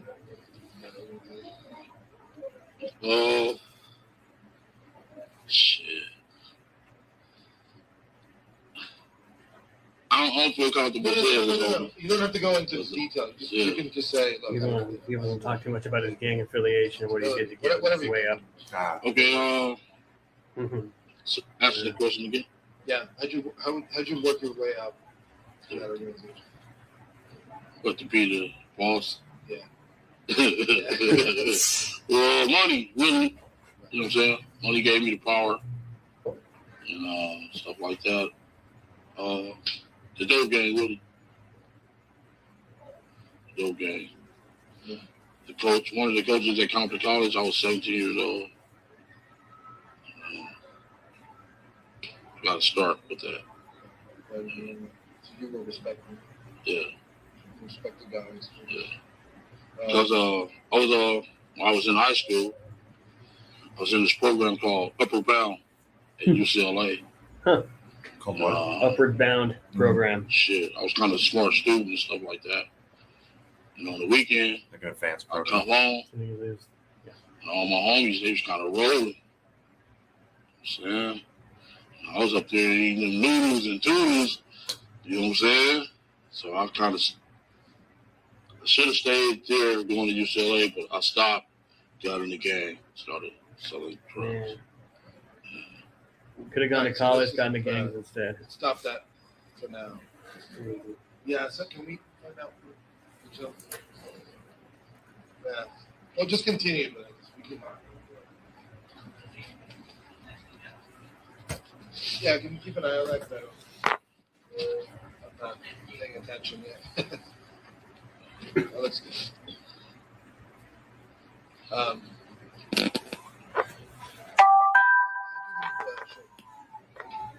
Oh. We talked about it, man. I was like 9 years old, 10 years old, 10, playing park water football. Huh. That's interesting. I was a running back on the team, and he was the center. Like the ball. His dad and his uncle was our coach. So after we win games, we would go over their houses, go swimming, have hot dogs, chips, and everything. And I was like the star running back, running out and all the touchdowns. Yeah. Number 20. Yeah. And she was what? Huh? What was she? She was the center. Who's the center? Yeah, hiked the ball. Right. Yeah. Were you guys tight? Or just knew each other sort of like, because you were. Back then? Yeah, back then. The coaches was real strict. You know, they didn't care. You know, you bring your parents up there, trying to, rough house them, they gonna whoop your parents' ass. Coaches was real strict, so his daddy used to say I was doing a lot of exercises, running a lot of laps, push-ups, 6 inches, beat the stomachs and shit. We used to be mad at that motherfucker, you know what I'm saying? The dad is punishing our ass. So, shit. At practice, I used to try to take it out on this motherfucking ass. You know what I'm saying? Hit his ass even harder, you know what I'm saying? He was a little younger than us, maybe a year or two. But I used to punish his ass every chance I could get because your daddy fucking over us. 6 inches, all the exercises, hard work and shit, bull rings. So really, Coach Son used to catch it back then. You know what I'm saying? Yeah. He ended up going to UNLV. UNLV, right? Yeah. Tell me about that. We had lost contact back during that area when he went to UNLV. And then we lost contact. You didn't continue playing? Got in drug. Yeah. My mom, that got sick when I was 15, 16 years old. She suffered with cancer. So I really lost my backbone. When she lost, that really broke my heart. And I really needed her. I really kind of needed my mom's back then. At that point in time in my life, she could push me to be a better person. Your pops? No, he's a good man. Very good man. So when did you get when did you connect with Suge again? Like Death Row days? I can't tell you all this. You know what I'm saying? Because these dudes are still in the street on. Oh, right. Yeah. So okay, so forget about that. Now, talk to me about Death Row. When he started Death Row, were you connected?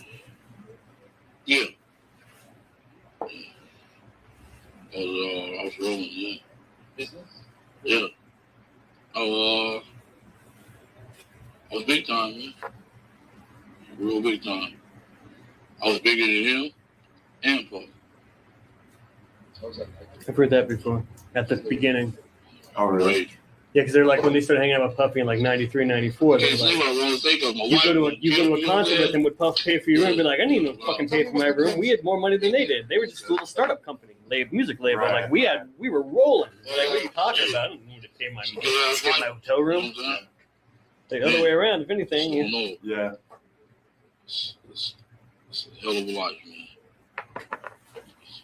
Being the king like that, the boss, all different areas, different states. It's home, man. I was having fun, man.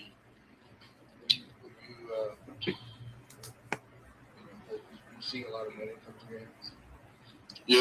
Yeah, really. Like 3-4 million every month. Well, They made 3. How did That's Suge what he's saying. earn his reputation as a tough guy? That's what everyone thinks about. You know him differently. well, you guys think you're tough, That's what I'm saying. Who's the real Suge? He went to college. He just like the rappers. They want to be gangsters, but they're not. It's a great line. You know what I'm saying? College guy or rapper. Great line.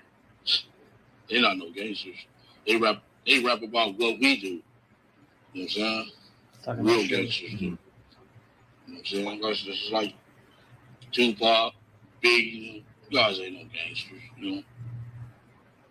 They just rap that. They don't represent that. And Suge, Suge had the industry scared. He didn't have the street scared. I knew him since he was a kid. Great lines. I knew he wasn't like that. You guys thought he was like that. I never thought. Suge had the industry scared. He never had the street He's scared. a college kid. Yeah. That's a great line. A college kid, you know a gangster. but then he's associated with You ready to get $1 million to be associated with Bloods? Come on, man. You wasn't in the streets, dude. Knock it off. I want to get the real story. You know what I mean? Yeah. This is what this film is about. Just like the guy knocked him out at the barber shop, the barber. Come on, man. Yeah. I've been since we played football together.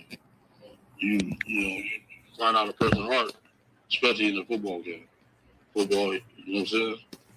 Yeah. So tell me more about him. Do you think he was just a, they call him Sugar Bear? Was he really softy at heart? No, his dad's name is Suge. And he just took on his dad's name. So he just called him Big Suge when he was playing football.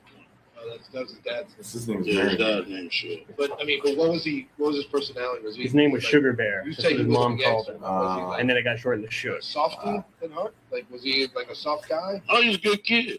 Went to college. That's what good kids do, go to college. Yeah. Did he have business smarts? Evidently he did. You know, he took a record company from the ground up and made it $100 million, you know what I'm saying? Yeah. He shouldn't have been trying to be no gangster, because you're not no gangster. He should have just stuck with the business. You know what I'm saying? Like Puff did. Stuck with the business, you know? The business side. Jay-Z stuck with the business. But you want to run around here hitting on people, you know what I'm saying? Think you a gangster.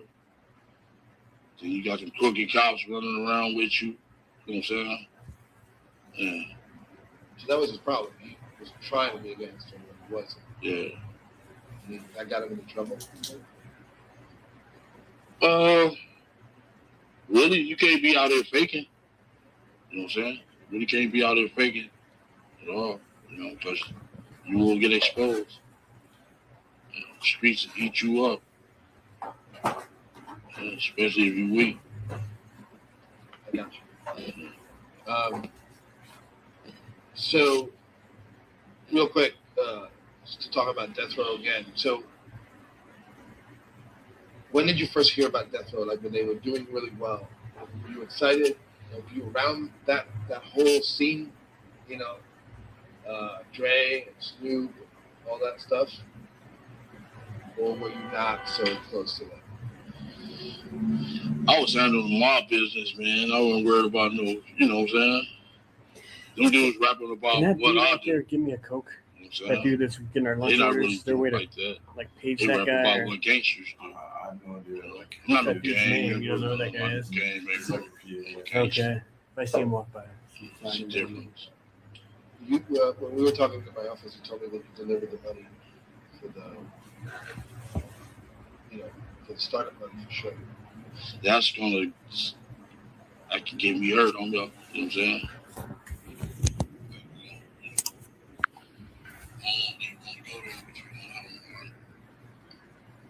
For real, though, James is still out here. Yeah, I got you. Respect that, you know what I'm saying?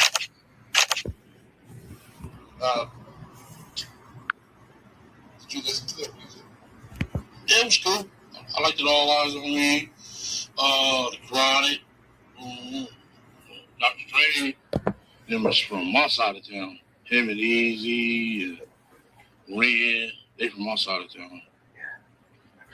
Did you, you're a fan of Tupac? Ran pretty well from Yeah, it was cool. NWA.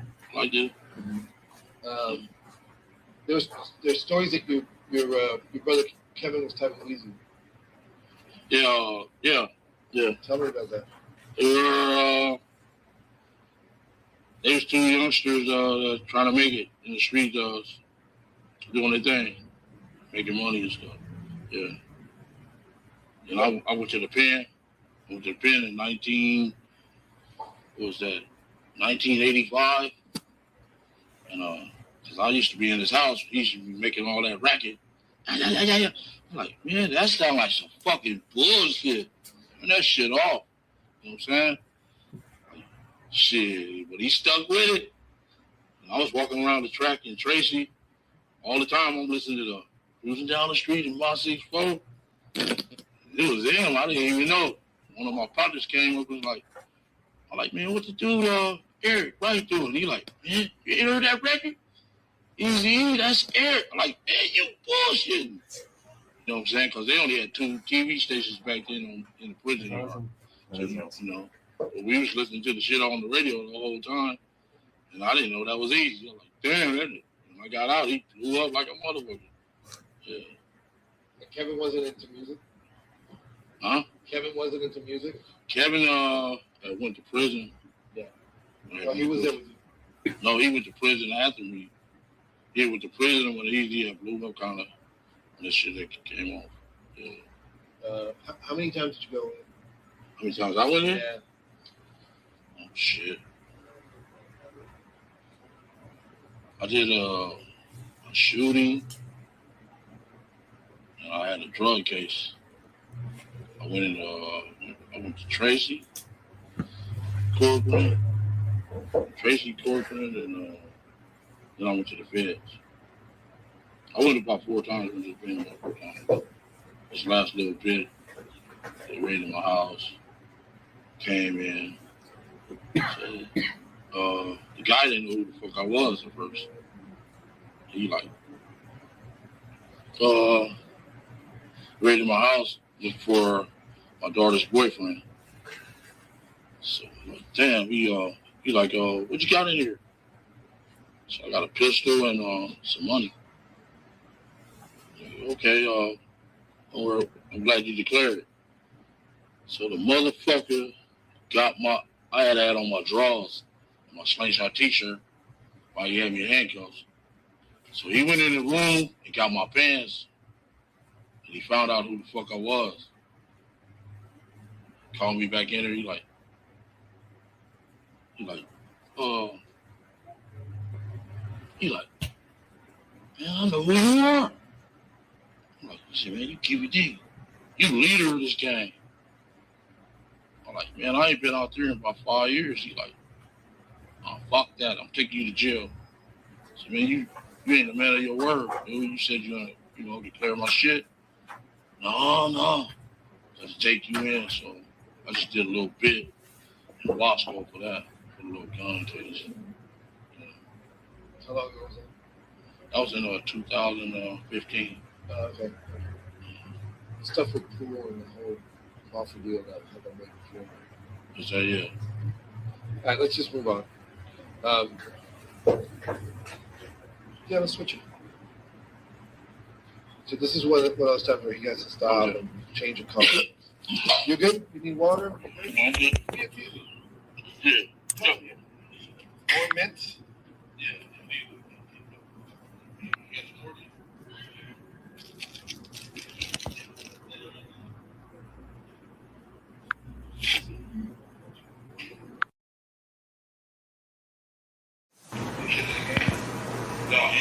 Anyways. Feel all right? Like, yeah. You shouldn't. I can't tell if they're just bullshitting right now, if they're filming. Yeah. They didn't give you a block to No, he caught it. He showed it right back together. Yeah. He told me before I went to the surgery that I was going to have a colostomy bag. Yeah, so it's the location. If it's near the rectum, it's above. Yeah. But it's pain in the ass. Yes, it is. I told you, I've got 2 people close to me who got it. My mom's passed from that. Your mom? That's what scared the shit out of me. Oh, so you have a hereditary thing. Man. Right. Well, I mean, I got my check. It's supposed to be at 50. I got my check at 40. Yeah. I've been going every year now. You do it every year? Yeah, I do it every 5. Yeah. All right, let's continue. You guys, hey, so there's a bunch of Southsiders in 90s music videos. You guys are a bunch of music videos. That's great. Do you remember which ones you were in? Like,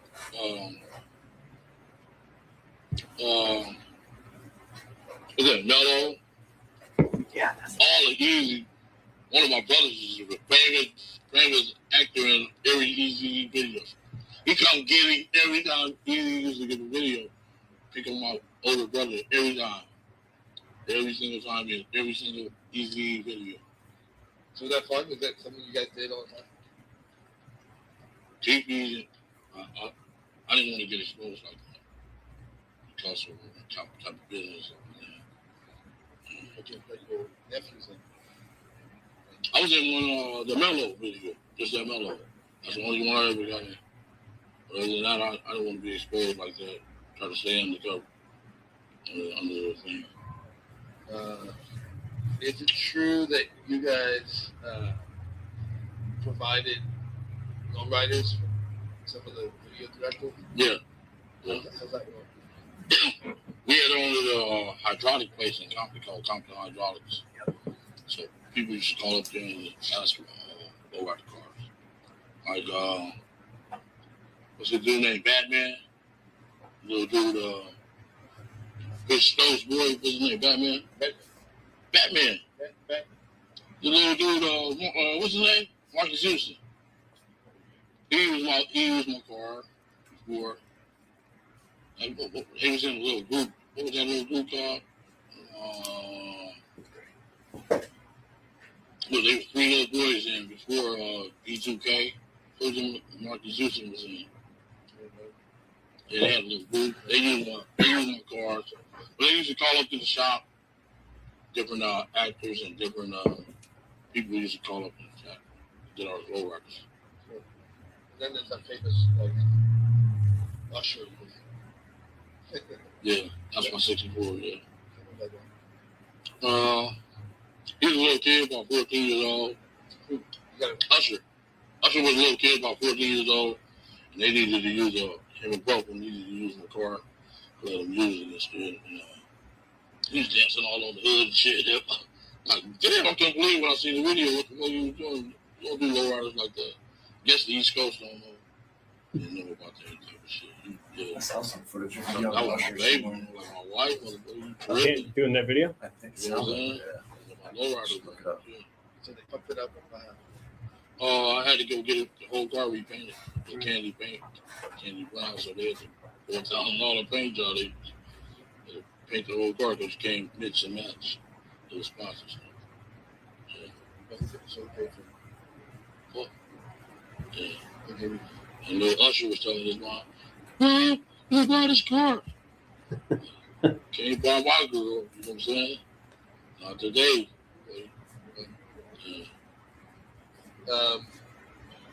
So what happened? How did you how did we get to this point? Like, what you opened up to the police about what happened today? I want you to be comfortable talking. Like, at some point they cut off the. Why did you tell them what happened? I was up against it. Definitely. Are you comfortable talking about what they had on you? Is that? Are you comfortable talking about what they had on you? As far as the drugs? Yeah. As far as proof. They was, the FBI don't come with us, they have you. They don't come with us, they have you. They sent a guy from DC to get me. Formed a task force. But I figured I was targeted behind all shit friends, they police and shit. So they was like kind of, we was fighting on real war. So the mayor, he was even with we was sitting at a restaurant, sitting at IHOP, Compton Boulevard, and Alameda here. This motherfucker come in here, acting like a yard, like he a street motherfucker. You tripping, mayor. You better do your mayor, you know what I'm saying? Coming in there mad, though. He knew who the fuck we were, you know what I'm saying? He just want to show his boys, Mm-hmm. A lot of the Compton police is to show his boys. The Wrights, Reggie, Junior and Senior. Yeah. So, before any of that happened, the Tupac murder was in '96. Did you ever feel like it was going to catch up with you? Is that? Did you ever feel like it was going to catch up with you? that people will come and talk to you about it? Man, they had this. The FBI was on it from day one. It was on it from day one. Tell me about the first time they talked to you about it. Was it 97? Was that? Tell me about the first time they talked to you about it. Shit. They didn't talk to me till I went to the feds. 98. They never can catch up, come up with me. Every time they raided my houses, I would never. And at that time, you didn't tell them anything. You just told them Barking up the wrong tree. That's what I told them. I was just, But they got all the bottom feeders. You know how they do. They get all the bottom feeders. All of them motherfuckers that sold me out. They kind of hurted me, So all I did was help them dudes out. Had they back, no matter what. That's what the money was, pockets was right, families was right. They sold me out. You know how the feds do. Get all the bottom feeders. Lead them up to the big man. Like you go down a snowball down the hill. Everything you caught on, Shit. Just said Mario. Yeah, they're a motherfucker. Just said Mario, the first note. You talked to the cops in 98. You said they're barking up the wrong tree. You thought you were done. No. When I was in the feds, they came up there every month, making my life miserable as hell. And then, but at least you got, 12 years until they caught up with you, 2010 or whatever. I was a little smart, I guess. But the dude said he was gonna give me promises. That motherfucker was so cold. His eyes was piercing. This fair dude named Holiday. That dude made my life a miserable. Living hell on, bro. Ever since that night, seemed like dude stuck his head up my ass on me. You know what I'm saying?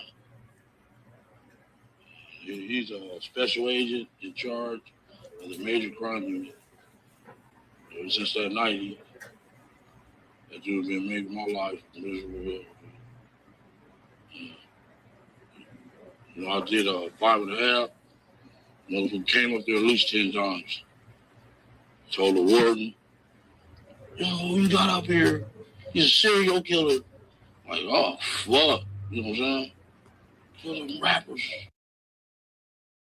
So what was your relationship with Puffy like? How did it evolve? Like you guys were cool and then you hung out a lot together. When he used to come to California, we used to meet up and have fun. I was a baller. I was a builder. In fact, I was doing better than them back then. Shit. Fun, man. Did he ever talk about shook? Did he ever talk about getting scared? You fucked up. Is that? I said, did he ever talk about shook? Did he ever talk about being scared and all the bullshit, go back and forth, the East Coast, West Coast shit?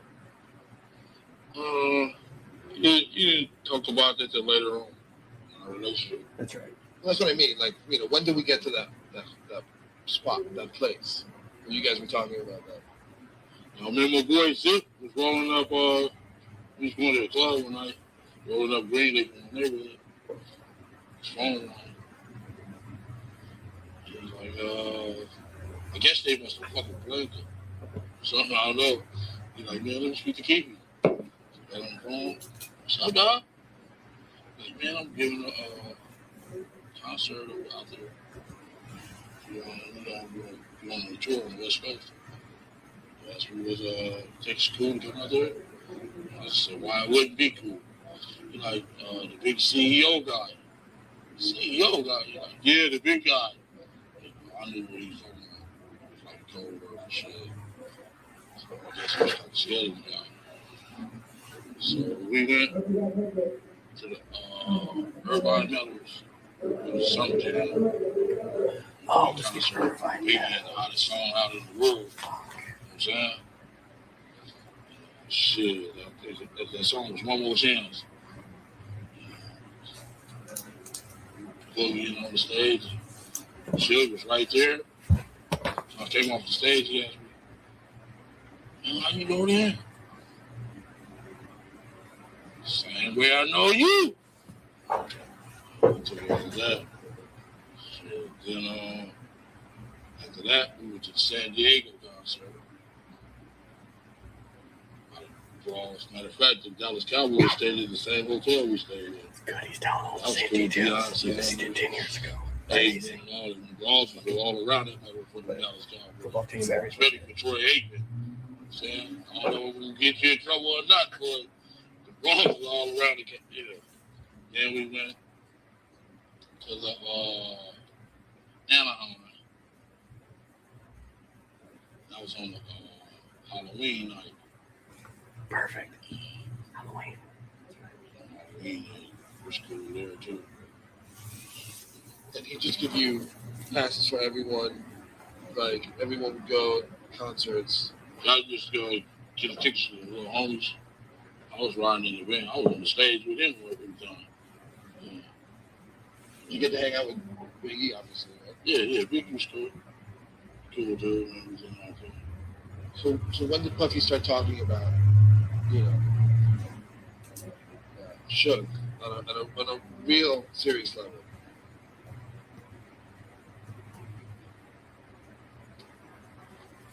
He was back there?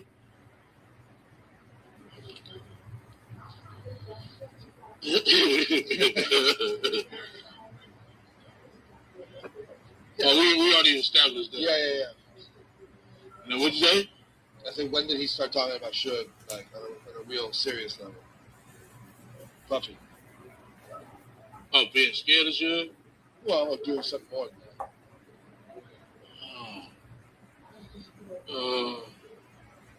I ain't really comfortable talking about that right now. When you see me in that suit, you got me. Right? Okay. I'll be able to talk that out. Okay. So let's take a break. You can go smoke. Can you be back here in 10 minutes? I want to get more before the 2 o'clock. Yeah. Yeah, you got to give me to my wife. If she did take me back, you know, I couldn't. I might have not been here. What do you mean? Do you want me to? I said I might have not been here. Oh, of course, yeah. But she's not down. She's not down there with you. Right? She's in the hotel. Yes. Oh, okay. I thought you meant like. Well, I got to take care of her. Yeah, of course. After After lunch, we'll do a little more, and then you're done. Okay. All right. I'm gonna smoke. Is that cool?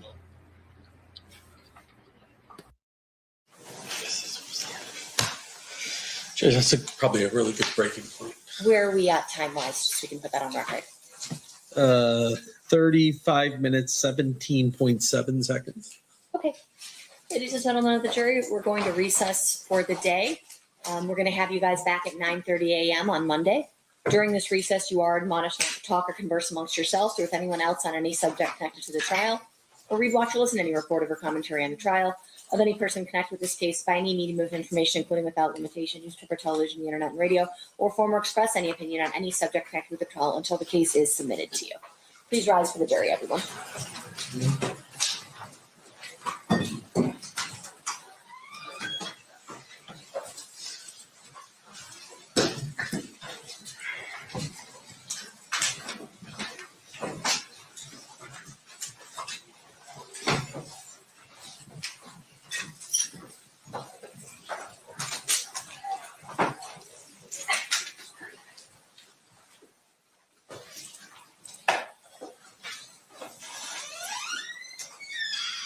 For the record, the jury is exited. Mr. Dorsey, you're coming back at 9:30 on Monday. Over the weekend, do not talk to anybody about the case. Do not discuss your testimony He's with still anyone. on direct, so myself and Mr. Paul should be allowed to talk. I mean, street talk is Mr. Shanks as well, but he's not on cross. So I think it's appropriate that we still talk. That's the standard definition. But I get that that's the standard, but it's usually between direct and cross, that the witness is not allowed to be or after the cross has started. I disagree. You can talk to him about scheduling.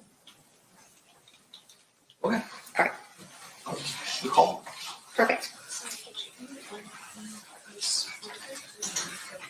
Which one? were 149 and 152 admitted? 149, 155? Or both. The 149 is not in. 149 was not in. 152 is? What is 152? I don't think 152 is either. Sorry, I just don't know. Mr. Dorsey, more excuse. All right, thank you. Thanks, sir.